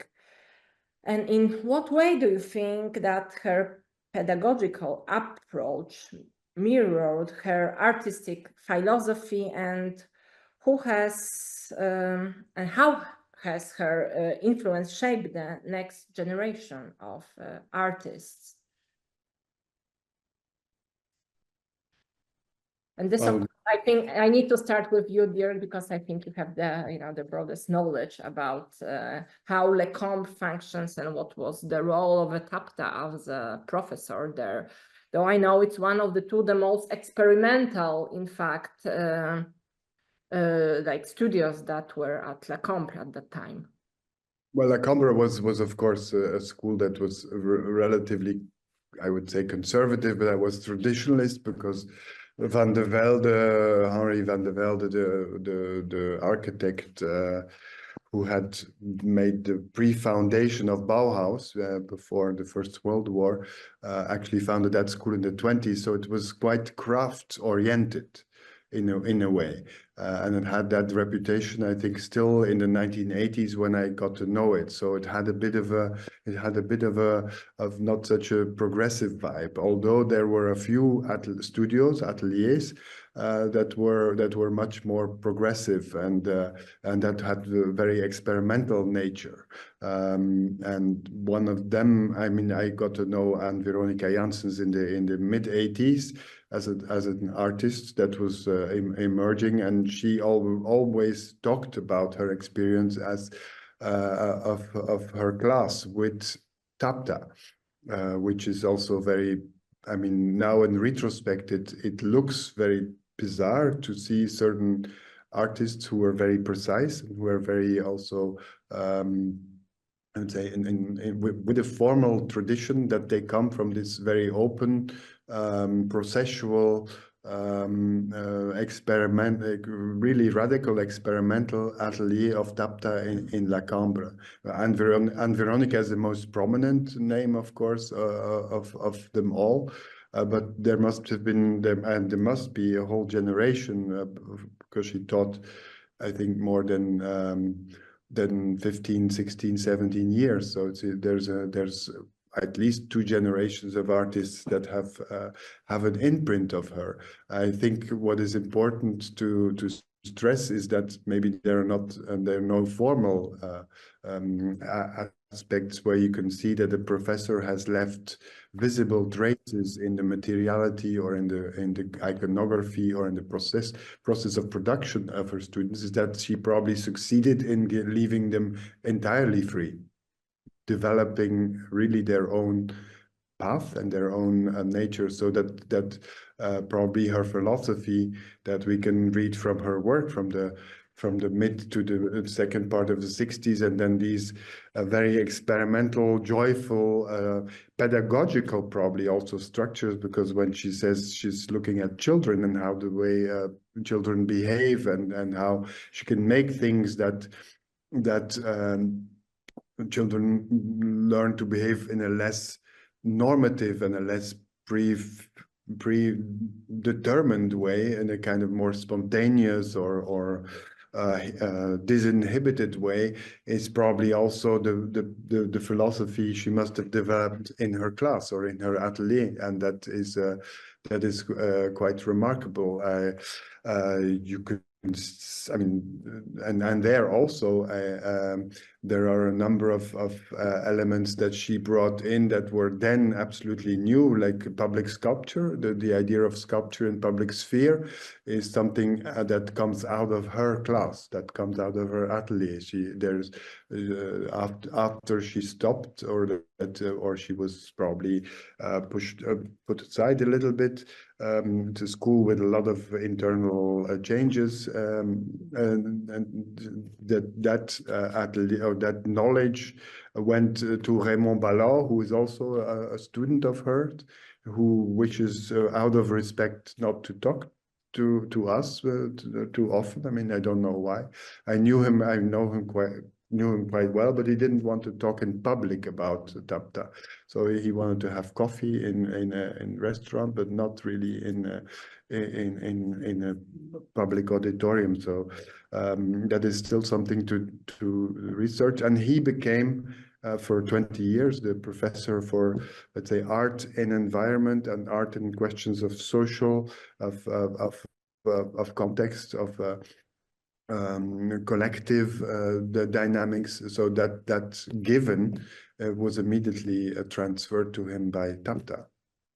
I think it's interesting what you said, dear, that this awareness of body and how body moves or relates to object is coming not from performance or choreography, but from education and observing her children, and then from teaching.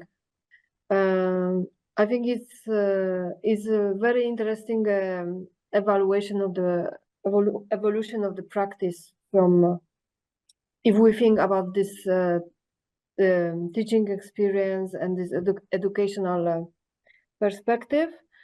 Yeah, it's also somehow similar to Oscar Hansen open form, and this idea of kind of working collectively, creating, manipulating objects together as part of an educational development or educational methodology. And for me it's quite significant, this connection between Hansen and Tapta. Yeah, I wanted to mention something else, but maybe it will come later in that context. From like my takeovers from what you now said is that somehow like we can see like Tapta works also of some sort of a prototypes for a social space, and I think this is very like beautiful in her practice, that there is really this very strong social aspect, though it was really, as far as I know, never like formulated in this very direct way, but it was always made through materials and through artworks themselves. To really check how it works. It's also interesting that in fact Tapta works so much with models, which is beautiful. And now in Muzeum Susz we really have a lot of models. And first when I just watched the exhibition on the paper as a concept, I was very surprised.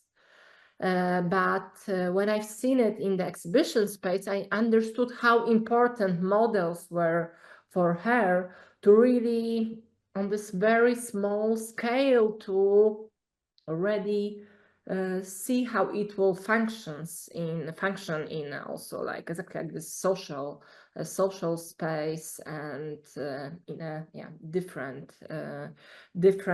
scale. And maybe with this scale I will come with a question about scale, because Tapta managed to create large scale immersive work at the time when really many female artists, and we really observe it a lot in Muzeum Susz, as we work mostly with women artists from exactly like that period, were very often associated with smaller forms. Very often they could only create smaller forms because they didn't have really a condition to make anything bigger. And you may say that Tapta worked in a very male scale, like really with this big gesture. And how did her bold decision to work on such a monumental scale change just like traditional perception of a woman artist from that period? How do you see this? Well, I mean, it's like a logical consequence of the process of her work.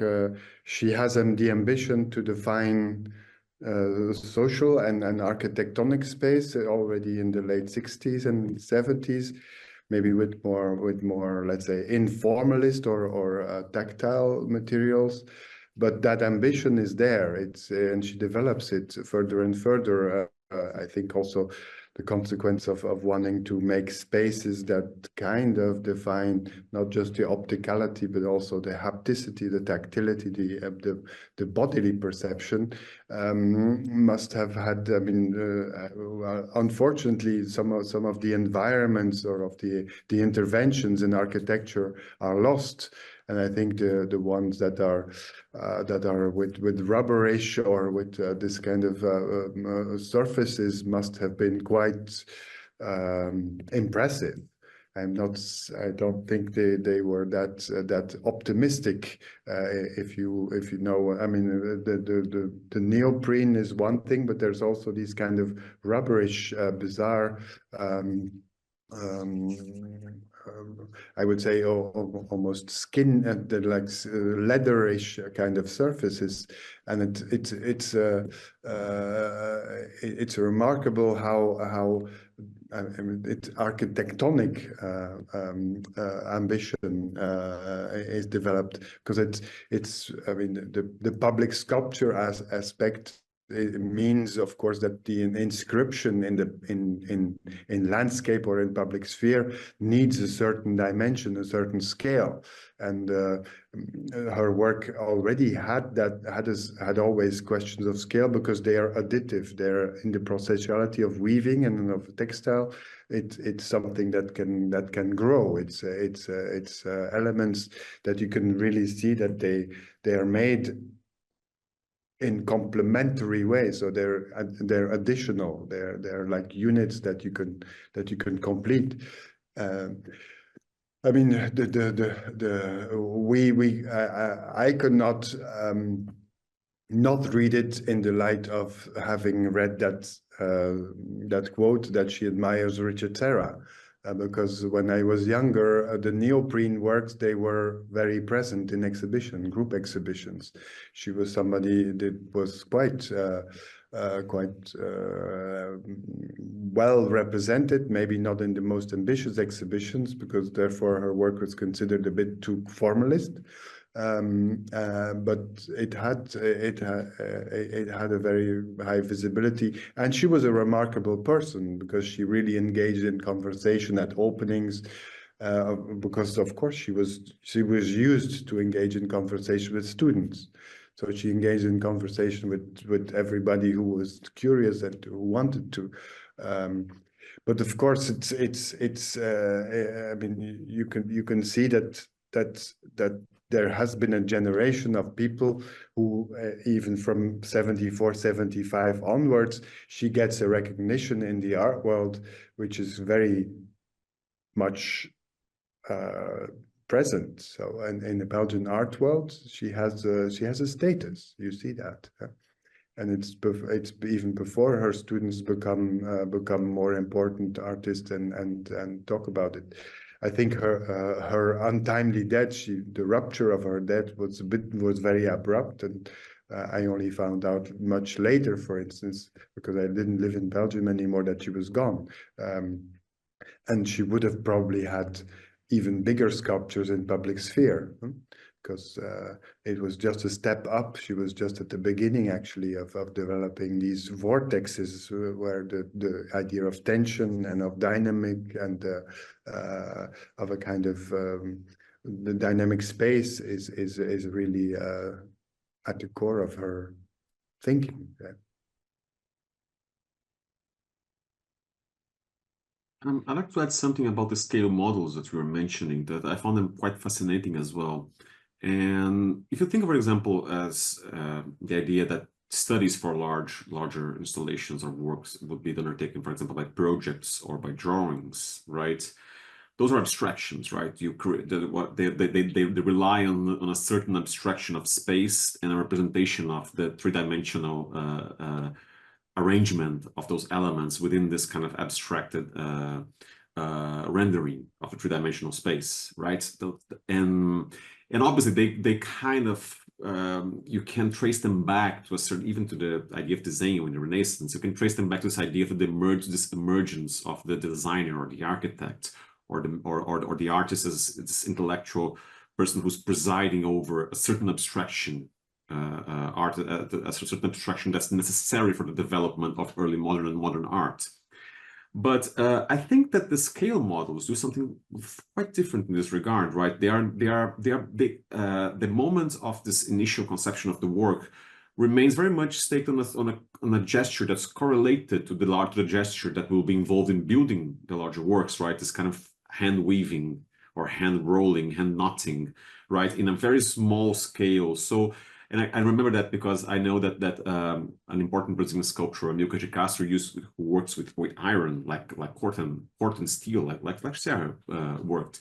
He would kind of make scale models in various scales until the works got large. So he would kind of grow them bit by bit, which is a bit antithetical to the idea of the projected drawing as well.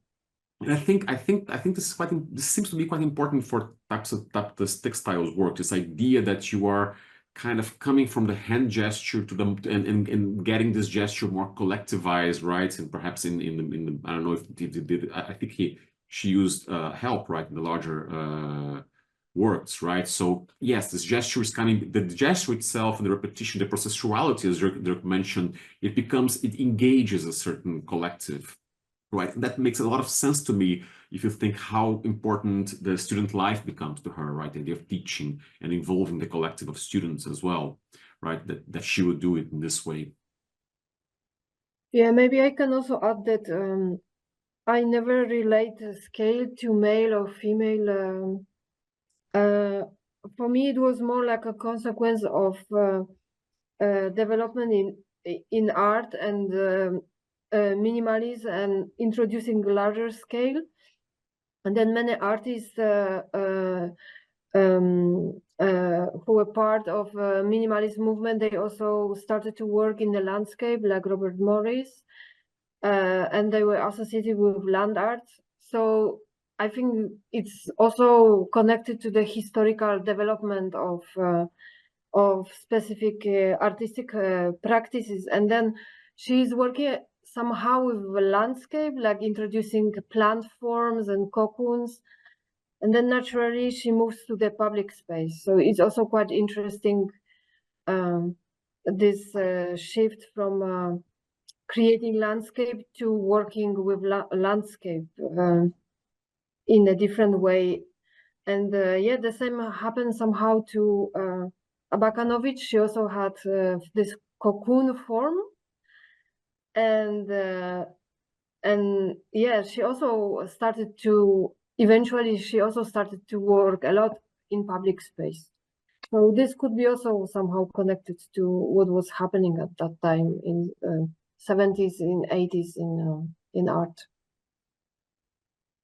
I'd also like to add one more thing, only that I think that Falling Knots is an important work in this relation to scale, right? Because abstraction is more easily scalable than figuration, if you can think of it, right? I mean, figuration involves a lot of considerations of how you're deforming or how you are projecting yourself in relation to that something familiar. Abstraction is, in many ways, more easy to kind of to come up with. It's easier to come up with figures that will make scale. The experience of scale more acceptable, like series or building blocks, for example. But Falling Knots, I think, is important because it kind of mediates between a bit of a larger works, not that large yet, but it requires at least two kinds of attention, right? One to the whole work and to the very close, not different kinds of knots that are going on in there. So I think this is a very kind of snapshot of the passage from a very kind of intimate sort of process to a larger sense of how this will resolve into a composition. And I think that the later works that will kind of expand more are somehow learning from that point. Yeah, and then she was also adding light to her work, right? Like implementing these little metal elements and reflections. So yeah, it also is also interesting maybe in the context of scale and how these different new elements, how they added something extra to her work. And of course, there is also this issue of touching. There is also like I would say like one of the most famous quotation from Tapta that I don't believe a work of art should only be viewed. My work calls for touching and daily use. What nowadays we rarely experience in museums because of all the conservation issues. I think still in Wales it was possible to touch and sit in some works. Please, dear, correct me if I'm wrong. No, but no, no. In museums also not. But this is somehow against the artist. Yes, because the works were made. Certain private collectors do use some of the work. I mean, some of the the shawls are being used. The Bertoia chair is being used, so it is not. It's not just abstract museified sculptures, but the cocoons are just. I think it was just done for a photograph. I hope, because they are not in a very good condition. I mean, it's the usual with artists who had a career and then disappeared a little bit for decades. The children don't really know what to do, which is the case in Tapta's history. There were big exhibitions in mainly in the francophone speaking Belgium and not beyond, which is also interesting that it's so problematic to reconnect her with something that was so obvious, which is, for instance, the Polish diaspora, or even informalist and I would say processual artists worldwide. I mean, probably there are specialists who know what and how happened between Abakanowicz and Tapta in the Tapestry Biennale in Lausanne, but there must have been something which is of the order of rivalry and competition for sure, but it's probably not only between these two female artists, but also with a lot of other male artists, because I think Tapta's work had a certain kind of precision and ambition for sure, but also feasibility. It was very efficient as public sculpture. So she must have had a reputation for being allowed certain commissions to develop. I mean, if you look at the spiraling neoprene work in Liège in the university sculpture park, it is quite it's quite an ambitious endeavor. What she realized there, and it was also quite widely publicized at the time when it was when it was inaugurated. So I think. We now it's a bit difficult for us to consider Tapta because she's like a rediscovered artist, but she was quite visible actually when she was alive, and the question of her work disappearing probably has to do, like in many cases of heritage of families that don't know what to do with the art of one of their family members because they don't know how to talk about it. The art market was not interested in that kind of work, that's for sure. In those days, Belgian art market in those days was not very developed, and she probably wasn't interested also. So that is one of the reasons why it's a bit blurry to talk about it from time to time. And that's also interesting to see. I don't know about your exhibition, but it was very interesting to see the reactions of certain kind of artists and also people who are back looking at textile and informalist processual open works that only focus on the textile and do not want to consider or do not want to engage, for instance, with the later work. Mm-hmm. There's really, I mean, the rupture in her work, which I think is really an important issue. It builds up towards that, but it's not from one day to the next. But it is a very remarkable rupture. I said it also in my introduction. I don't know many artists around the 60s and 70s that have such an abrupt rupture in their work. And do you think from your perspective, because you recently show her work, it is possible to create a kind of props for exhibition or exhibition copies that could be touched? Because I was thinking a lot about this idea of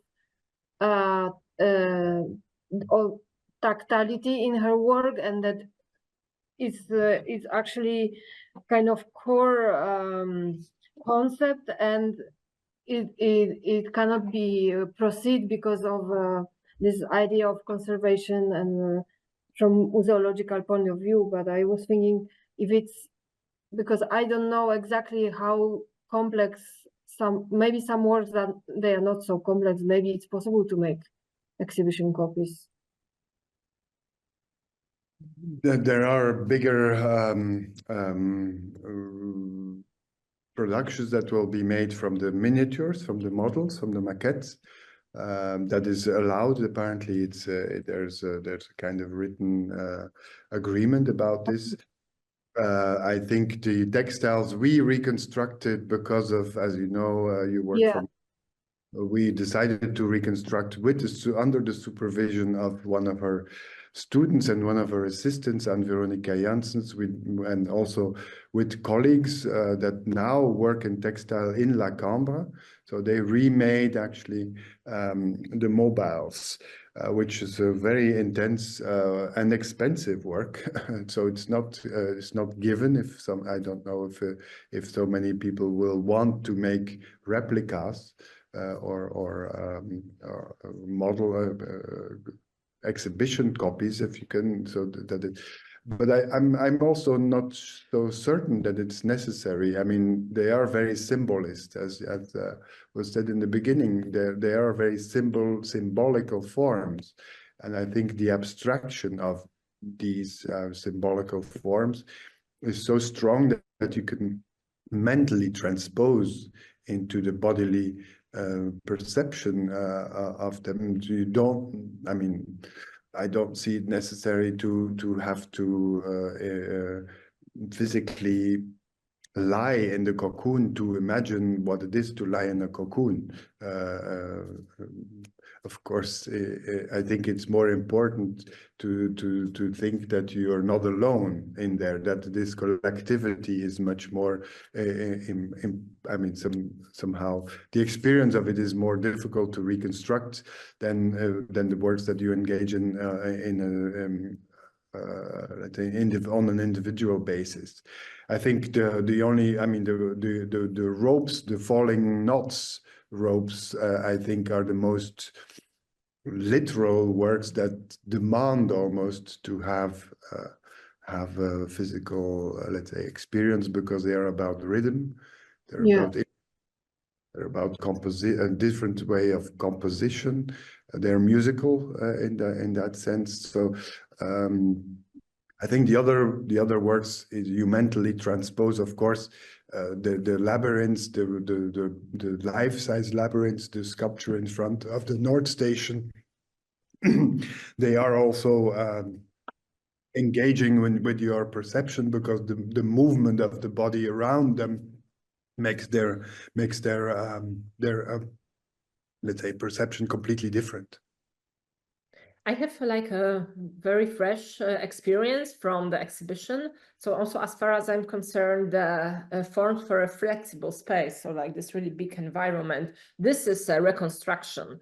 Yes, this very bad state, and it's reconstructed. In Muzeum Susz, you also should not touch it, though during the opening there were a lot of kids, and I have to say the works really call for touching and for sitting, and kids once they had this intuition, and just they felt it, and the first thing they made, they just went and jumped on these pillows, and in this sense they call for touching, and there's some environments that for me this was very significant, that the moment the kids entered, at once they knew what to do with the work.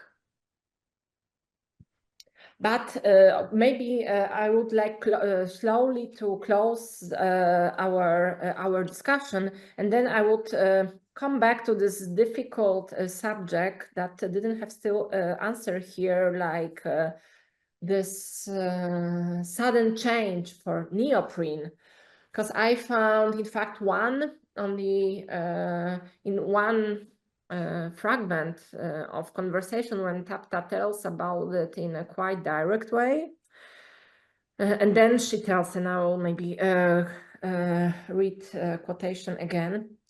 I rejected fabric because there is always a decorative side to it, and I don't like that. Answered Tapta, asked why she moved from soft, flexible material to a very durable structures and neoprene in the late 80s. So was she doing so declaring, in fact, the failure of textile art? Can we go beyond decorative when we work with textile?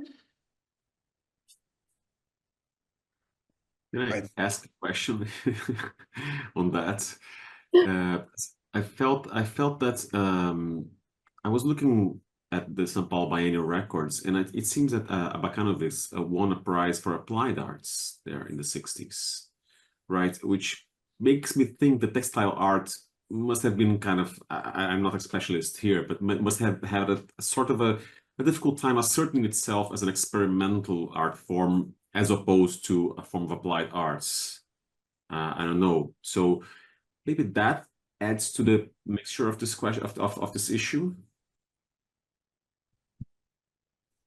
Well, I think it's not just textile art. I think it's the ideas of the 70s that get devaluated in the entire society also. And I think she's not the only one to comment on that. I don't think she's really truthful in this to call it decorative. I think it was the domesticity, and probably also the fact that women still, and especially female artists, still had a hard time to be able to allow to be allowed in political, in social sphere to interfere there with public sculptures. And I think textile, of course, doesn't have that ability to really go into critical space. It is always an art of the interior. And if you want to go outside, which apparently she does give that, impulse even from the 70s onwards. And so she really, her ambitious projects, they are always in public sphere. They're most of the time in gardens or in parks or in cultural centers. So it's very precise and there are textile reliefs for insides of lobbies and entrances of public institutions, but I think her real ambition was to rivalize with architecture and public squares. And there, of course, she has to go for a more rigorous, a more durable, a more, I would say, industrial, but that's probably not what she's looking at it, because neoprene and also that the kinds of sheets of rubber have a materiality, they have an industriality to them, but they also have a skin. They also they're also very ambiguous in their surface and in their constitution. And I think also, I mean, that's one of the things, but this has to be developed, is the color, the darkness of it, the really imploding, the really dense blackness of them, and then the corrugated steel or corrugated metal with a very pronounced bolting and fabrication that are so I mean, really prominent. Even in the maquettes, she made them prominent, and the big ones must have been really constructive elements. Is some people related to biographical data, again, to a biographical element, which is not traceable or not verifiable. Family drama in the 70s. And that must have had also an influence, for certain, an influence on her work.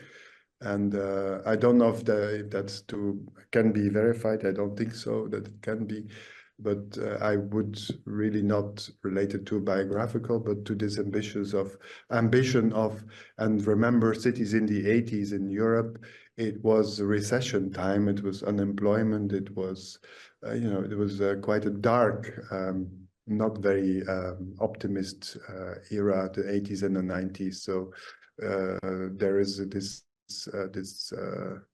I would say background. She's working in Francophone Belgium. Wallonia is in an area, a region that is disindustrializing in a radical, dramatic way, with very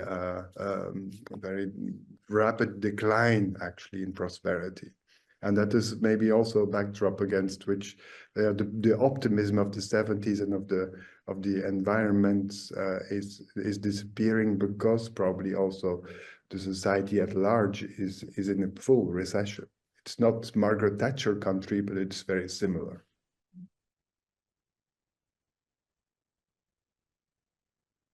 I think it's very impressive when we think of the scale, like all the paths she went through, because of course we have also like the clothes, interior designs, how she was really like, she was able really to work in very different conditions and really experiment with them.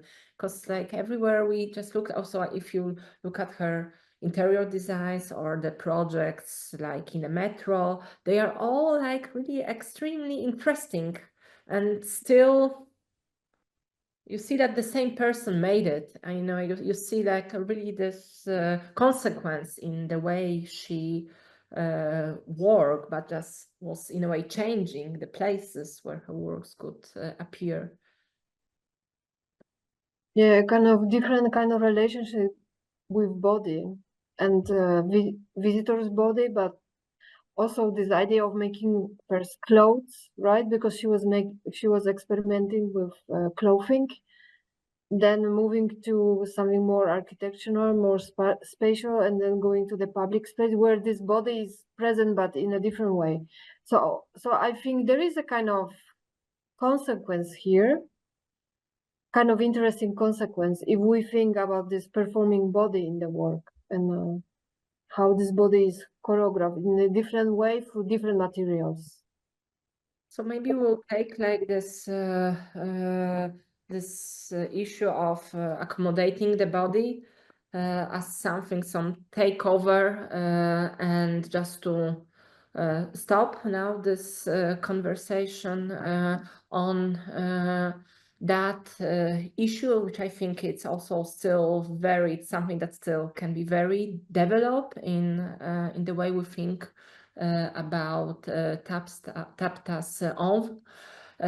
Yes, and with this I would like to thank you very much for all your insights. I think this discussion was very enriching, and really I also learned a lot from each of you, and thank you very much for this, and also for accepting the invitation to join this symposium and our process of thinking and about Tapta, and also like producing some discourses, because this is also of course one of the main aim of both like the exhibition and publication and this symposium. So thank you very much. Thank you, Agnieszka. Thank you for the invitation. Thank you very much. Good weekend. Good weekend. Thank you.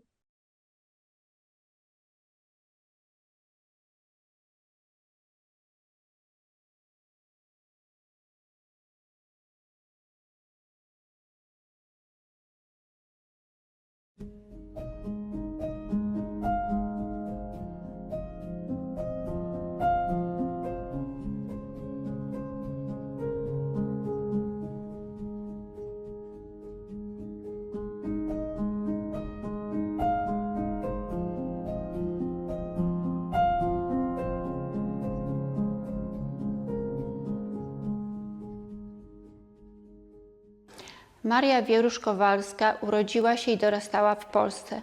Pseudonim Tapta towarzyszył jej od dzieciństwa. Całe jej życie zmieniło się po wybuchu II wojny światowej. Po powstaniu warszawskim, w którym brała udział, musiała uciekać z Polski. Podzieliła los wielu emigrantów, którzy również musieli zmienić swoje ojczyzny. Wróciła do Polski na chwilę, tylko dlatego, żeby zobaczyć wystawę swoich prac w Zachęcie. Krótko potem umarła. Emigracja była jednym z epizodów jej twórczości, ale całe jej ciekawe życie, które rzeczywiście obfitowało w zmianę miejsc, zmiany nastrojów, możecie Państwo zobaczyć na wystawie w Muzeum Służb. Zapraszam serdecznie. I wszystkie informacje, które będziecie chcieli Państwo uzyskać, możecie znaleźć na stronie www.Muzeum Służb.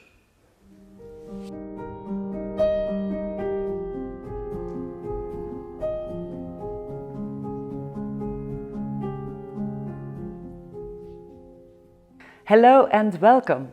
My name is Lisbeth de Kan and I'm the curator of the exhibition Tapta Flexible Forms at Museum Souche. This is the first large-scale retrospective dedicated to Tapta outside of Belgium, the country where she developed her artistic career between the 1960s and 1990s. The title of the exhibition refers to the central concept of her practice, the creation of sculptures which interact with the surrounding space and with the visitors through their flexible forms.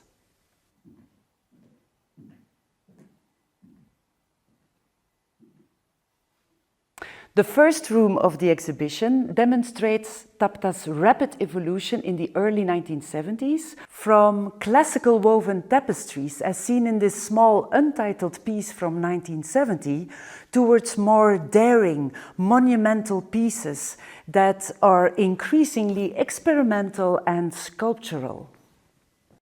In the beginning, she created more volume by twisting woven strips and adding metal rings, as seen in this work, which is called Square Scale, made by Tapta in '74, actually as a site-specific work for the National Bank of Belgium building in Liège. In the next phase, the pieces fully separated from the wall, transforming into real flexible sculptures. And a particular example of these sculptures are the environments Tapta created between 1972 and 1974, and of which Forms for a Flexible Space, the third work in this room, is an example. Forms for a Flexible Space is a technically highly complex structure made of meter-long cords of soft wool and cotton. It consists of more than 35 elements of different types and sizes. Its ceiling is conceived of some kind of baskets of thick cords sewn in a spiral to a metal ring which is attached to the ceiling of the exhibition space. At the edges of the ceiling, long cords, they look like lianas, emerge from the baskets to the ground, sometimes extending into seat cushions on which the visitor can take place.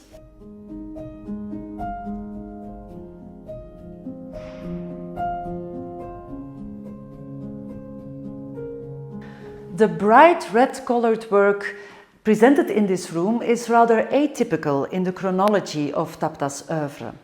Created in 1982, it must be one of the last wall pieces made of ropes. Whereas most of Tapta's work are connected to sculpture, this one rather intertwines textile art with painting. More specifically, this work could be linked to American color field painting, where the viewer is overwhelmed by large, flat surfaces of bright color. Here, however, the purely visual experience is obstructed by the voluminous, knotted ropes.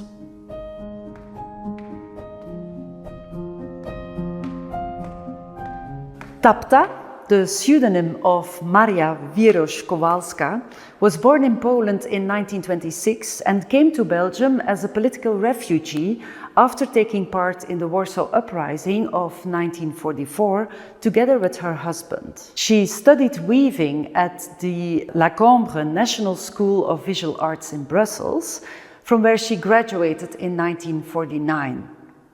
Soon after her graduation, the couple moved to the Belgian Congo, now Democratic Republic of the Congo, where they lived from 1950 until 1960 and where they had their 3 children.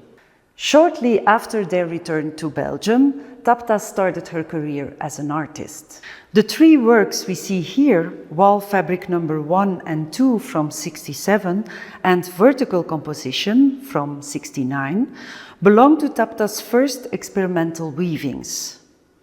Unlike traditional woven tapestry, she presented her pieces with the warp threads visible and included reflective materials, reflective metals here and there, and also left sometimes parts open, like we see here, for example, in this work.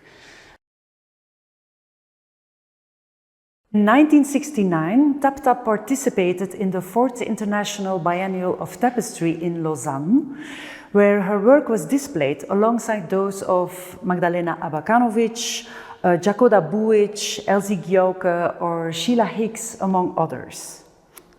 This encounter encouraged her to continue along the path of unconventional experimentation with textiles, which she had started in the early 1960s.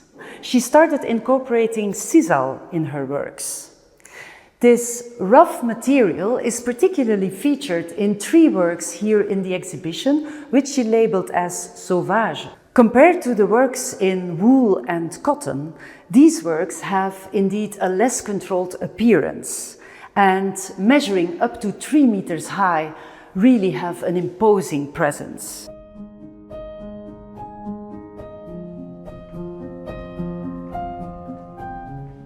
So the work that is hanging in this very narrow room is part of a series that Tapta called Formes végétales, or plant forms. Not long after Tapta made this and other installations for indoor, she went outside and made rope installations to hang in trees for children to play in. Certainly here there's a close connection or hybridity between art and nature, or between art and life.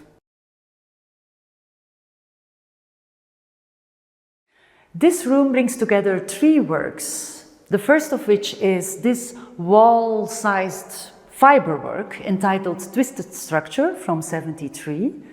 Then we have a shawl hand-woven by Tapta. And then there's a display cabinet showing textile models and also photographs from Tapta's archives. The work Twisted Structure is comprised of 16 woven twisted strips that are arranged in a gradient from brown to ochre. It bears some resemblance to square scale, the monumental work displayed in the first exhibition hall. Crafted 1 year earlier, this piece is smaller and more translucent, with the gaps between the woven strips enhancing the interaction between the artwork and its surroundings. The dimensions, colors, and techniques employed situate the piece at the convergence of textile art, abstract painting, and sculpture. In the early 1960s, when Tapta just got back from the Congo, she actually made clothes for clients, woven garments, but that is an activity that she stopped quite soon because she wanted to fully concentrate on her artistic career. However, throughout the 1970s, she still made some shawls and ponchos for herself or for friends and acquaintances. And she labeled them with hand-woven by Tapta. I'm going to show you the label that she put into it. It's here.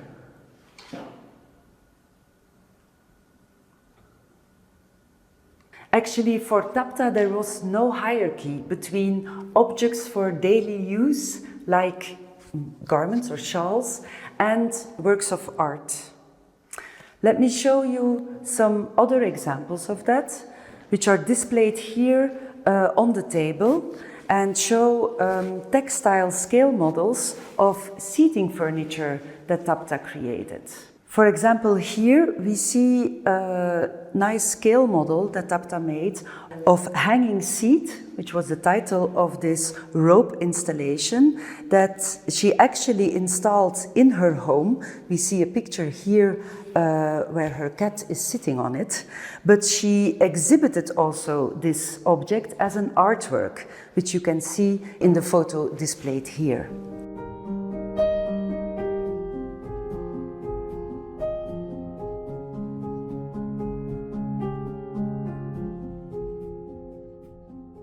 These two rooms present a collection of flexible sculptures made by uncolored wool and cotton and sometimes incorporating a detail in sisal.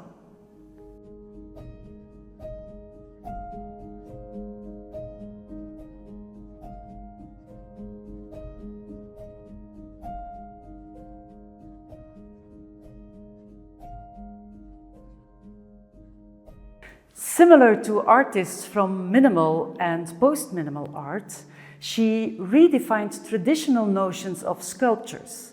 Her sculptures are not standing, but hanging. They are not hard and static, but flexible and soft.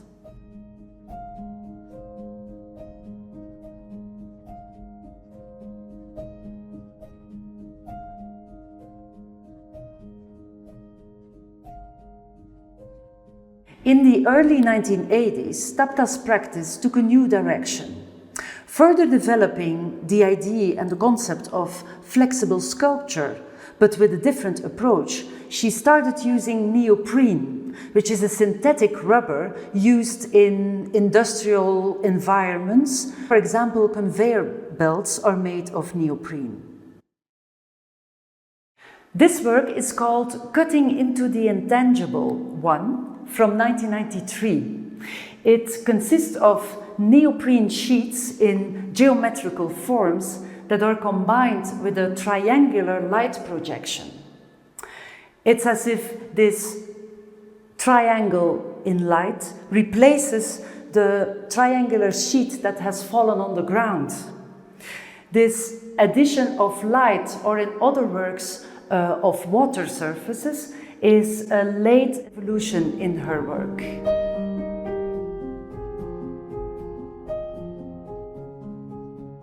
One method for Tapta to create flexible sculptures by means of neoprene was to take a 5 centimeter thick sheet of neoprene, cut it into geometrical shapes, and then reconnect them by means of hinges, enabling the viewer to adapt the form, to change the form according to the space or according to his or her wishes.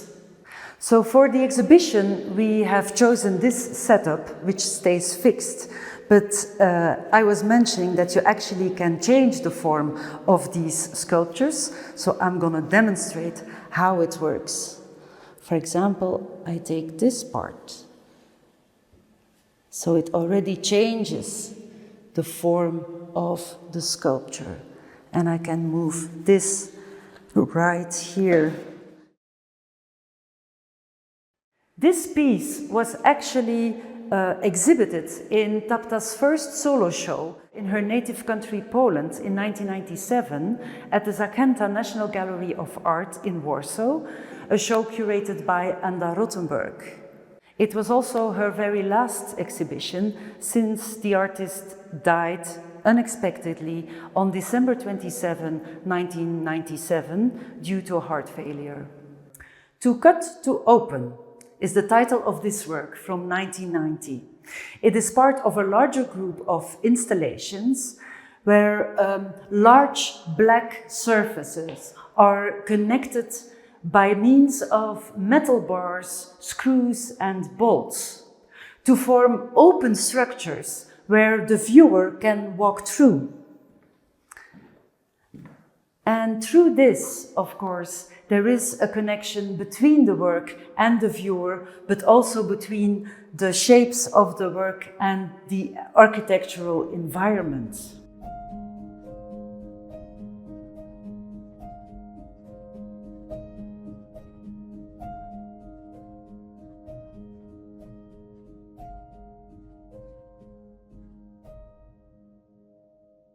For the last room of the exhibition, we created some kind of landscape full of small neoprene sculptures, which were actually made by Tapta in preparation of larger sculptures. So instead of making sketches on paper, she invented her large installations by manipulating the material itself, resulting in these miniature sculptures. Some of them were executed in large installations, Others were rather trial versions that were never executed.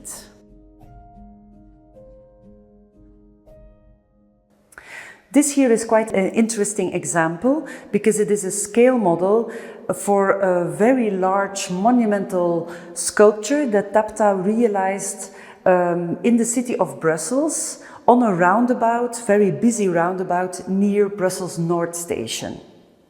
She conceived it, she invented it together with her daughter Joanna, who is an architect.